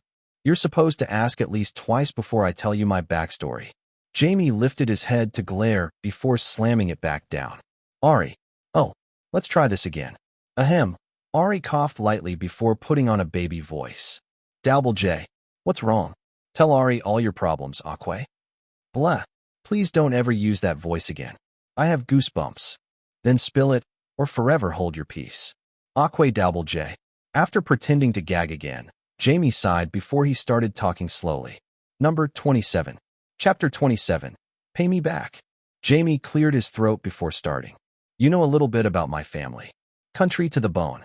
Your grandfather invented a new country guitar and bass strumming method, and your family has been Grammy-nominated for 3 generations now. Your dad and brothers are famous in the country community. I know the gist. Ari quickly summarized everything he had learned. You looked us up? Jamie's blue eyes were wide open in surprise. You gave me your first and last name and told me you were the third in the family. It took about 5 seconds to pull it up. Cough stalker. Jamie pretended to cough in his hand with a sly look. So what I'm hearing is that you want more ice down your shirt? Say less. As Ari sat up threateningly, Jamie rolled his chair away in a panic. Ahem. Anyways, my whole family is into country music. My older brothers, my uncles, my dad, my grandfather, and my cousins. Basically, if you're a man, you got a guitar when you were 2 and learned to love country music, which is hailed as the end-all be-all of music in my family. You could say they're country elitists. They think country music is the only real music. I also thought that way for a while since I started composing early. But not anymore. No, not really. Don't get me wrong, I still love it, but I want to expand my composing to all these different genres that I've learned to love and enjoy. Because a story or message can be passed on through song, even if it's not in the form of country music. And I want to be the one on stage, performing not just country music, but different types of music to people worldwide. I want to bring my music to them, but also learn their music as well. Sounds like a solid dream to me. It was much better than Ari's dream of becoming an idol superstar because of a system and because of revenge. I thought so too, but my whole family is against it, and my dad always threatens to take the studio away or block my card whenever he catches me trying to compose anything that's not pure country. It's why I joined the Pop Star Academy program behind his back and wanted to challenge myself to compose a non-country song for my second round and perform it for everyone, including my father, to listen to. But Jamie paused and banged his head on the table before mumbling quietly. No matter what I do, it all just sounds like a rip-off country music. No matter how many books I read, arrangers or composers I talk to, and concerts I visit, my music always sounds like country. Maybe my dad was right after all. That's what my talent is for, and I should just give up now. Because I'm useless. Ugh. As Jamie's voice trailed off, and he almost sounded like he was crying, Ari awkwardly got up to give him some room to compose himself. He definitely didn't know how to comfort someone dealing with emotional issues like this. I'll go get some drinks from the vending machine. I'll be back. Ari quickly ran out of the recording studio and headed to the vending machine before realizing that he had left his wallet behind. All he had on him was the small sticky notes he now habitually carried everywhere and a pen, just in case he felt inspired to write lyrics. Very smooth. It'll be very believable that you went out to get drinks and came back with no drinks in sight. You just shut up. Not everything needs a comment, you know. Since he couldn't head back immediately, Ari just walked around the outside of the building while trying to think of a way to help Jamie. He had become quite fond of the boy, and Jamie had really helped a lot to turn Ari's random melodies, chords, and ideas into a decent song, all without asking for anything in return, apart from some credit. But Ari really couldn't figure out how to return the favor. Composing-wise, he was miles beneath the other boy, and his lyrics were not as diverse as Jamie's, either. The only area where he could possibly comparably differentiate himself was his skill, picky listener, B. But it wasn't as if he could just pick out what sounded country in Jamie's compositions and help him replace it. Could he? What was the description of picky listener again? Skill, picky listener B. Effect. Your ears become sensitive to pitch, tone, melodies, and song components, recognizing them in anything and anywhere. You can recognize a good song and good parts of songs, and you can more easily recreate what you hear and pick out distinct sounds and musical arrangements. Maybe this would work? If I can identify the country-sounding parts and have Jamie change them? As Ari was walking while reading his skill description and mumbling to himself, he passed by the smoking area and spotted a familiar man in a cowprint jacket smoking a cigarette while talking on the phone. As Jamie's father spotted him, he quickly ended the call and gestured for Ari to come over. When Ari arrived before him, James Jones too held out a pack of cigarettes. "Want a smoke? I'm underage." "Are you now? I thought you were some hotshot manager to some s'mores guy." "Who's to say that I'm not? You don't know me." Ari replied with a confident tilt of his head, and Jamie's father stared at him before laughing wildly and slapping his knee. "I like you, son. You got some spunk to you, even though you lied to my bare face. I keep telling you, my name is not Son. It's Ari. Get it right. Watch your tone when you're talking to me, boy."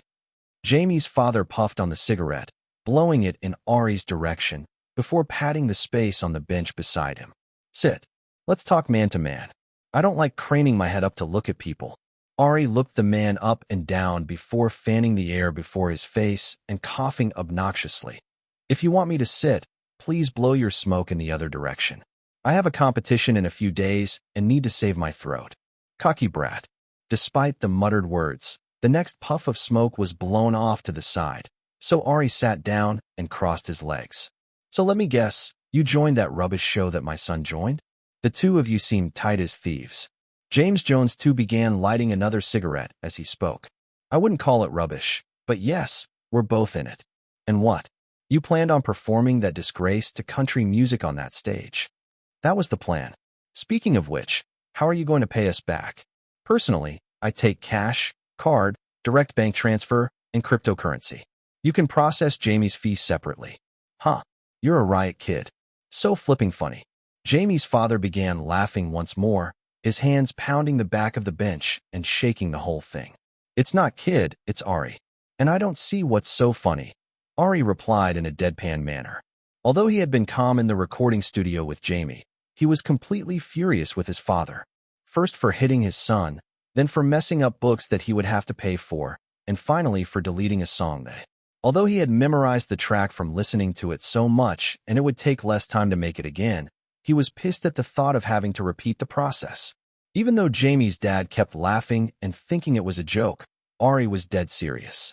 He truly wanted to be compensated for he and Jamie's wasted time and effort. TCH, kids these days can't take a joke. Let me give you some advice, kid, and this is coming from an adult who has succeeded and gotten close to the top in the industry you're trying to join. Jamie's father paused to light another cigarette, taking a deep puff before releasing it. "Ari, who the hell is asking you for advice? Pay me the damages for all the time and effort that I put in." Chapter 28, Worthless Advice. At the sudden topic of advice, instead of details on how James Jones too planned on paying him back for lost intellectual property and time wasted, Ari could only bite his tongue as he waited for the man to get to his point before retorting. After taking several cigarette puffs, James Jones too finally started speaking in a slow country drawl. "You know, my kid James is quite talented. More talented than all my other sons put together. He's been singing and playing country music since he was ye-high." James Jones too held his hand lightly below his knee. "He's the one who's finally going to break this no-win Grammy nomination curse in our family and get the accolades we finally deserve for putting our all into creating and contributing to the legacy of true music. That's country music to a fancy city boy like you, Ari." James Jones 3 continued, as if he didn't expect a response. "Which is why I refuse to let him ruin his future by joining some pansy music show where he'll be singing and dancing to the tune of some fake music rather than focusing on making the real stuff with his talent. It's his talent and his skills, and you don't get to dictate how it's used. You can't refuse to let him do something or force him to do anything. He's already auditioned for the program and made it, and from what I've seen of his singing skills, he'll continue to make it past the next round. If I paid to have it nurtured and provided him the skills and opportunity to do so, I have a say in what my son does with those skills.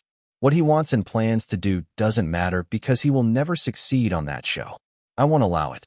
At the sheer confidence in Jamie's father's voice, Ari narrowed his eyes. "What do you mean by that?" Jamie's father began laughing. "You know this industry is quite small. Everybody knows everybody. And so, is there a point to all of this? Or are you talking just to talk? Was this stupidly long story going somewhere? Hold your horses, young fella. There's a purpose in the journey as well as the destination. Since this doesn't seem like advice and I don't like speaking in parables, I'll just leave. I'm quite busy thanks to somebody. All you youngsters are always in a rush. Well then, mask face, riddle me this. Who did you think I was talking to when you walked by? Ari stared at him blankly. All that I'm saying is that all it takes is one call to make sure James doesn't move on past this round. That this foolish fancy of his ends here. James Jones too spat to the side in disgust, as if the thought of the program made him sick. Ari stared at the man in shock before speaking. You're joking. You called the program to get your son kicked out. Are you crazy? Kick him out. Not at all. The next round involves the audience vote, and the judge votes, with the judges having priority. I know the little task they gave him, and even if he does an amazing performance, I've asked them to fail him if his song has even the barest hint of country music to it. Once he fails spectacularly in front of his peers, industry professionals, and the general public, he'll finally quit this nonsensical behavior and focus solely on the true music. The music that's been in his blood since he was born. Ari could only stare at Jamie's father in sheer disbelief. One of the things he couldn't stand the most were pretentious people, and personally, Ari thought one of the most stupid things you could be pretentious about was music. Whether it was made for fun or was meaningful, had soulful lyrics or just random words, it didn't matter as long as the creator of the music and the listener enjoyed it. Why would you bother putting one genre above another, especially in a global world where people live and experience different things? It was stupid. The fact that this man would go this far for his true music was insane, especially when it meant degrading the talent and effort of your own kid and trying to block his dreams just to prove your own thoughts about music was right. And to top it off, this man planned on using his connections to try to eliminate Jamie, even if he performed amazingly? Not on his watch. Originally, Ari had no plans to get involved in Jamie's family drama, but this was a step too far. Ari narrowed his eyes, taking a deep breath so he was calm before speaking. Truly, he was trying his best not to blow up. Is that the advice of someone near the top of the industry? That anybody with a little bit of power can make one call to cancel someone's dream? Or are you threatening to do that to me as well? What makes you think I won't tell Jamie you said this? Tell him. He knows how I feel about it. And me threatening you? Not at all. You're not worth me wasting a favor on. My advice to you would be to give up. Based on that garbage song you wrote, I can tell you have no talent, and I don't see you passing even the next round of even that pansy show with all the talent they gathered. And I don't know if that mask of yours is a gimmick to attract attention, but you'll never get far in this industry with those kinds of things. James Jones too paused before turning to stare at Ari. And although James seems quite attached to you, I'd appreciate it if you stayed away from my son. You're clearly a bad influence, and I need my son to focus on the path I've chosen for him instead of whatever it is you plan on doing with your life. Ari stared at Jamie's father in silence before suddenly pulling out the post-it notes and pen from his pocket and holding them out. What? Autograph? Didn't you hear what I said? I heard it. I'd still like the signature. I'm not a fan, but you're famous or at least popular to some people, so it should be worth a lot of money, right? Sign here and label it to Ari. Ari gave the man a polite smile while holding out his sticky notes, even though internally he was cursing him out. You are one strange boy, you know that. As soon as Jamie's father signed the sticky note and Ari saw the ding that indicated that a mission was complete, he stood up and glared at Jamie's father. Firstly, you can't decide whether Jamie and I are friends. That's between him and me. Secondly, if you're judging my talent based on my appearance, I could say the same about you. A middle-aged man who flexes his industry muscles based on his past glory. After all, wasn't your Grammy nomination 20 years ago? Well before Jamie was born. You had all that time and still couldn't achieve it. How pathetic. You rude little punk. Congratulations, you have eyes. I am rude and a little punk and take great pride in it. Ari smiled wildly to restrain the anger bubbling inside of him before continuing. Third and finally, those words of yours? I'll make you choke on them. So make sure you tune in to see my untalented, gimmicky punk self and your brilliant son both pass the next round of that pansy music show with the garbage songs that we created. Rip. While James Jones too was glaring at him, Ari shredded the post-it note with the autograph on it and tossed it at the man's face like confetti. This autograph is as worthless as your opinion to me. Make sure you're watching your son continue to chase his dream with or without your approval, you damn old man. And without waiting for a response, Ari ran back into Jamie's studio, slamming the door shut. "You're back. Why did you go to buy drinks? The fridge is full of them," Jamie asked with a much more composed expression as he sat on the chair with the ice pack still held to his cheek. "James Jones III. Why, yes, sir."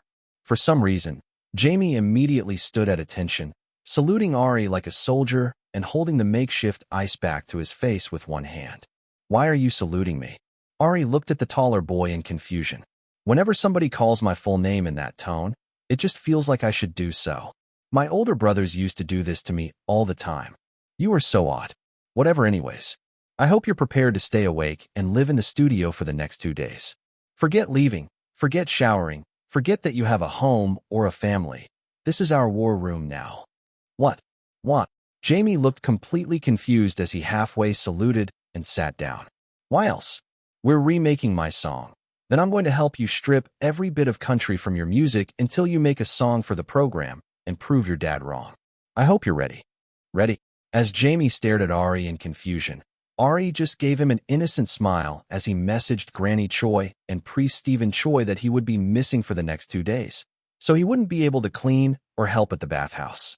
In his mind, Ari was already planning the schedule, including singing practice, the repeat missions, and performance details, including the previously scrapped trumpet portion.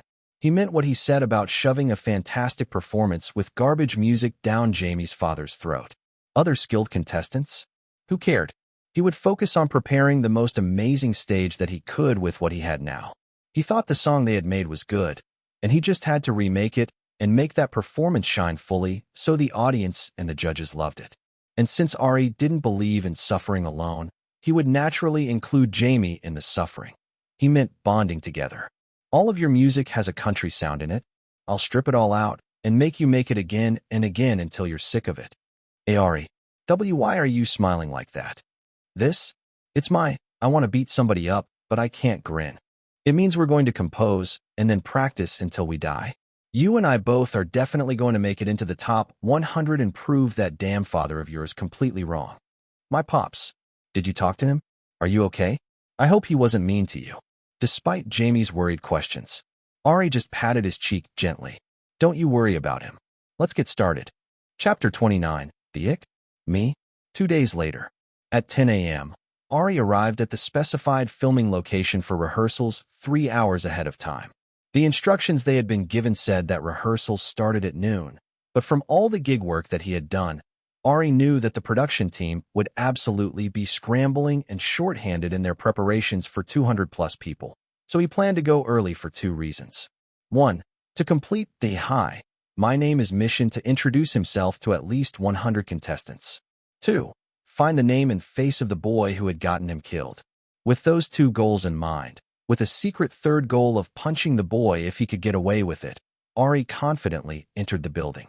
As expected, staff members were running around, moving equipment, and setting things up in a frenzy.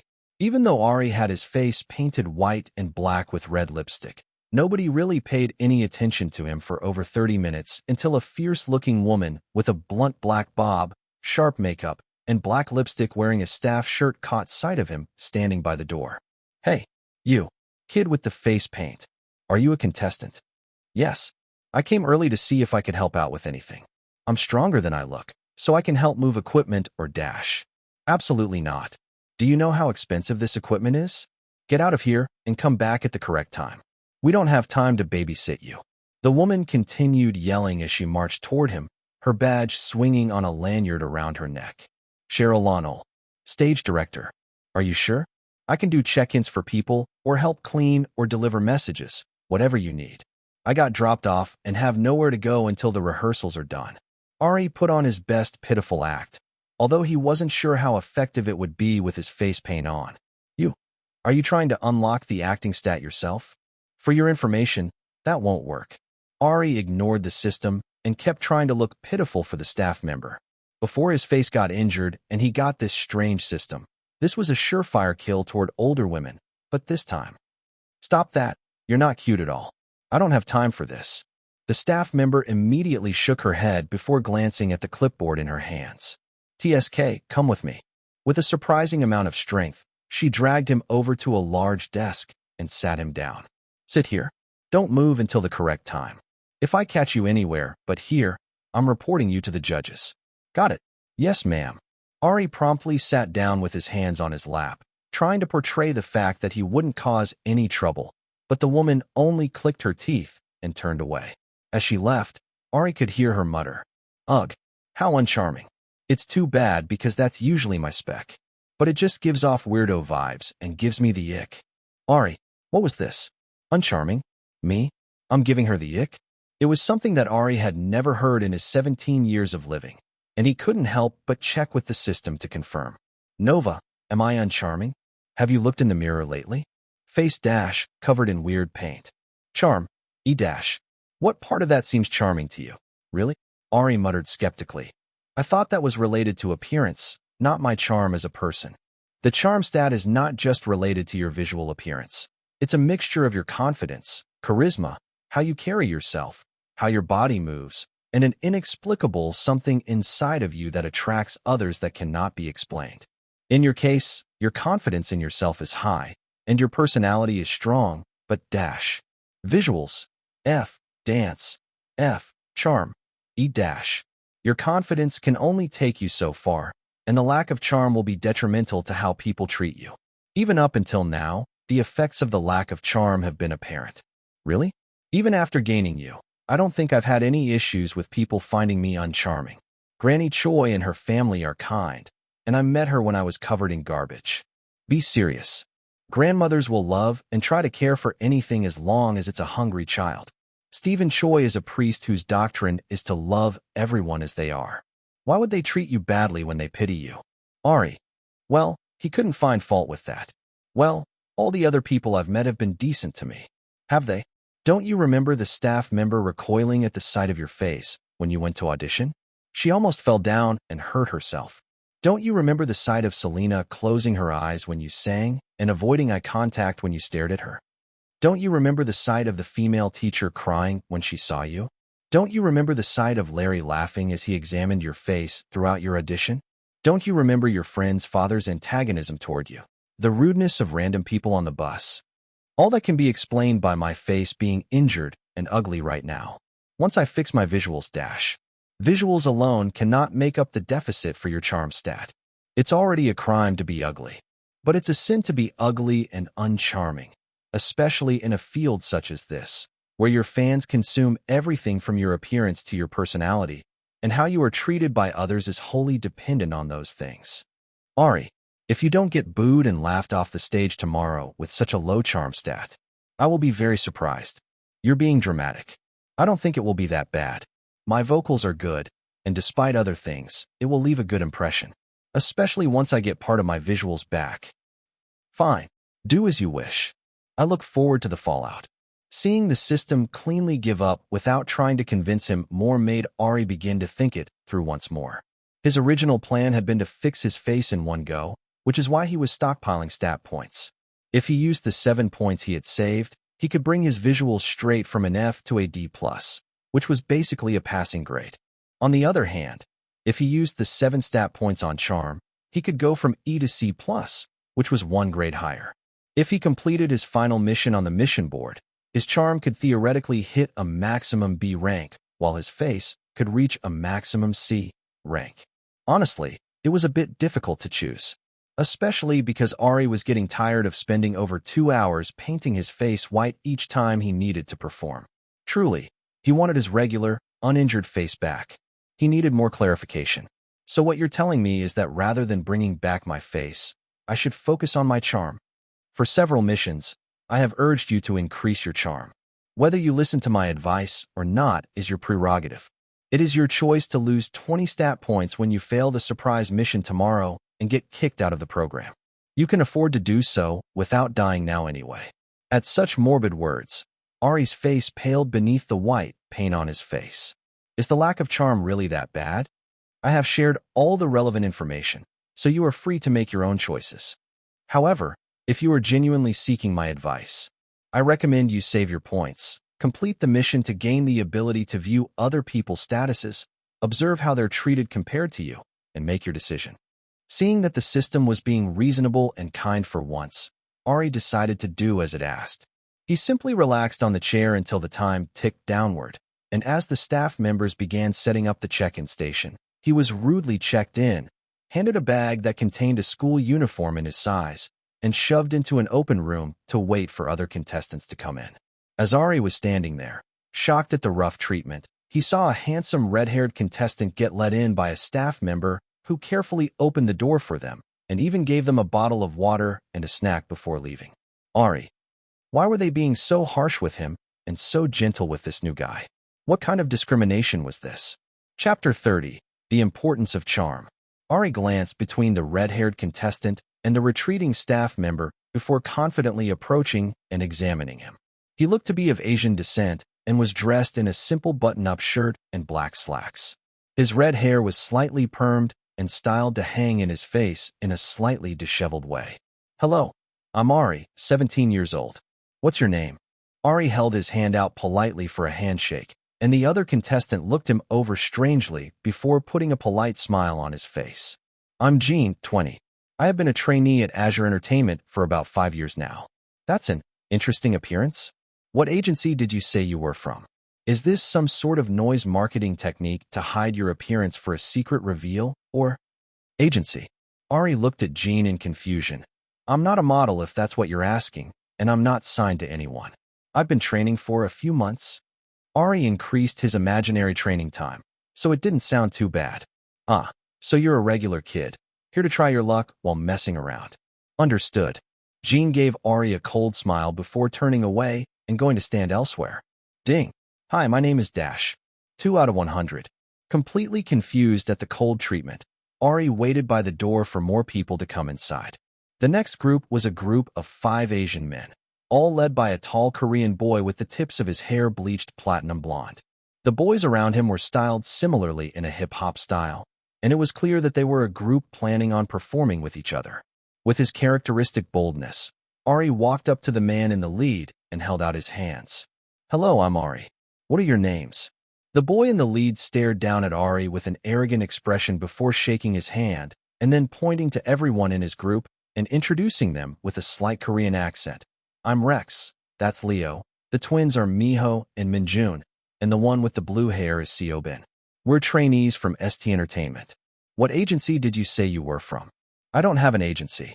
Oh, well, it's nice to meet you, I guess. With a polite closing remark, Rex took his group and headed toward Gene while whispering with the others in his group. He looks like a weirdo. Minjun, shut up before you get us in trouble. I know that you were thinking it too, Miho. The twins glanced back at Ari while laughing before they continued their conversation in Korean. Ding. Hi, my name is Dash. 7 out of 100. What was their issue? Ari gave the group a strange look before shaking his head. He needed to focus. After mentally reciting their names to memorize them, Ari parked himself by the door, waiting for more people so that he could introduce himself to them. Some of them rudely ignored him, some pretended to be interested, and some laughed straight in his face before walking away. Despite that, Ari dutifully memorized their names for his mission and continued the self-introduction. As more people entered the room, Ari observed how the staff and other contestants treated the newcomers and how the newcomers treated he himself. Some contestants were treated politely by the staff who escorted them in and even brought them snacks and drinks, and others were treated rudely, but never to the extent that he was. What was confusing was that contestants that Ari would consider more handsome and normal-looking than his current appearance would receive that harsh treatment, despite some of them being friendly and knowing the other contestants. Others that he wouldn't say were the most conventionally attractive were treated very well by both staff members and other contestants. It was all very strange, and he couldn't understand how or why. The only constant was that, almost universally, when people found out that he had no agency or that he had only been training for a few months, they completely wrote him off and ignored him. Some of them even mentioned the words sympathy pass, gimmick farming, and got a fill in those numbers as they looked him up and down while frowning. But it wasn't just him who was subtly ostracized. There seemed to be some invisible hierarchy between those who had agencies, and a subtle tension rose in the room as certain groups stared at each other. The only unifier was that they all seemed to dislike him. Although he had a slightly different appearance and styling than they did, a little skepticism was fine, but completely dismissing his skills without seeing it all because he looked a bit different was just strange. Was this the effect of the lacking charm stat? A little concerned, Ari continued introducing himself to everyone who came in, even when Jamie entered the room. He did not want to miss the moment when the blonde boy who was his enemy would enter. Unfortunately, when exactly 165 contestants filled the now-packed rooms, a staff member came in, shut the door, and began speaking from the front of the room. The blonde boy that he was expecting, along with 34 other people, never showed up. Clap, clap. All right, all eyes on me. I have a lot to announce. Let's focus and get rehearsals done so you can all go home and rest. The man standing at the front of the room clapped to get everyone's attention, and the room immediately quieted down. As Ari headed toward the back of the room, where Jamie stood with some of the taller contestants, he began whispering the names of the contestants as he passed them, getting some strange looks in return. Once he whispered the 100th name. Ding! Mission board number 3 complete. Mission board number 3 reward. 1 gotcha gift token received. Ability to view the status of other individuals unlocked. View the status of other individuals by whispering status while staring at a particular individual. When viewing the stats of other individuals, the upper limit that an individual's stats can reach will be expressed in Mission board number 3 reward. Mission board number 4 unlocked. Displaying your current stats. Ariel Matisse. Vocals A. Dance F. Visual F. Rap F. Charm E-. Skills Picky Listener B. Pen Pal C. Surprise Missions Liar, Liar, Pants on Fire. Current rewards 8 stat points and 2 charm points, and 1.15 visual stat point, and 1 gotcha gift token. Ding! Mission board number 4. 1. Those who can't do, teach. Your skills may be sorely lacking, but your mouth isn't. Help 10 people improve their skills by utilizing your direct advice. Reward 1 stat point. 2. Don't be quiet. Don't stutter. Spit out those words. Rap a song longer than 2 minutes without skipping a word or stuttering. Reward 1 stat point. 3. Be. Generate some buzz part. 2.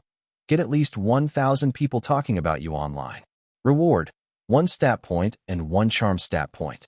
As the surge of notifications finished and he confirmed that he gained the ability, Ari immediately turned to face Jamie and whispered, Status. James Jones 3. Age 19. Vocals AS. Dance DA.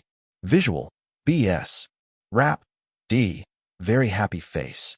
Charm B. S. Composing B. S+. Guitar playing AS. It was Jamie's stat window. At the stat window, which was completely different from his, Ari wiped his eyes and looked over Jamie again. What in the world? He knew that Jamie was talented, especially when it came to singing and composing music. After all, he came from a musical family and had been singing and playing guitar since he was 2 years old. But this was completely insane. 2A stat, several B stats, with his lowest being rap and dancing. What had this kid been doing all his life? How did he even gain a stat for playing the guitar?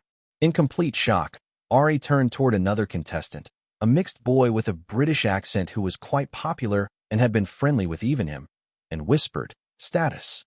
Benjamin Moore. Age 20. Vocals C. Dance C+. S. Visual B+, S+. Rap A S+. Charm A S+. Acting C+. A. Beatboxing B. A+. This stat window was even more impressive. 2A stats, 3B stats, and 3C stats. Wasn't his character completely a cheat code? In somewhat of a daze, Ari looked around, whispering status toward every student he saw. Charm B. Charm B+. Charm A+. Charm D. Charm C-. No matter what the combination of the other stats was, those who were popular or were treated well had relatively high charm, and those who were treated poorly had lower charm. With a despondent sigh at his own low charm, Ari whispered to the system with tears in his eyes. Put all my stat points into charm, please. So you've come around, I see. Good choice. Your future fans thank you. Charm E. B. Although this was the kindest the system had been in a while to him, Ari still wanted to cry. His face. His beautiful face. Sigh. He would pretend it was an investment and recouped the losses by completing the new mission board, successfully finishing the liar, pants on fire surprise mission, and continuing to wear his snail mask even more religiously. Chapter 31, Rehearsal. What performance number are you again? Jamie asked nervously as his leg kept tapping the ground. 47 you? 10. Lucky, you get to get it over with quickly and get to enjoy the show. Or take a nap. I guess. I'm still a bit nervous, though. Ari and Jamie sat and waited in the auditorium while the stage crew called on different individuals and had them run through their performance. Jamie had gone earlier and was sticking around while waiting for Ari's turn to come. Currently, Rex and the rest of his teammates were on the stage, putting on head mics and spacing themselves out while loosely dancing as the music to an upbeat hip-hop song played in the background. Ari turned to the side and calmly patted Jamie's hand, which was nervously tapping the arms of the chair. Relax. Unless you want to stay up all night practicing one more time, I'm down if you are. Ugh. No, thank you. I need to sleep so these bags don't show up. I'm jealous you get to wear makeup like that. Jamie genuinely looked jealous at the fact that Ari could cover up his dark-eye bags with face paint. And I'm jealous that you get to walk around with your bare face. Instead of telling the truth, Ari replied teasingly, hoping to relax Jamie a bit. If you're really jealous, you can do it too. We can be a pair. Ugh. At Jamie's disgusted face, Ari laughed lightly and tapped his arm before standing up. Numbers 46 through 54, please come onto the stage. The female stage director with the black bob yelled while holding onto her clipboard. Ari quietly followed the line of people walking up and looked around curiously, taking in the sheer amount of equipment and electronics that were hidden from the audience. As he approached the stage director, a staff member strapped a mic pack to his waist, shoved a hand mic at him, and shoved him to the front. Number 47. Yes, that's me. As he met the stage director's eyes, she nodded in a much more gentle manner than earlier and led him to the stage. You've heard right? Show up tomorrow in the uniforms we gave you. If it's the wrong size, verify before you leave today. It says in my notes you're bringing a trumpet and need a mic for it. Did you bring the trumpet with you today? No, ma'am. I forgot. He hadn't forgotten. Since Ari still wasn't fully confident in his playing skills, he didn't bring it, so they wouldn't ask him to play it during rehearsals. Besides, it was his secret weapon. You do understand that's what rehearsals are for, right? To rehearse so things go wrong now, and we can fix them before the big stage tomorrow. Stage director Cheryl gave him a stern stare, and Ari bowed his head apologetically. I'm sorry. It was silent for a moment before Cheryl sighed. Fine. Whatever. It's your performance. I'm just trying to look out for you. They're about to start your sound, so mark your position and tell us what to adjust. And tomorrow, when you're done performing and being judged by the judges, you'll head over there where the chairs are lined up according to your ranking. Got it? Yes, ma'am. Once the stage director stood to the side, Ari stood on the stage and looked down at the empty seats. It was a bit nerve-wracking, and he couldn't believe that tomorrow, these seats would be filled with people who would see him perform. Him, Ari the singer and performer, not Ari the backup choir singer or Ari the backup guitarist to other people at a paid gig. Him. It was an odd feeling, and as the song he had been preparing for the past 2 weeks played in the background, but listening to it, he felt a bit proud. With his feet habitually tapping the ground to keep the beat, and his hand not holding the mic tapping the air, Ari took a deep breath and sang the starting notes to warm up his throat. Hi. A clear yet slightly husky voice rang out across the auditorium much louder than he intended, and the pure sound echoed a bit before dying out. As everybody from the stagehands to the contestants sitting below stopped chattering and glanced up at him, Ari blinked before turning to the stage director with his usual relaxed air. My voice is a bit loud, so it would be better to reduce the mic volume. Just a bit. Is that all right with you, ma'am? Wild curly black hair, piercing sea green eyes staring out of a face covered in thick white paint with black graphic stars and red lips drawn on it. A slim and slightly tall figure dressed in all black with no visible skin. A clear, youthful voice with the barest hint of a French accent. The relaxed, cat-like air as those painted red lips quirked upwards at the end, and he casually spun to face her. The stage director could only stare as she thought for a moment she was watching one of her favorite rock band members on stage. He wasn't handsome by any conventional means, but she couldn't help but be drawn to the aura surrounding him and those sea-like eyes that drew her in. And that voice. The clarity of that one note woke her up immediately, and she desperately wanted to hear more. "Ma'am? Miss Lonol." Ari called her name once more, and stage director Cheryl shook her head before answering. "You want your mic lowered? Got it. Feel free to go again. Thanks." After giving her a small smile, Ari continued to gloss over the song, not really singing, just mapping out the parts. But even that was enough to change the opinions of several people who looked down on him because of his appearance, the length of his training, and the lack of an agency. The clarity and strength of his voice were so good that several people took notes. It might be too early to call him a contender, but the previously dismissive attitudes were gone. Ari's singing reminded them that despite appearances, everyone had passed the first round of auditions. With a peaceful heart, Ari finished his practice and handed his mic over to a staff member. As he approached the stage director, who was still staring at him with her mouth slightly open, he began feeling a bit mischievous, so he walked over to her. "Yes? Did you need something? Or do you have more changes? Something like that? Do you mind answering a question for me?" Sure." The stage director seemed a bit flustered as she stared at him. "Do I still give you the ick?" Ari asked in a playful voice. Her behavior had done a quick 180, and he could only attribute it to the rise in his charm levels or his voice.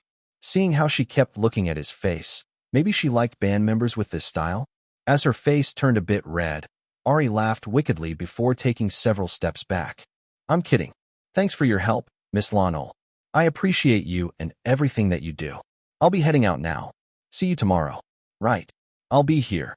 Looking forward to it. I'll come early tomorrow too, so let me know if you need any help." "Promise." He held his pinky out to her, and the stage director looked confused before hesitantly holding out her hand.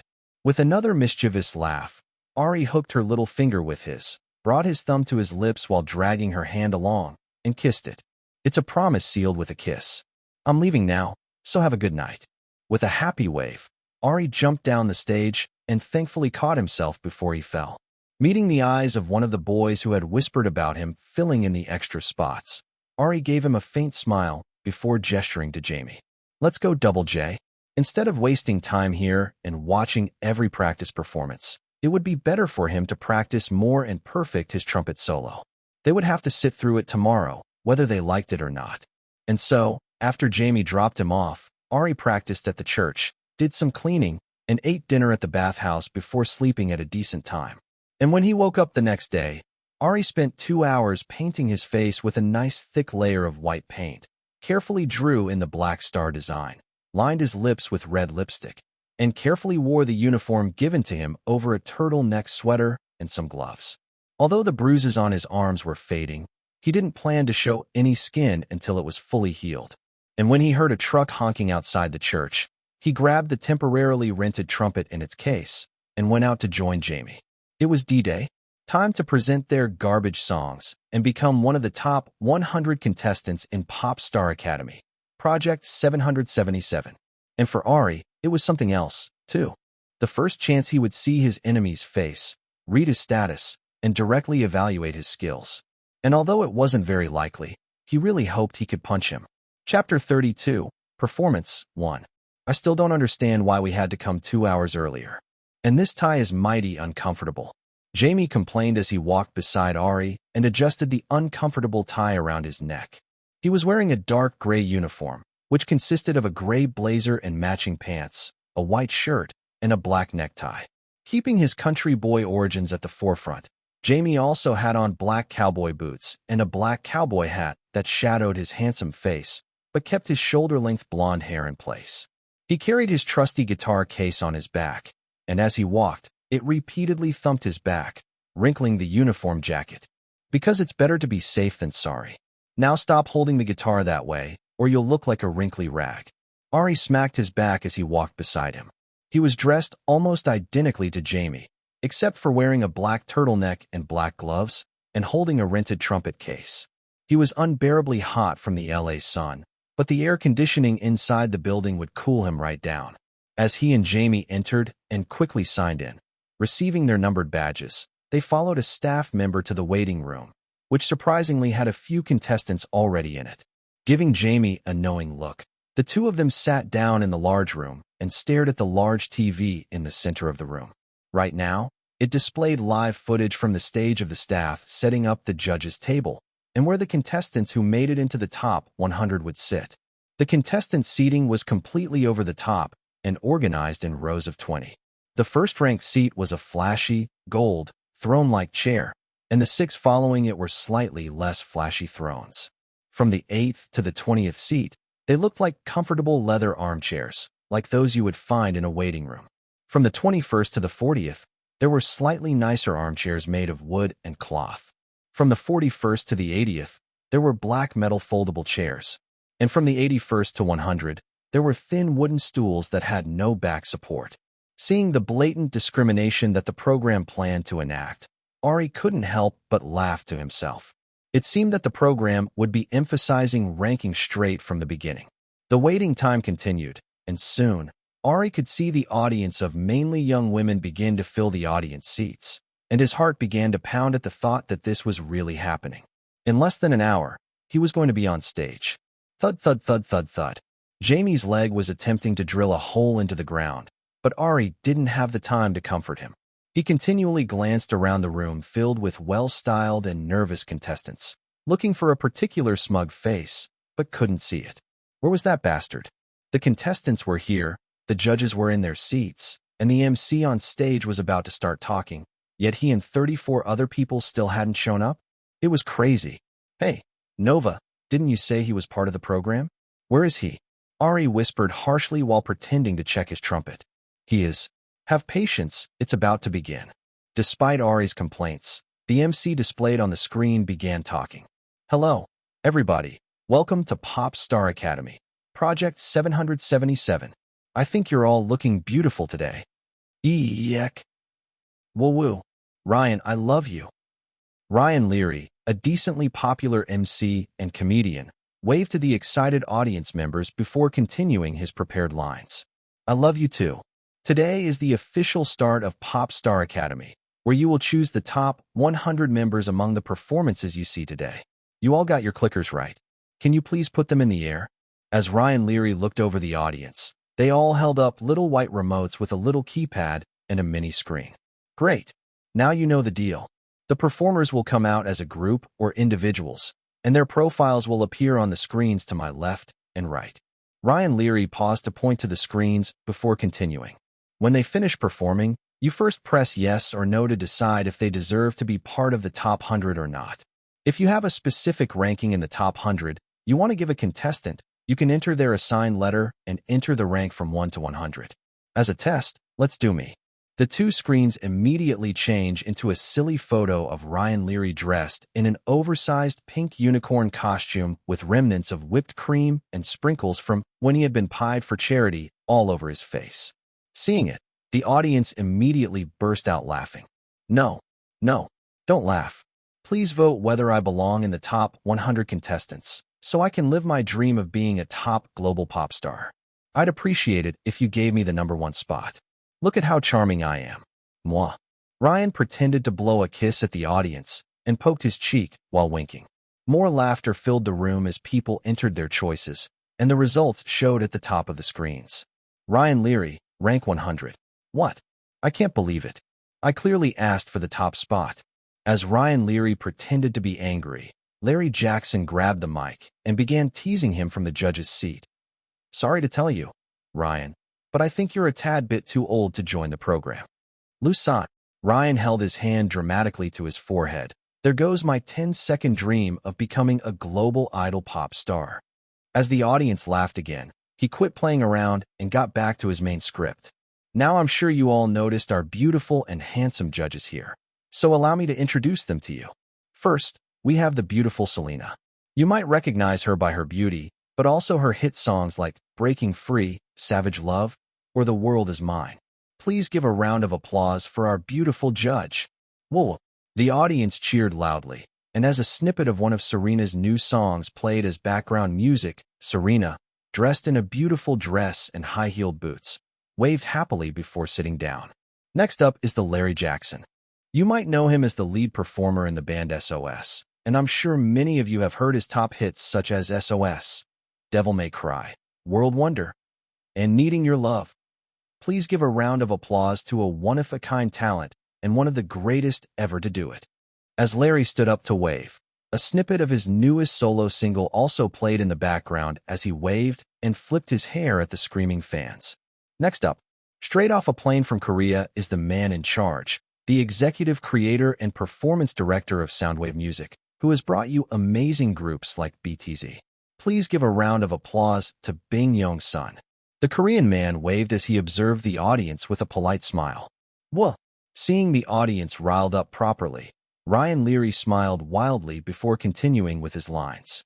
We have a lot of performances to get through, so shall we get started? Yeah. The first performance is by a group of 7 from the agency Music Boss. Please welcome William Forbes, Levi Temple, Choi In-soo, Tae-young, Daniel Kim, Suzuki Ray, and Jerome Tyler. In the order they were called out, a tall, handsome, platinum blonde young man with piercing blue eyes smiled as he walked forward in a well-tailored gray uniform that highlighted his long, lean body and broad shoulders. Following him was a young man with buzzed blonde hair, a chiseled face, and sharp blue eyes, giving him a more aggressive appearance as he scowled while looking around. The Korean young man after him had permed dark blue hair and a sharp impression as he smiled, showing off slightly sharp canines. The next young man who followed had a more intellectual look. He had thin-framed glasses perched on his nose, perfectly pomaded hair, and a small, practiced smile as he looked at the audience. Right after him was a slightly shorter Korean boy with shocking orange hair. As he smiled cutely, he showed off the dimple in his left cheek, which caused an outpouring of rabid screams. Then, a young Japanese man with a red and black two-block haircut and a bold lip piercing followed behind, coolly waving to the audience. Rounding out the group was a young black man with medium brown skin and short hair with stars shaved along the sides. All 7 boys greeted the audience with cheerful waves, and William Forbes, the blonde man who was acting like the leader, grabbed the mic and turned to the judges. Today we'll be performing a cover of the song The Real by BTZ, and I hope you all enjoy it. William Forbes waved gently to the crowd, smiling like a prince, and many of the younger girls in the audience began screaming and fanning themselves. With a slightly mischievous smile toward the audience, he gripped his hand mic tighter and got into position at the front and center that he and his teammates had been practicing ever since he found out about this program, which was over 6 months. He planned on debuting at the #1 position and wouldn't let anything get in his way. And the first step in doing that was to create an overwhelming impression on the audience. So much so that every other performance looked lackluster when compared to him. Turning briefly to catch the eyes of his teammates, William Forbes barely moved his mouth as he whispered, "Don't mess this up for me, or else." Seeing their expressions tighten, William Forbes eased his expression into a smile and turned around, dropping his head. And as the music began playing, his head snapped up with a smile. Chapter 33, Performance 2. Film. The dramatic sound of the beat dropping before several seconds of silence, as all 7 contestants on the stage dropped their heads before raising them simultaneously. The blonde man with the princely appearance in the center position brought his slender fingers to his lips and slowly kissed them before pivoting to the left, and Levi Temple, the boy with a short blonde buzz cut, replaced him and started rapping in short, fast bursts. This guy's really real. I'ma show you something you can feel. From your head right to your toes. Right on those lips and on your nose. Girl, I don't mean to be so bold, but you've got me out of control. Levi Temple ended his quick rap with a cocky wink, and then transitioning to the back with the other members dancing, the blue-haired member Choi In-soo slid into place and began singing in a soft, breathy voice. Girl, I'm so real. These feelings are real. My heart bleeds for you. Tell me, what can I do? As Choi In-soo pointed from the ceiling to the audience and the music began to swell, William Forbes slid back to the center and he began singing in a sweet, high-pitched voice. My soul is calling out to you. I need you in my life. I'm real, you're real. These wounds we cannot heal. They mark us deep in silent ways. And still I can't stay away for a day. Day. The lyrics repeated like a glitch as a surprisingly deep voice came out of Daniel Kim, the brightly smiling contestant with bright orange hair. He swapped with William Forbes to take the center, and then began rapping his verse in a monstrously low tone. Monday, your feelings are real. Tuesday, you say you can't feel. Wednesday, I sit and hope. Thursday, you crush me. Nope. Friday, I lay and weep. Saturday, I cannot sleep. Sunday, it just repeats. As he finished his verse, the beat dropped, signaling the song's dance break. With Daniel Kim, the shortest member anchoring the center, the 7 contestants performed a dance with sharp lines, perfectly synchronized choreography that caught the eye, and intense movements with power behind them. With a synchronized jump, William Forbes transitioned to the center, singing another verse before passing the center role to Suzuki Ray and Taeyoung to harmonize, and then Jerome Tyler to rap. As the song entered the final chorus, William Forbes took the center once more, leading the group through the energetic final section of the choreography and ending the song with a clear high note. As the music ended, the crowd was silent for a bit before the audience screamed in excitement and aggressively pressed the clickers in their hands. It was a performance that did justice to the song of the most popular male K-pop group, BTS, pronounced BTS. The song combined an electrifying beat, a catchy R&B melody, and sweet words of affection. As the 7 boys panted while staring at the judges and waiting for feedback, all 3 of the judges clapped with large smiles on their faces. Selena grabbed her mic and spoke first. What a way to start us off. I have to say I'm quite impressed, from the choreography and transitions to the way you all split the parts. It looks good, and I would definitely put you all in the top 7 spots and pass you all. At Selena's words, the audience began cheering again, and after Ryan Leary, the MC, calmed them down, Larry Jackson started to speaking. That was a great performance, as I'm sure you all know. You all did phenomenally, but for me, the standout performers in order are definitely William Forbes, Daniel Kim, Levi Temple, and Jerome Tyler. Naturally, you all pass and are definitely in the top 7. As the young men smiled excitedly, Bing Young-sun grabbed the mic and spoke in his characteristically calm tone. I think you all did wonderfully, and to me right now, that performance was debut ready. I'm sure BTS would agree that you did their song and performance justice. And William, I can see that you're the leader here. You did a good job. Thank you. William replied to the judges with a pleased yet humble smile. Thank you. Thanks. Thank you. Following William's lead, the rest of his group expressed their thanks with smiles. Well, we've heard from the judges, and it looks like the results are in. Ryan Leary, the MC, interrupted the heartwarming moment to point at the 2 screens. Displayed on it were the names and smaller profile pictures of the current contestants on stage next to their assigned ranks. 1. William Forbes. 2. Daniel Kim. 3. Levi Temple. 4. Jerome Tyler. 5. Choi In-soo. 6. Suzuki Ray. 7. Taeyoung. Judges, how are we feeling about these results? Looks good to me. Larry replied with a broad smile at his top pick being at the top. Great. Gentlemen, please have a seat. Mr. Forbes, a moment, please. It seems that you get to sit on the throne. How are you feeling about it? And do you think that anyone will dethrone you today? Ryan Leary wrapped an arm around the taller boy's shoulders and held his mic to his face. I feel great. William Forbes smiled happily for the camera before pausing and then speaking with a determined expression. I know that there are lots of talented contestants here, but I put in a lot of hard work and effort to get here, and I want to believe that I'm the best, so I believe I will stay at the top. Oh, cocky words. Do you hear that, audience members? What? Boo. You're so handsome, my prince. There was a mix of cheers and boos, and William waved his hands as if he were frazzled. Don't misunderstand me.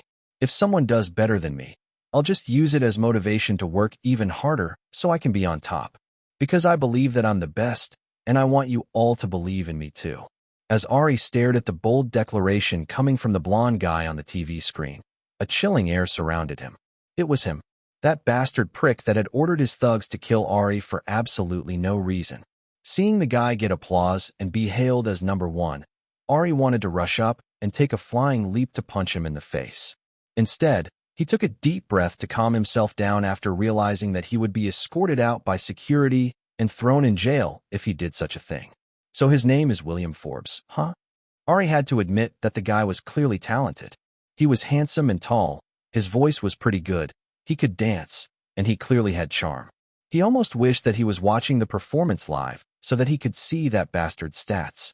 But he comforted himself in knowing that once he got past this portion, he would have to see that bastard's face every day, whether he wanted to or not. When I meet you, William, just prepare yourself, Ari muttered beneath his breath. Huh? Do you know him? His performance was really good, right? I'm glad I don't have to go directly after that. It would be embarrassing. Jamie groaned, while looking sympathetically at the group of 7 that was preparing to go next. The whole group looked absolutely miserable, and Ari winced in sympathy as the one in the center missed his cue.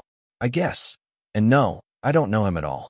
Ari vehemently denied it before patting Jamie's back as the other boy began packing his guitar and heading toward the gesturing staff member. Your turn is up soon, so go get ready. Good luck, make sure you kill it, and see you on the other side. Got it. Got it. Good luck to you as well. Jamie tapped his fist against Ari's before adjusting his cowboy hat and heading out with his guitar.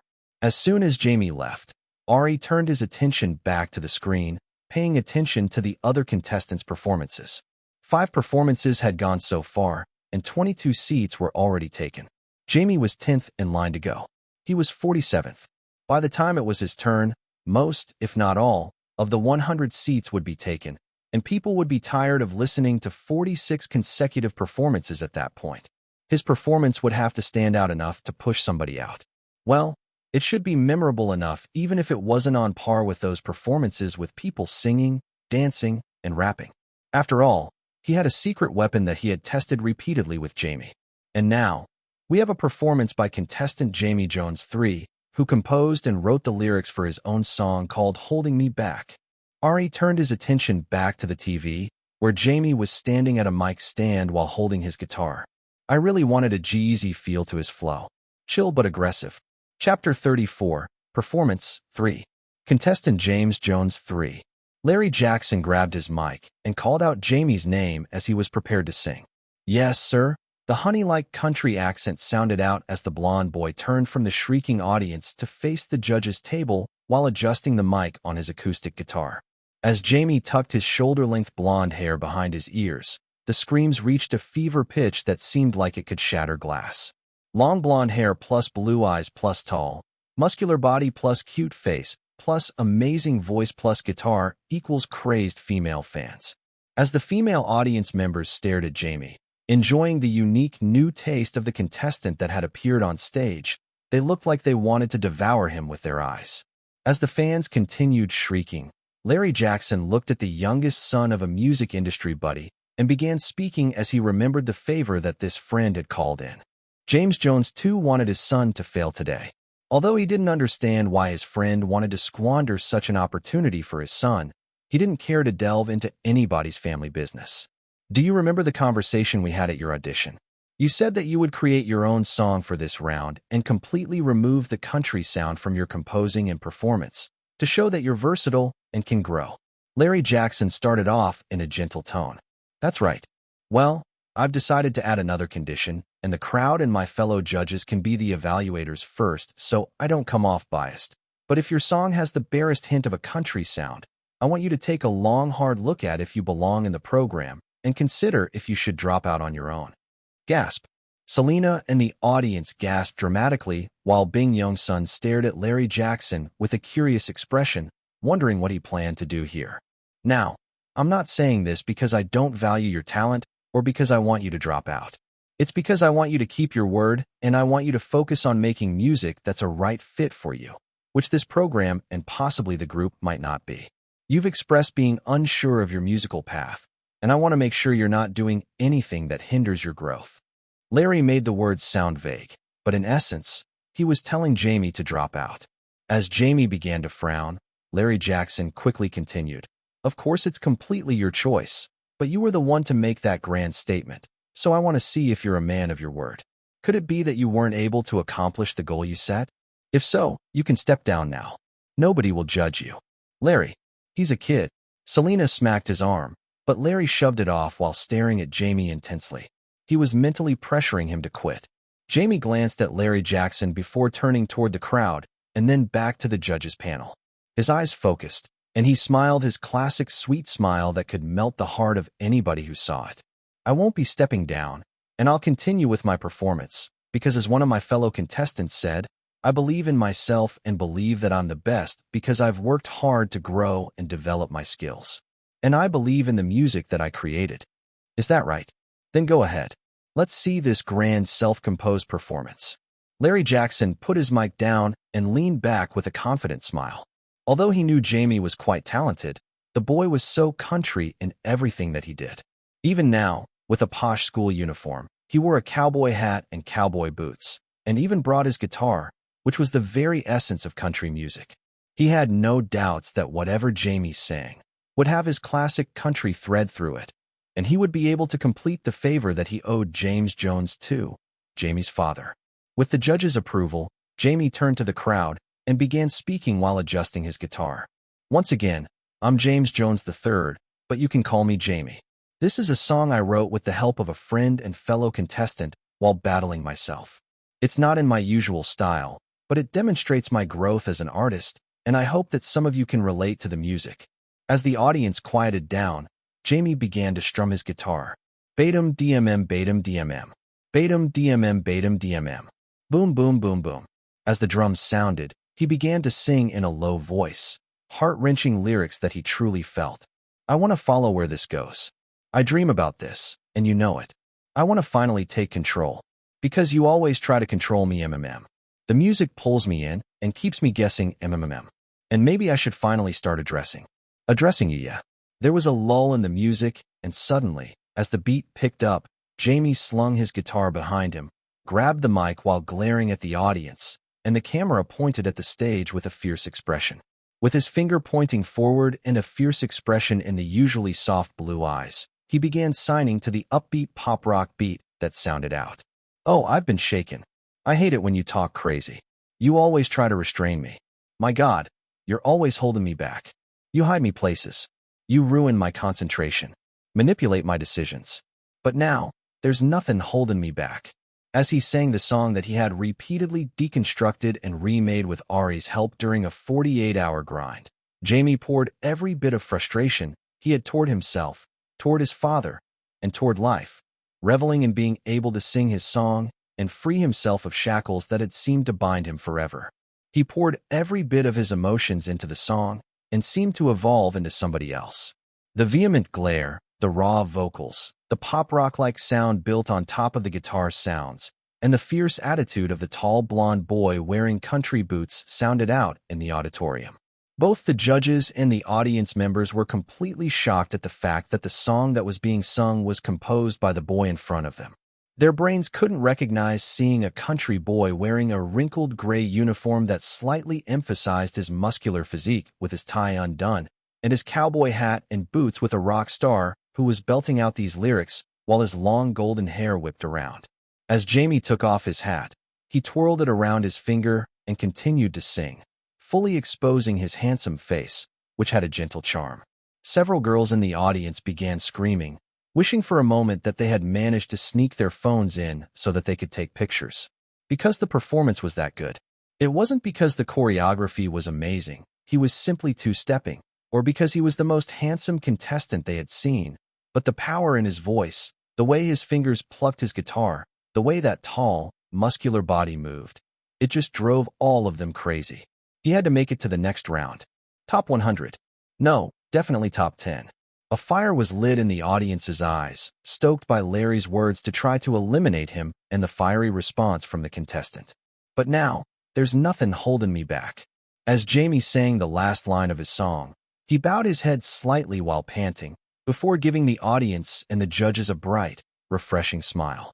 When he put his cowboy hat back on, covering his face, the audience let out audible groans and despondent sighs. That beautiful face and wonderful hair being covered up was a complete crime. Wow, I'm not sure if I should bother asking, but everybody liked the performance, right? Yes. Woo-woo. Jamie, I want to hold you back. Call me. As different sounds of agreements and even one strange comment rang out, Ryan Leary laughed before continuing to speak. Then, everyone, please vote as your heart desires. And while that's being tallied, we'll turn to the judges. Since Larry said he didn't want to offer a biased opinion, let's start with the beautiful Selena. Jamie, wow, you know you did a good job, right? You wrote this song. Selena clapped her hands once more as she stared at Jamie with a proud expression.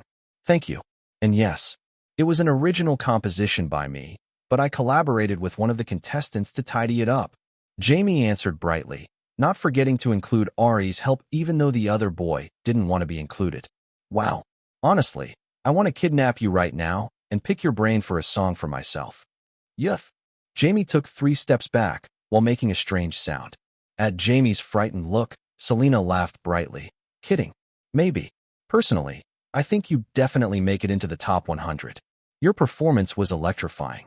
I would have liked to see some choreography from you, but since we didn't ask you to do that, I can't really take away any points, and I have to say, it definitely doesn't sound country to me. I would definitely put you in the top 20. How about you, Mr. Bing Yong-sun? Bing Yong-sun thought momentarily before lifting his mic and speaking in a measured way. I think that vocally, instrumentally, and especially composition-wise, you are incredibly talented and definitely know how to work the stage once you lose your shyness. It's a pass for me, and I look forward to watching you grow as a musician. To echo what Miss Selena said, I could hear no country influence despite the use of the guitar and look forward to seeing what other songs you create in the future. Wow, thank you so much. Jamie tilted his head politely before turning to Larry Jackson, who had a bitter expression on his face. Mr. Jackson? How did I do? Jamie asked Larry Jackson with an expectant smile. He knew he had completely killed it and just wanted this judge to admit it. Ari had told him what his father had said, and from analyzing the judges, he realized that the one his father had contacted was probably Larry. Although he had no plans of quitting, even if Larry Jackson said his songs sounded like country, he wanted the man to open his mouth and admit that Jamie had succeeded. That with the help of someone who would hopefully be a future colleague, he had taken a baby step toward one of his goals. Mr. Larry Jackson? Jamie called his name with a slightly mischievous expression that resembled that of the person who had been teasing him for the past couple of weeks. How did I do? Chapter 35, Performance 4. How did I do? Larry Jackson stared at the expectant face of the panting blonde boy in front of him, the faces of the judges beside him, and the faces of the audience waiting with bated breath. Truly, he wanted to fail Jamie and complete the favor to James Jones too. He wanted to claim that since Jamie had collaborated with another contestant to produce the song, he had technically failed, but if he dared to open his mouth and say something negative here, especially after Bing Yong-sun had already given his stamp of approval on Jamie as a contestant, he might find himself out of a judging job for the duration of the program. Although Larry Jackson was successful in his own right, he was an aging musician who was not popular with the younger crowd. Judging for the Idol Survival show was an opportunity to gain new eyes on his work and hopefully increase his fan base with a younger audience. It was something he didn't want to mess up over a single favor to a friend. With a bitter smile on his face, Larry Jackson decided to give in. You did well. Ryan, shall we look at the ranks the audience voted on and decided?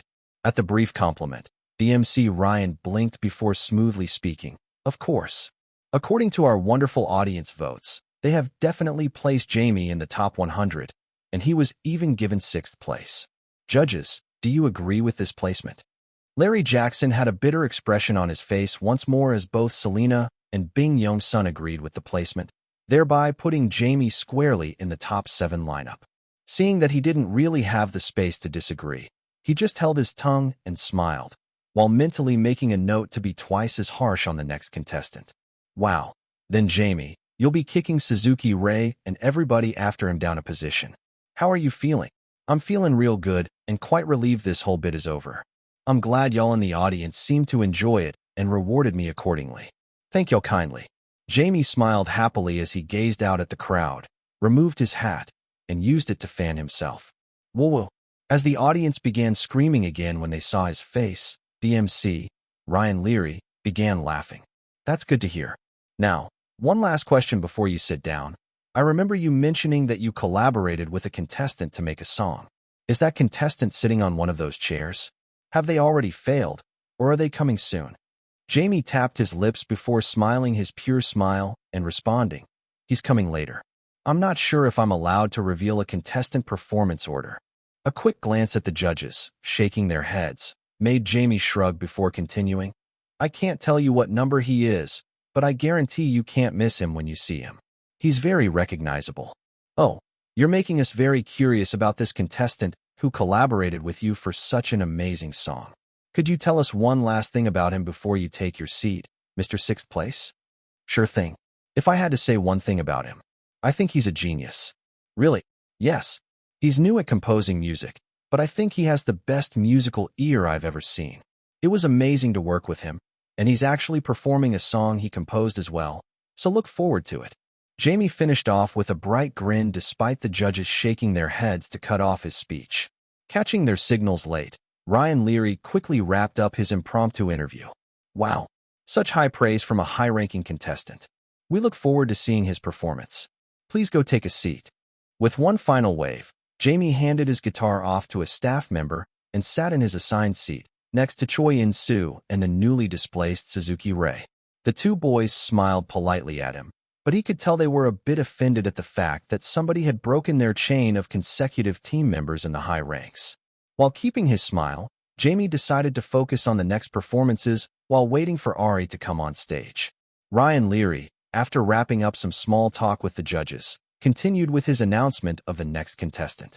All right, coming up next is the man from South London, Big Ben himself.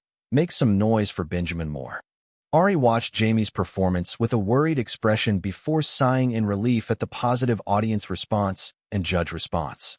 Although Larry Jackson looked as if he had swallowed a bug, he had inevitably passed Jamie, which meant that whatever favor Jamie's father had asked of him, he wasn't able to complete it.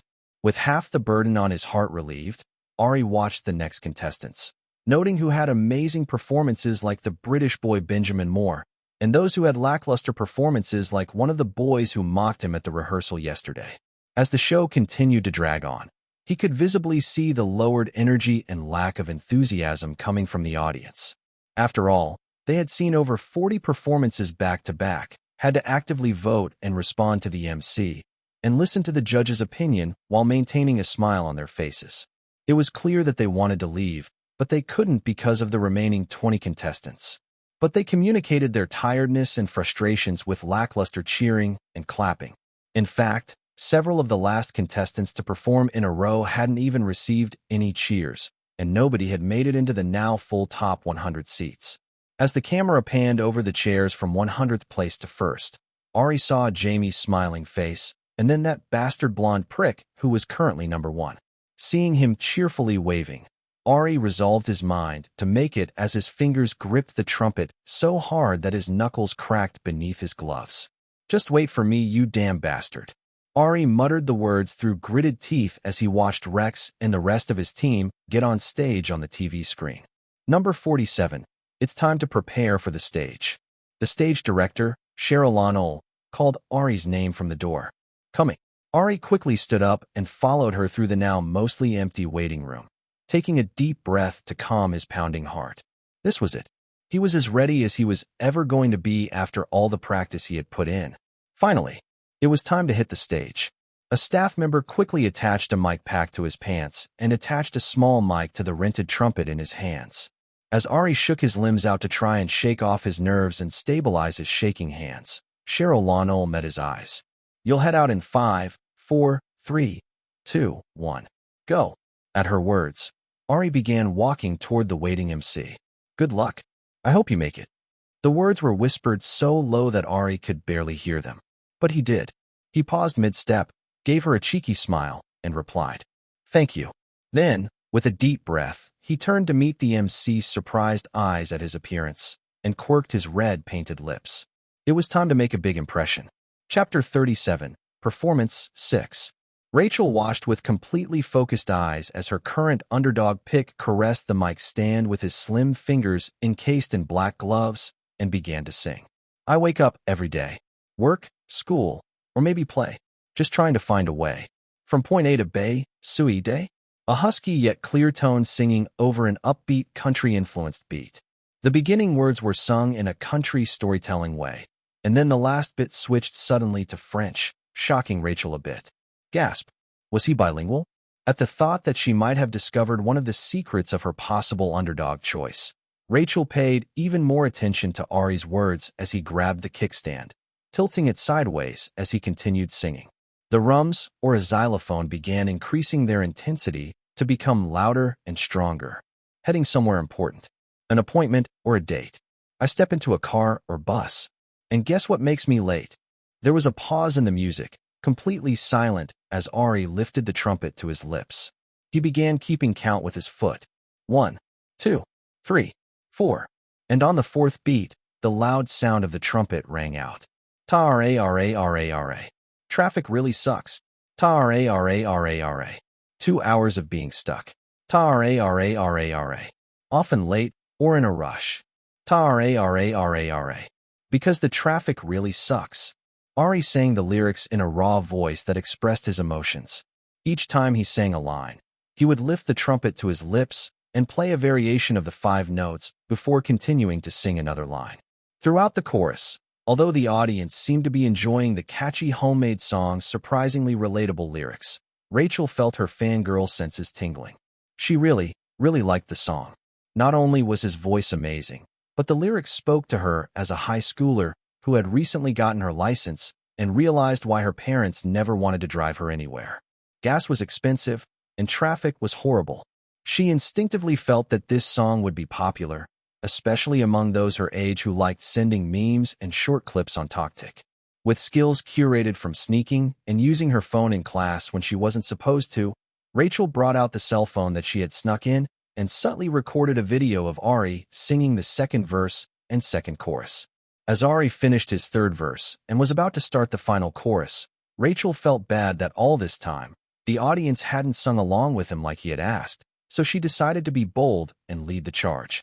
Watching his foot do the 4 count and his hands bringing the trumpet to his lips, Rachel decided to sing along with him in hopes that the audience would also participate.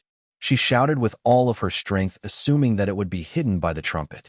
Terrorara! But it was a bit too early. Her loud shout echoed in the silence as everyone from audience members, the contestants, the judges, and her current favorite underdog turned to stare at her. As Rachel ducked down in embarrassment while covering her face, the slim boy on stage with the painted face laughed momentarily, the microphone catching the soft chuckle. I appreciate the enthusiasm. His slightly low voice sounded out before he brought the golden trumpet to his lips. Terrorara! The sound of the trumpet rang out, and one by one, the audience began singing as the boy started singing while playing the trumpet. Traffic really sucks. Terrorara. 2 hours of being stuck. Terrorara. I'm always late or in a rush. Terrorara. Because the traffic really sucks. The audience energetically sang back the lyrics that each of them felt from the bottom of their souls, and something that they could all relate to. The dreaded pain of traffic. The quick trips to the store that were never quick. The fact that they had to factor in 2 hours of travel if they had to go somewhere. Even now, after this show, there would probably be traffic on their way back to their homes. The upbeat sound of the music began to quiet as the boy on stage took the trumpet away from his lips and began to sing the final lyrics in a soft, husky voice. Traffic really sucks. 2 hours of being stuck. We're always in a rush. 'Cause traffic really sucks. The music ended on a soft guitar note that lingered before it became silent. Thank you. With a polite bow, the boy with the painted face waved at the audience before turning to the judges. Although there weren't as many cheers for him as some of the contestants, many people still clapped, having enjoyed the concert-like atmosphere of singing and relating to the people next to them in the lyrics.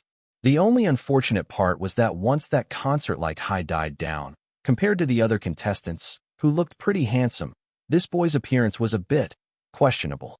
Biases began to form as people discussed whether he was worthy of replacing a person in the top 100. As people began discussing how to rank him or if they should even let him pass since he seemed ugly even if he was a good singer, Rachel began her hardcore campaign to save her new favorite contestant. Although his looks were questionable behind what looked like 10 pounds of face paint, he was undeniably charming in a unique way, could clearly compose and sing with an amazing voice, and more importantly, the fangirl inside of her was telling her that his body seemed like he would be hot.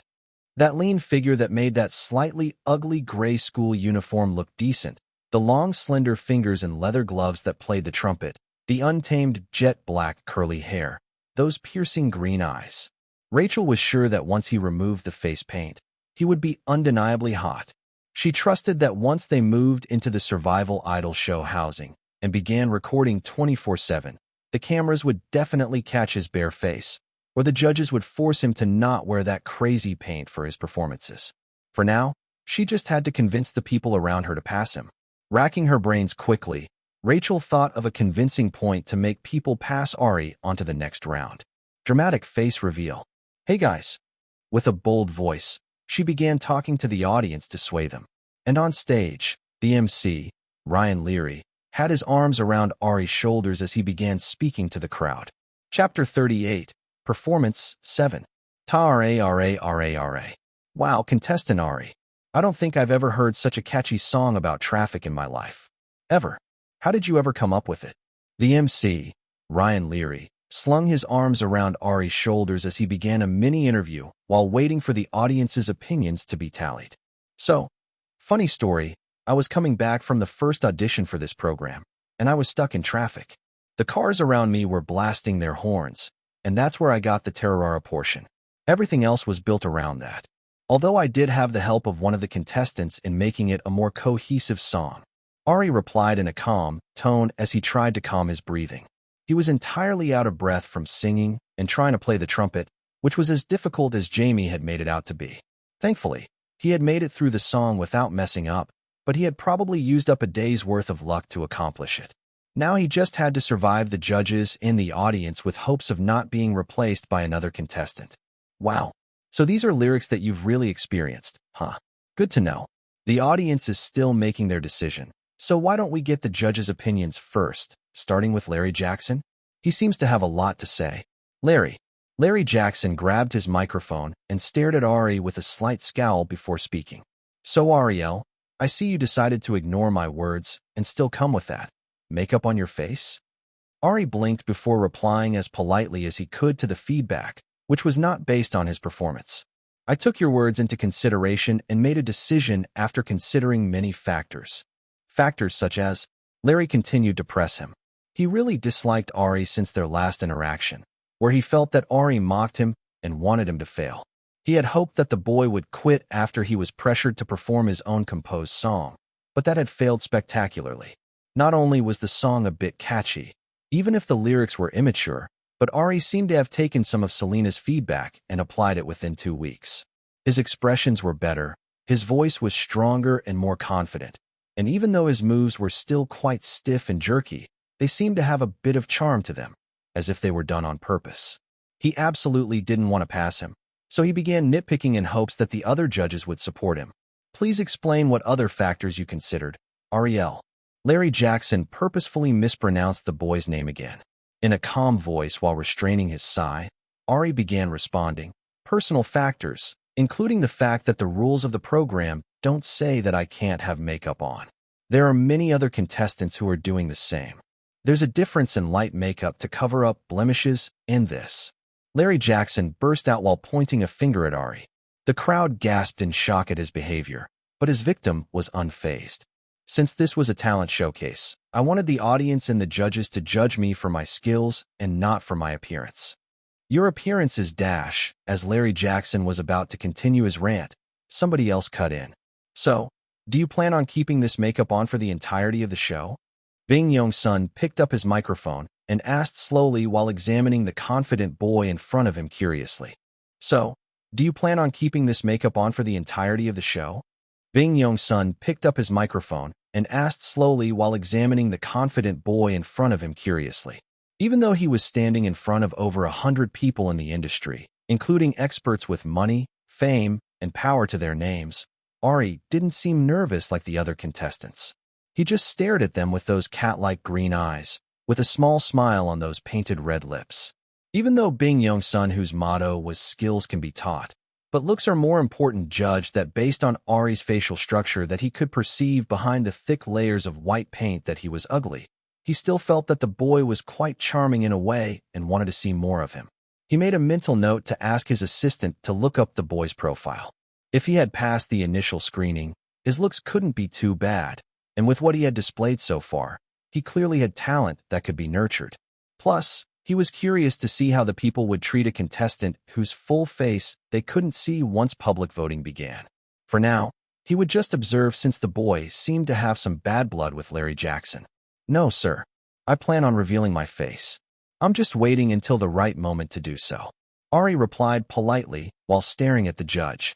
More specifically, he wanted to up his visual points and wait for these bruises to finish healing. Interesting. And when do you think that will be? Sometime soon.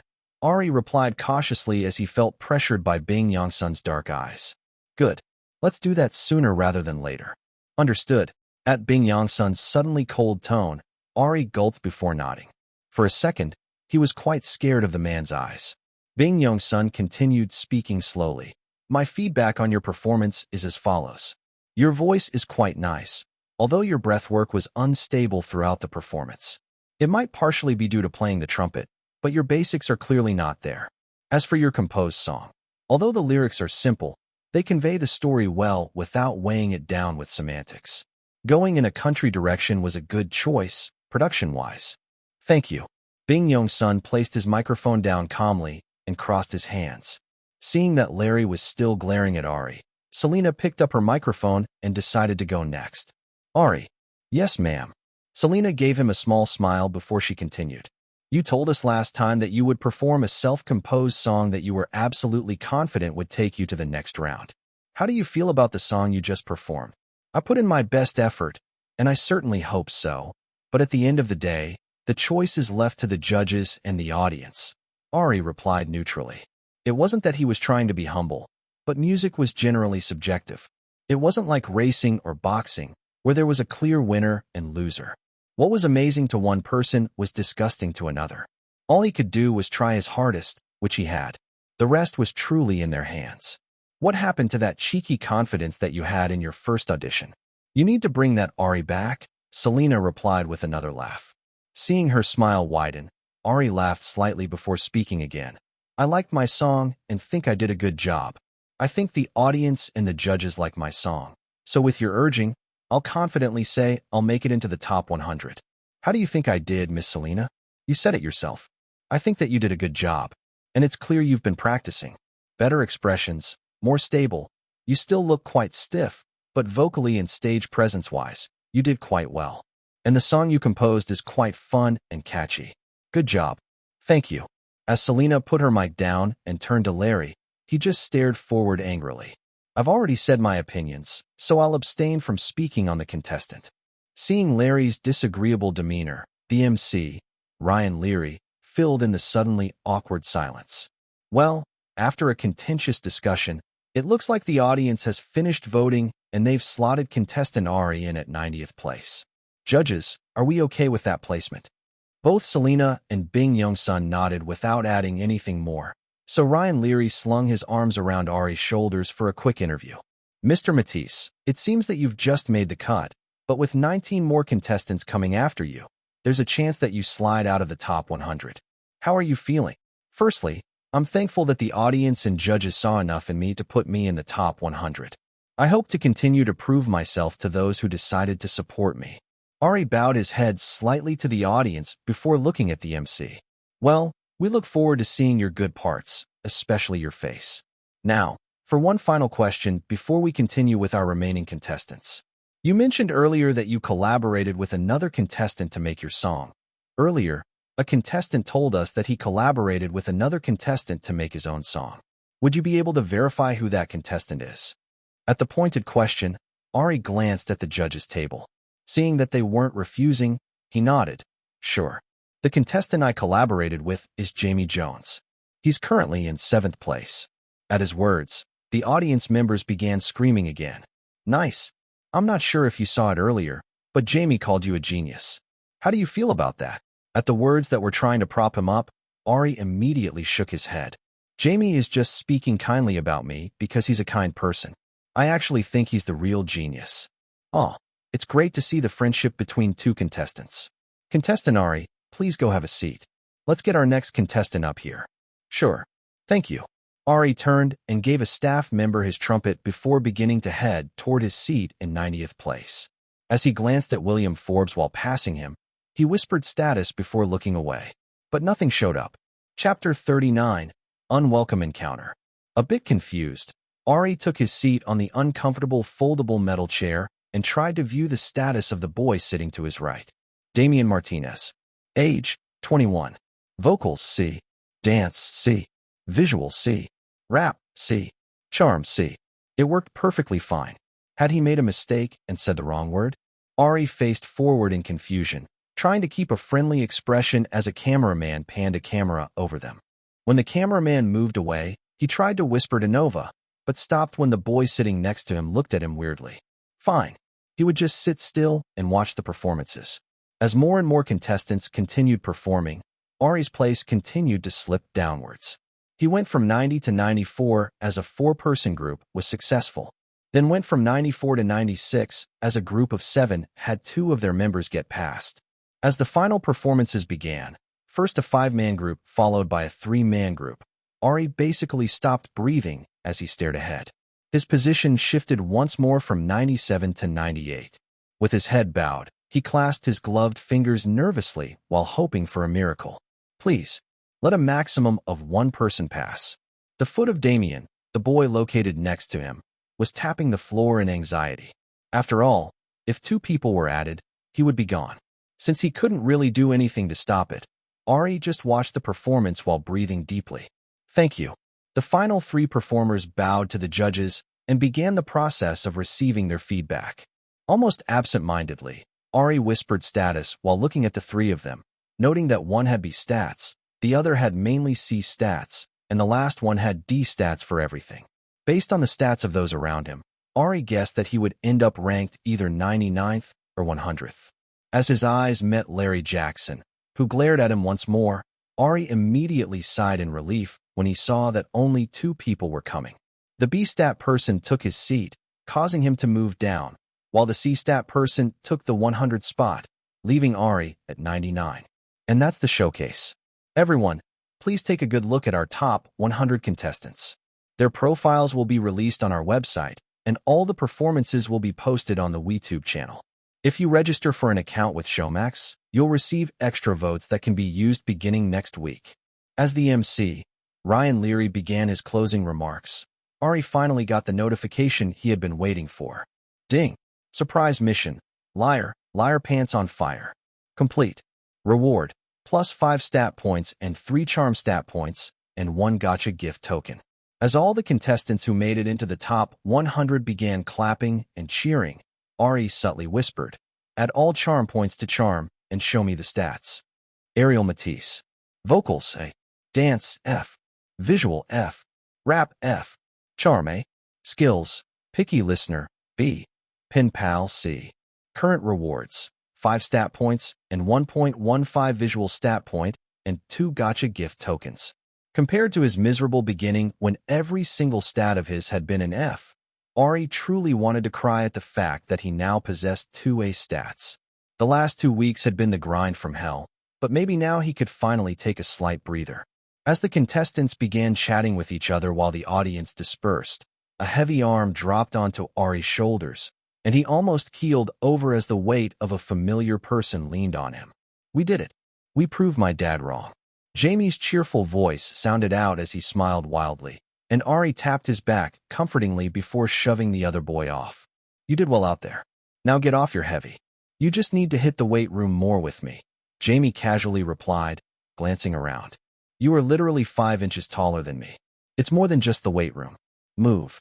A few people looked like they wanted to speak with Jamie, so Ari patted his back and tried to distance himself while looking for a particular blonde head.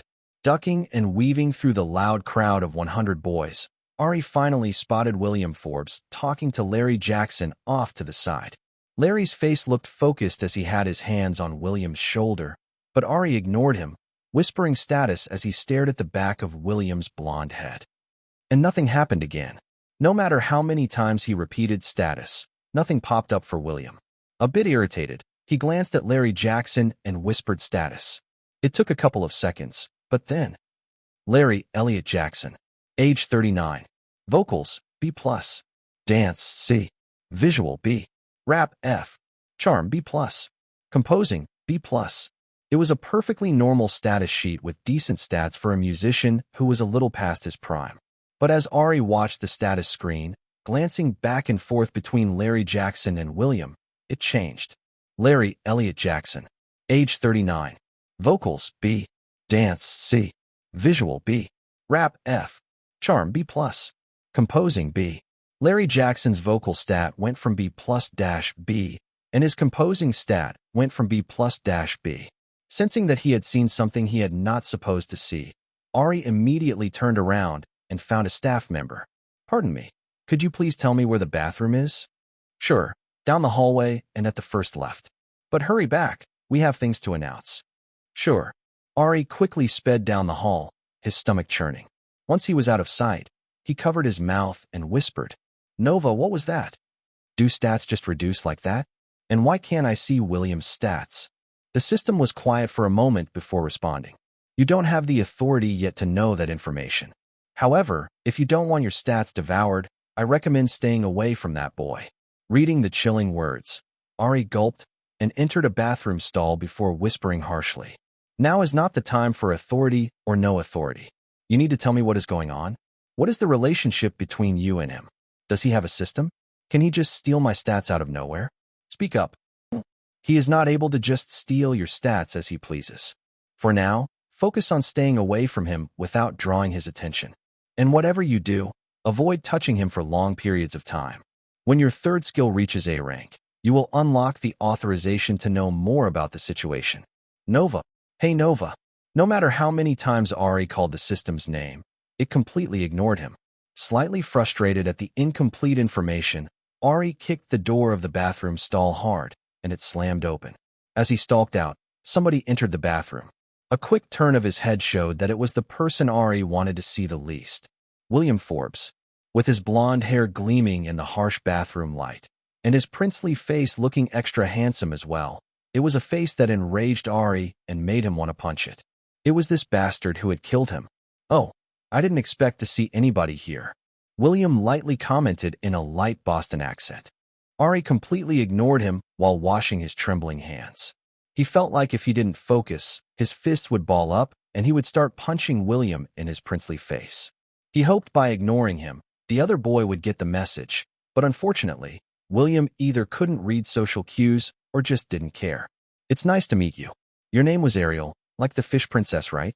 Mine is William, like the Prince of England. If we end up in a group together, they might call us the Royals, right? Although mine is a bit better than yours." "Uh-huh." Ari just stared at him blankly before trying to get around him as he clenched the paper towels in his hands. He really couldn't trust what would come out of his mouth if he opened it here. Are you shy? There's no need for that since we'll be living together for a while if you're lucky. Why don't we shake hands and get to know each other?" As William Forbes blocked his way out and held out his hands for a handshake, Ari froze. Chapter 40. Meet the PDs 1. As William Forbes blocked his way out and held out his hands for a handshake, Ari froze.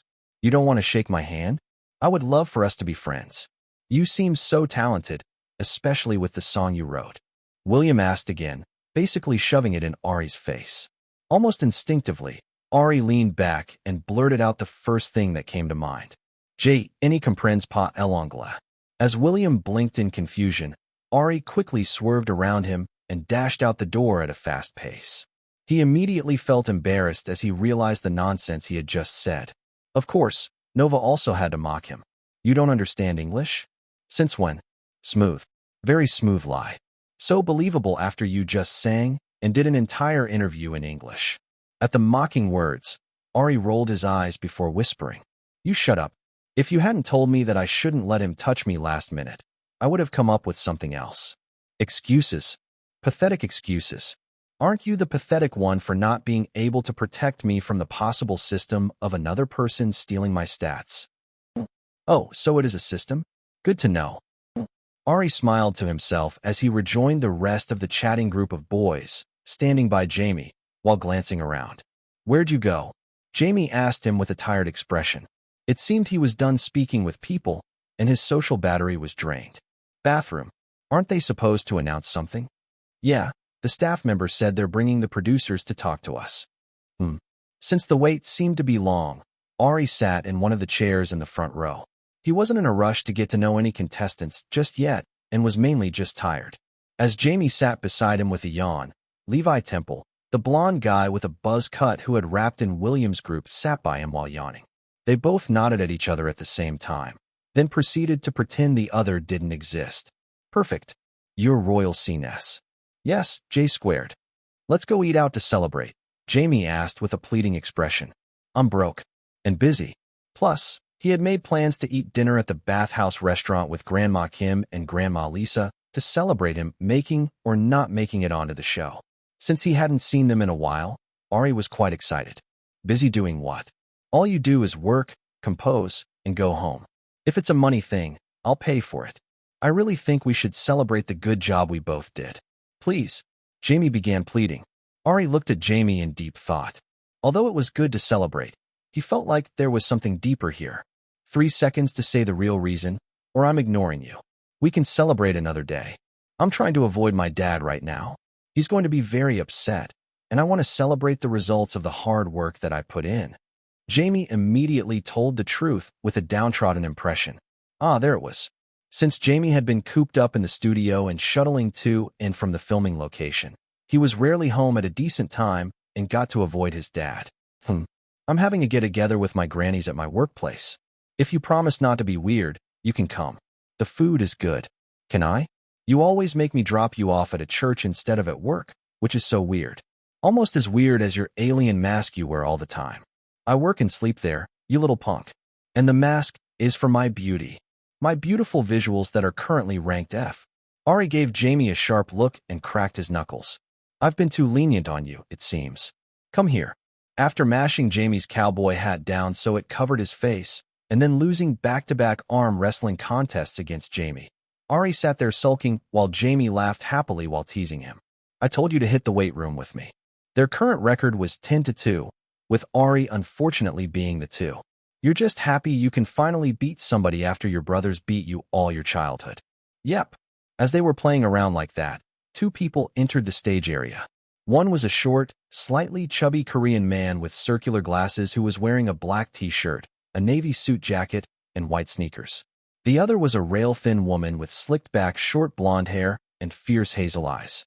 She was wearing a black t-shirt and straight light-washed jeans. As the 2 of them walked toward the chairs, the group of 97 boys immediately quieted down and parted like the Red Sea as they all turned to stare at them. All of you, go take a seat right now. The woman's cold voice sounded out, and everybody began scrambling to sit down in the chairs. Since they were already seated, Ari, Jamie, and Levi, the buzzcut rapper, didn't move. You're in my seat. Suzuki Ray, the Japanese boy with a red and black 2-block haircut, looked down at Ari with an arrogant expression. Ari looked to his left and right, wondering why out of the 3 of them, he was the one who was picked on. Did he look easy or something? Then he looked closer at the person on his left, realizing that Levi Temple was quite tall and his sharp features and buzz cut made him look a bit fierce. On his right, Jamie was also quite tall and muscular, and when he wasn't smiling like he was now, he looked a bit stern. Although Ari wasn't short by any means, he was shorter than these 2 abnormally tall people, and because he was quite lean, he looked small. Slightly upset at the fact that he was being looked down on, especially by a kid whose status said he was 17, Ari narrowed his eyes and bluntly replied before Jamie could say anything. No, go get another seat. I said, move last place loser. You're in my seat.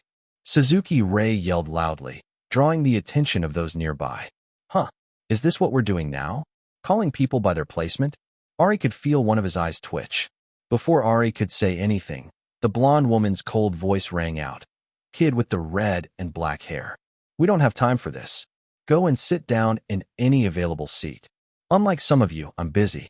As he was scolded by someone who was clearly important, the Japanese boy glared at Ari with a red face before stomping to the back, where the remaining empty seats were. Shrugging, Ari turned his eyes to focus on the 2 people standing in front. Once everyone was seated, they immediately started talking. I'm PD Emily Raleigh, and this is PD Park Ji-ho. You may call me PD Emily from now on. PD Emily introduced herself in a harsh tone while making eye contact with the contestants. At the confused expressions on some of the contestants' faces, PD Emily smiled, but rather than looking friendly, she looked scary. For those who don't know what a PD is, it's pretty simple. As long as you're on this program, we are your gods, and you are our little minions who do our bidding. Understand? Ari, Jamie, Levi, the rest of the contestants. Was this woman crazy?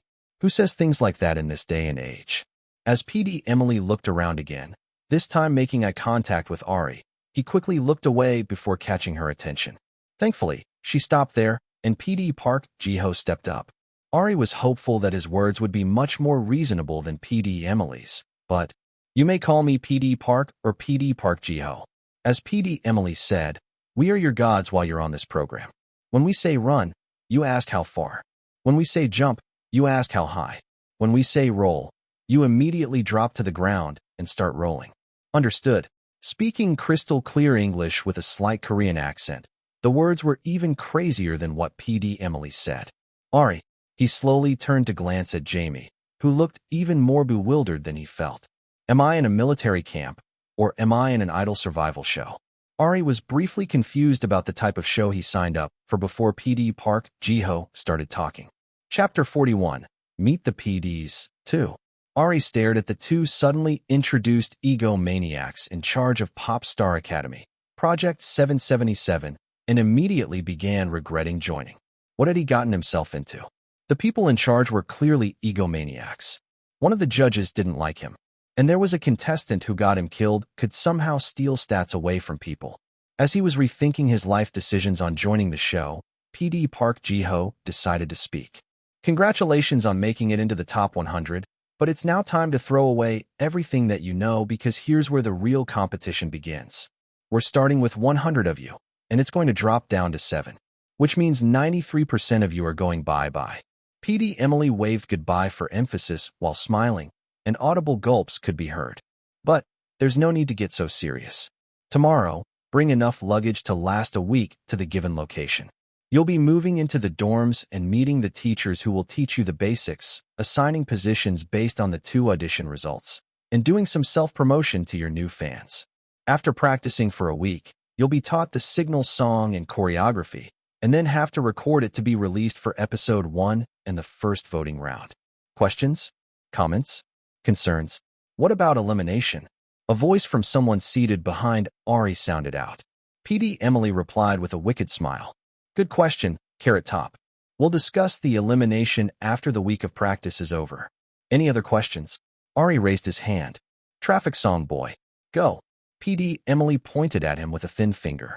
At the unexpected nickname, Ari blinked before speaking. What time should we bring our luggage to the specified location? And is there a size limit? Clothing requirements. Toiletries. Good questions. Nothing bigger than a large suitcase.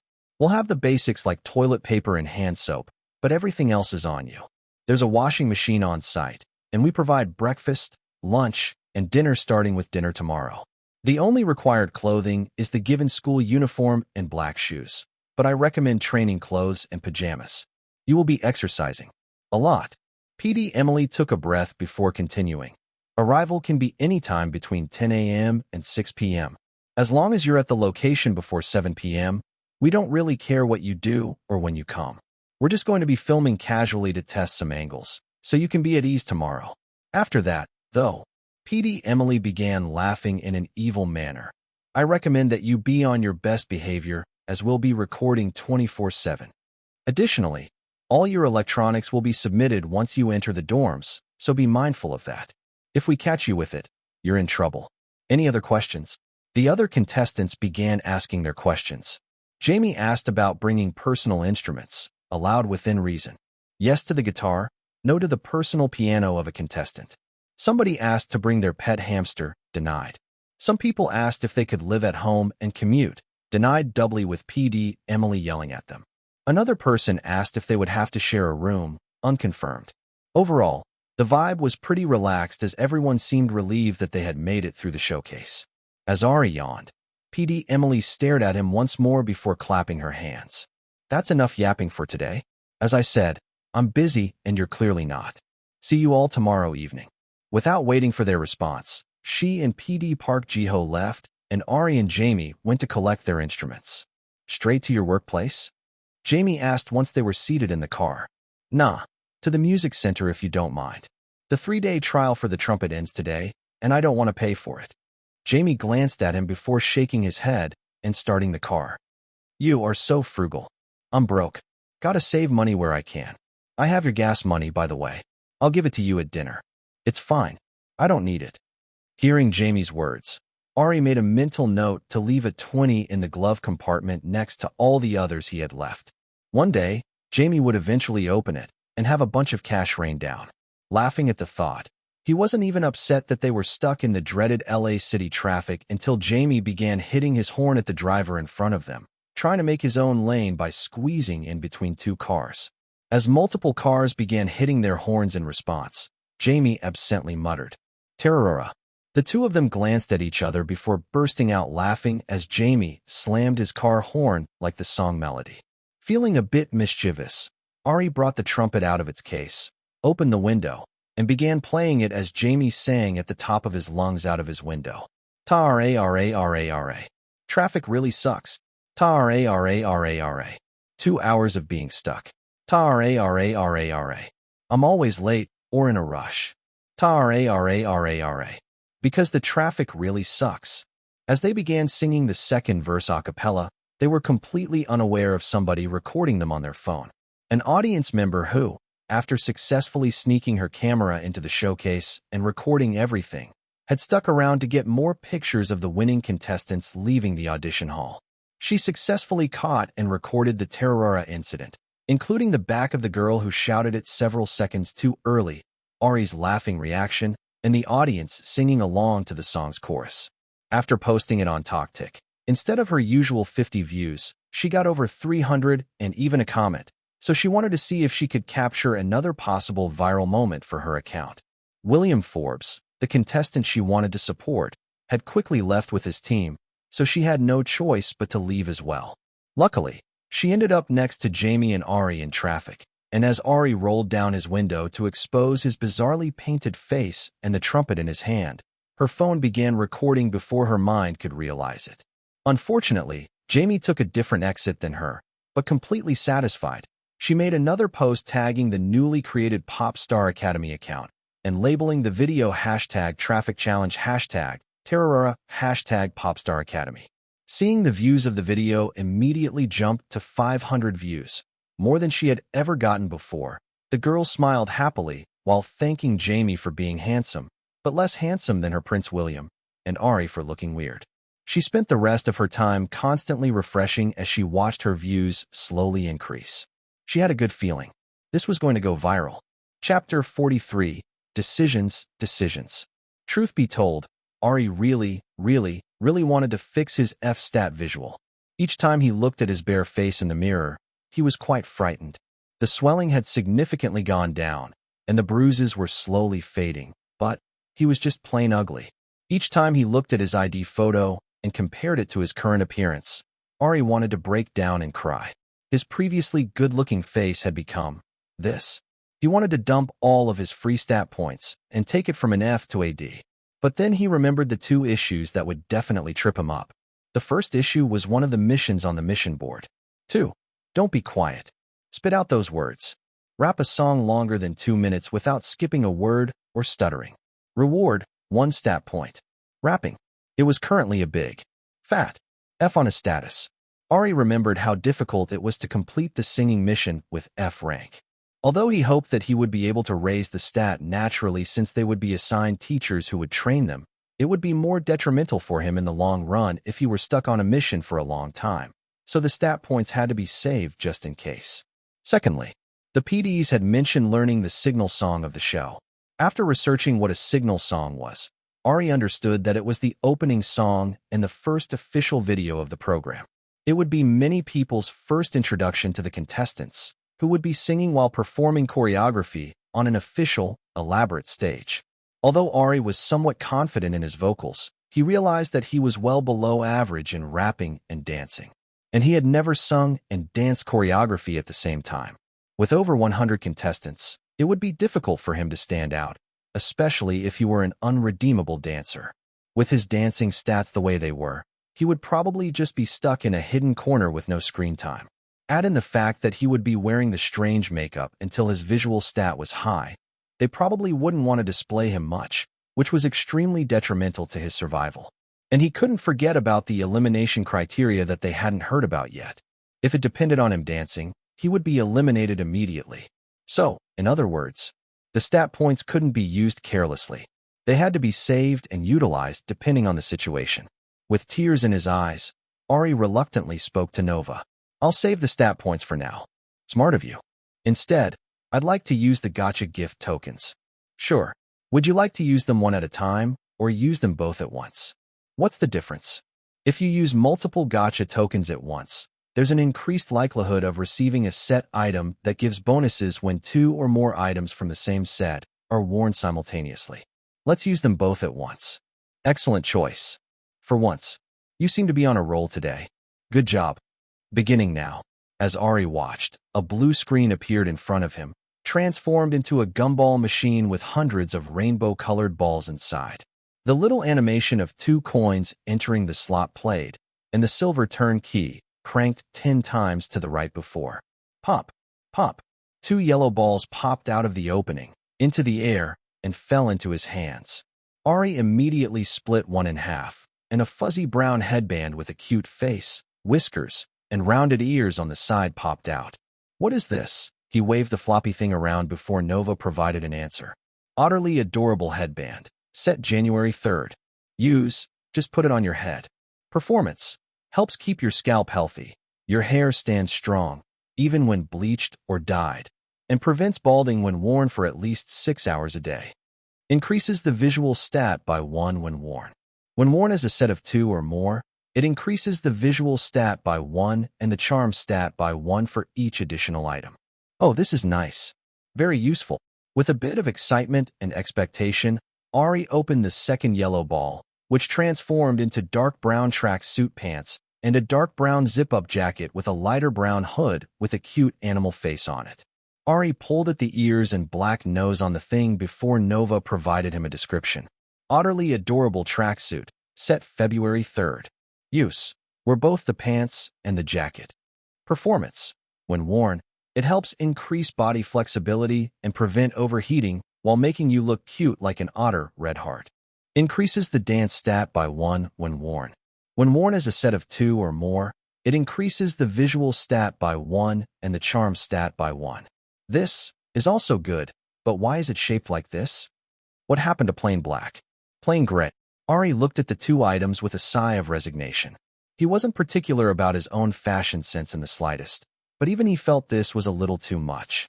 This was completely not his style, especially to wear while filming, but when he considered the increase in the stat points, he reluctantly changed, putting on the tracksuit pants and jacket over his boxers and t-shirt. Ari stared at his reflection in the mirror while shaking his head. He had to admit, the tracksuit was really comfortable. The material felt very breathable, and when he tested some light exercises, it didn't restrain him in the slightest. But unfortunately, he looked like a child, especially with the hood up. Ari then placed the snail face mask on his face before putting his otter headband over that. Ari. He looked completely stupid, but he wasn't willing to sacrifice the stat gain from either item.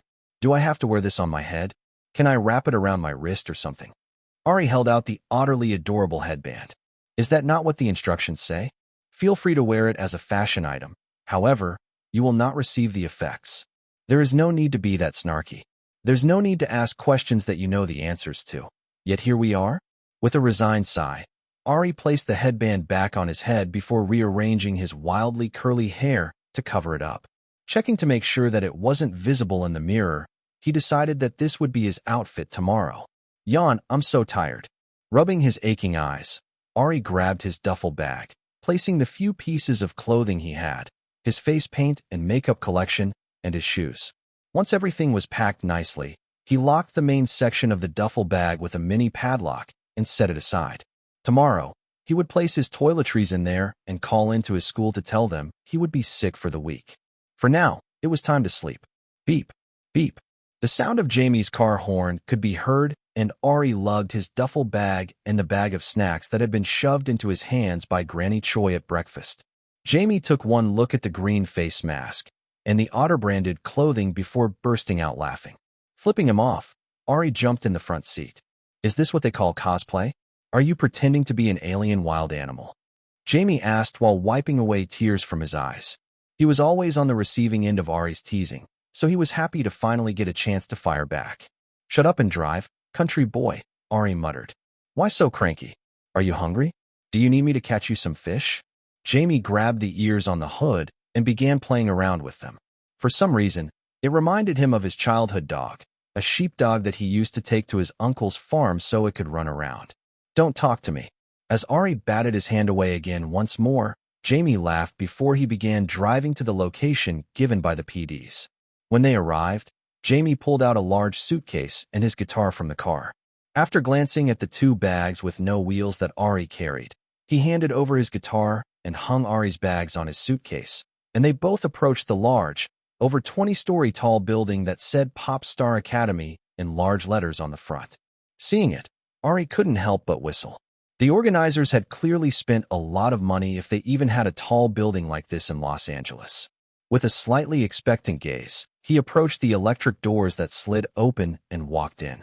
Chapter 44, Luggage Drop. WSSSHHHHHH. The electric doors silently separated, and as Ari entered, he felt as if he was in the wrong building.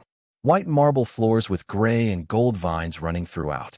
A bubbling crystal fountain was in the center of the lobby space, with creature-shaped waterspouts shooting water over the mermaid sculpture at the center of the fountain. Large flowering bushes encircled the fountain, marble pillars lined the walls, and a large skylight let in bright sunlight to illuminate the lobby. With the sweet smell in the air and barely audible classical music playing, Ari felt like he had entered some rich executive hotel instead of a company building lobby. Vegas, Jamie muttered as he looked around, pushing his cowboy hat back so that he could see better. He felt as if he were in one of the many Vegas hotels and casinos that his father had taken him to when he went on business trips. Jamie, are you sure this is the right place? Ari looked at him accusingly. Hey, don't blame me. That's what the GPS said. Let's ask the front desk workers over there. Jamie pointed to a marble desk with 2 women whom Ari hadn't noticed earlier. They were both dressed in tightly fitting suits, with their hair slicked back into a neat bun and glasses perched on their noses. The 2 of them dragged their bags over, and one of the women smiled brightly at them as she stood up. Hello, gentlemen. Are you here for Pop Star Academy? Yes. We were concerned that this wasn't the right location, Ari replied while looking over the 2 women. It seemed that they were receptionists as the second woman was typing away furiously on her computer while mumbling into her earpiece. No need to worry. The building's quite nice, right? They spent a lot of money decorating it. Yes, ma'am. This is better than some hotels in Vegas that my dad has taken me to, Jamie replied while looking around again. I'm glad you like it. The elevator is that way, and you'll head to the 7th floor. I wish you both good luck with the program. Thanks. Thank you.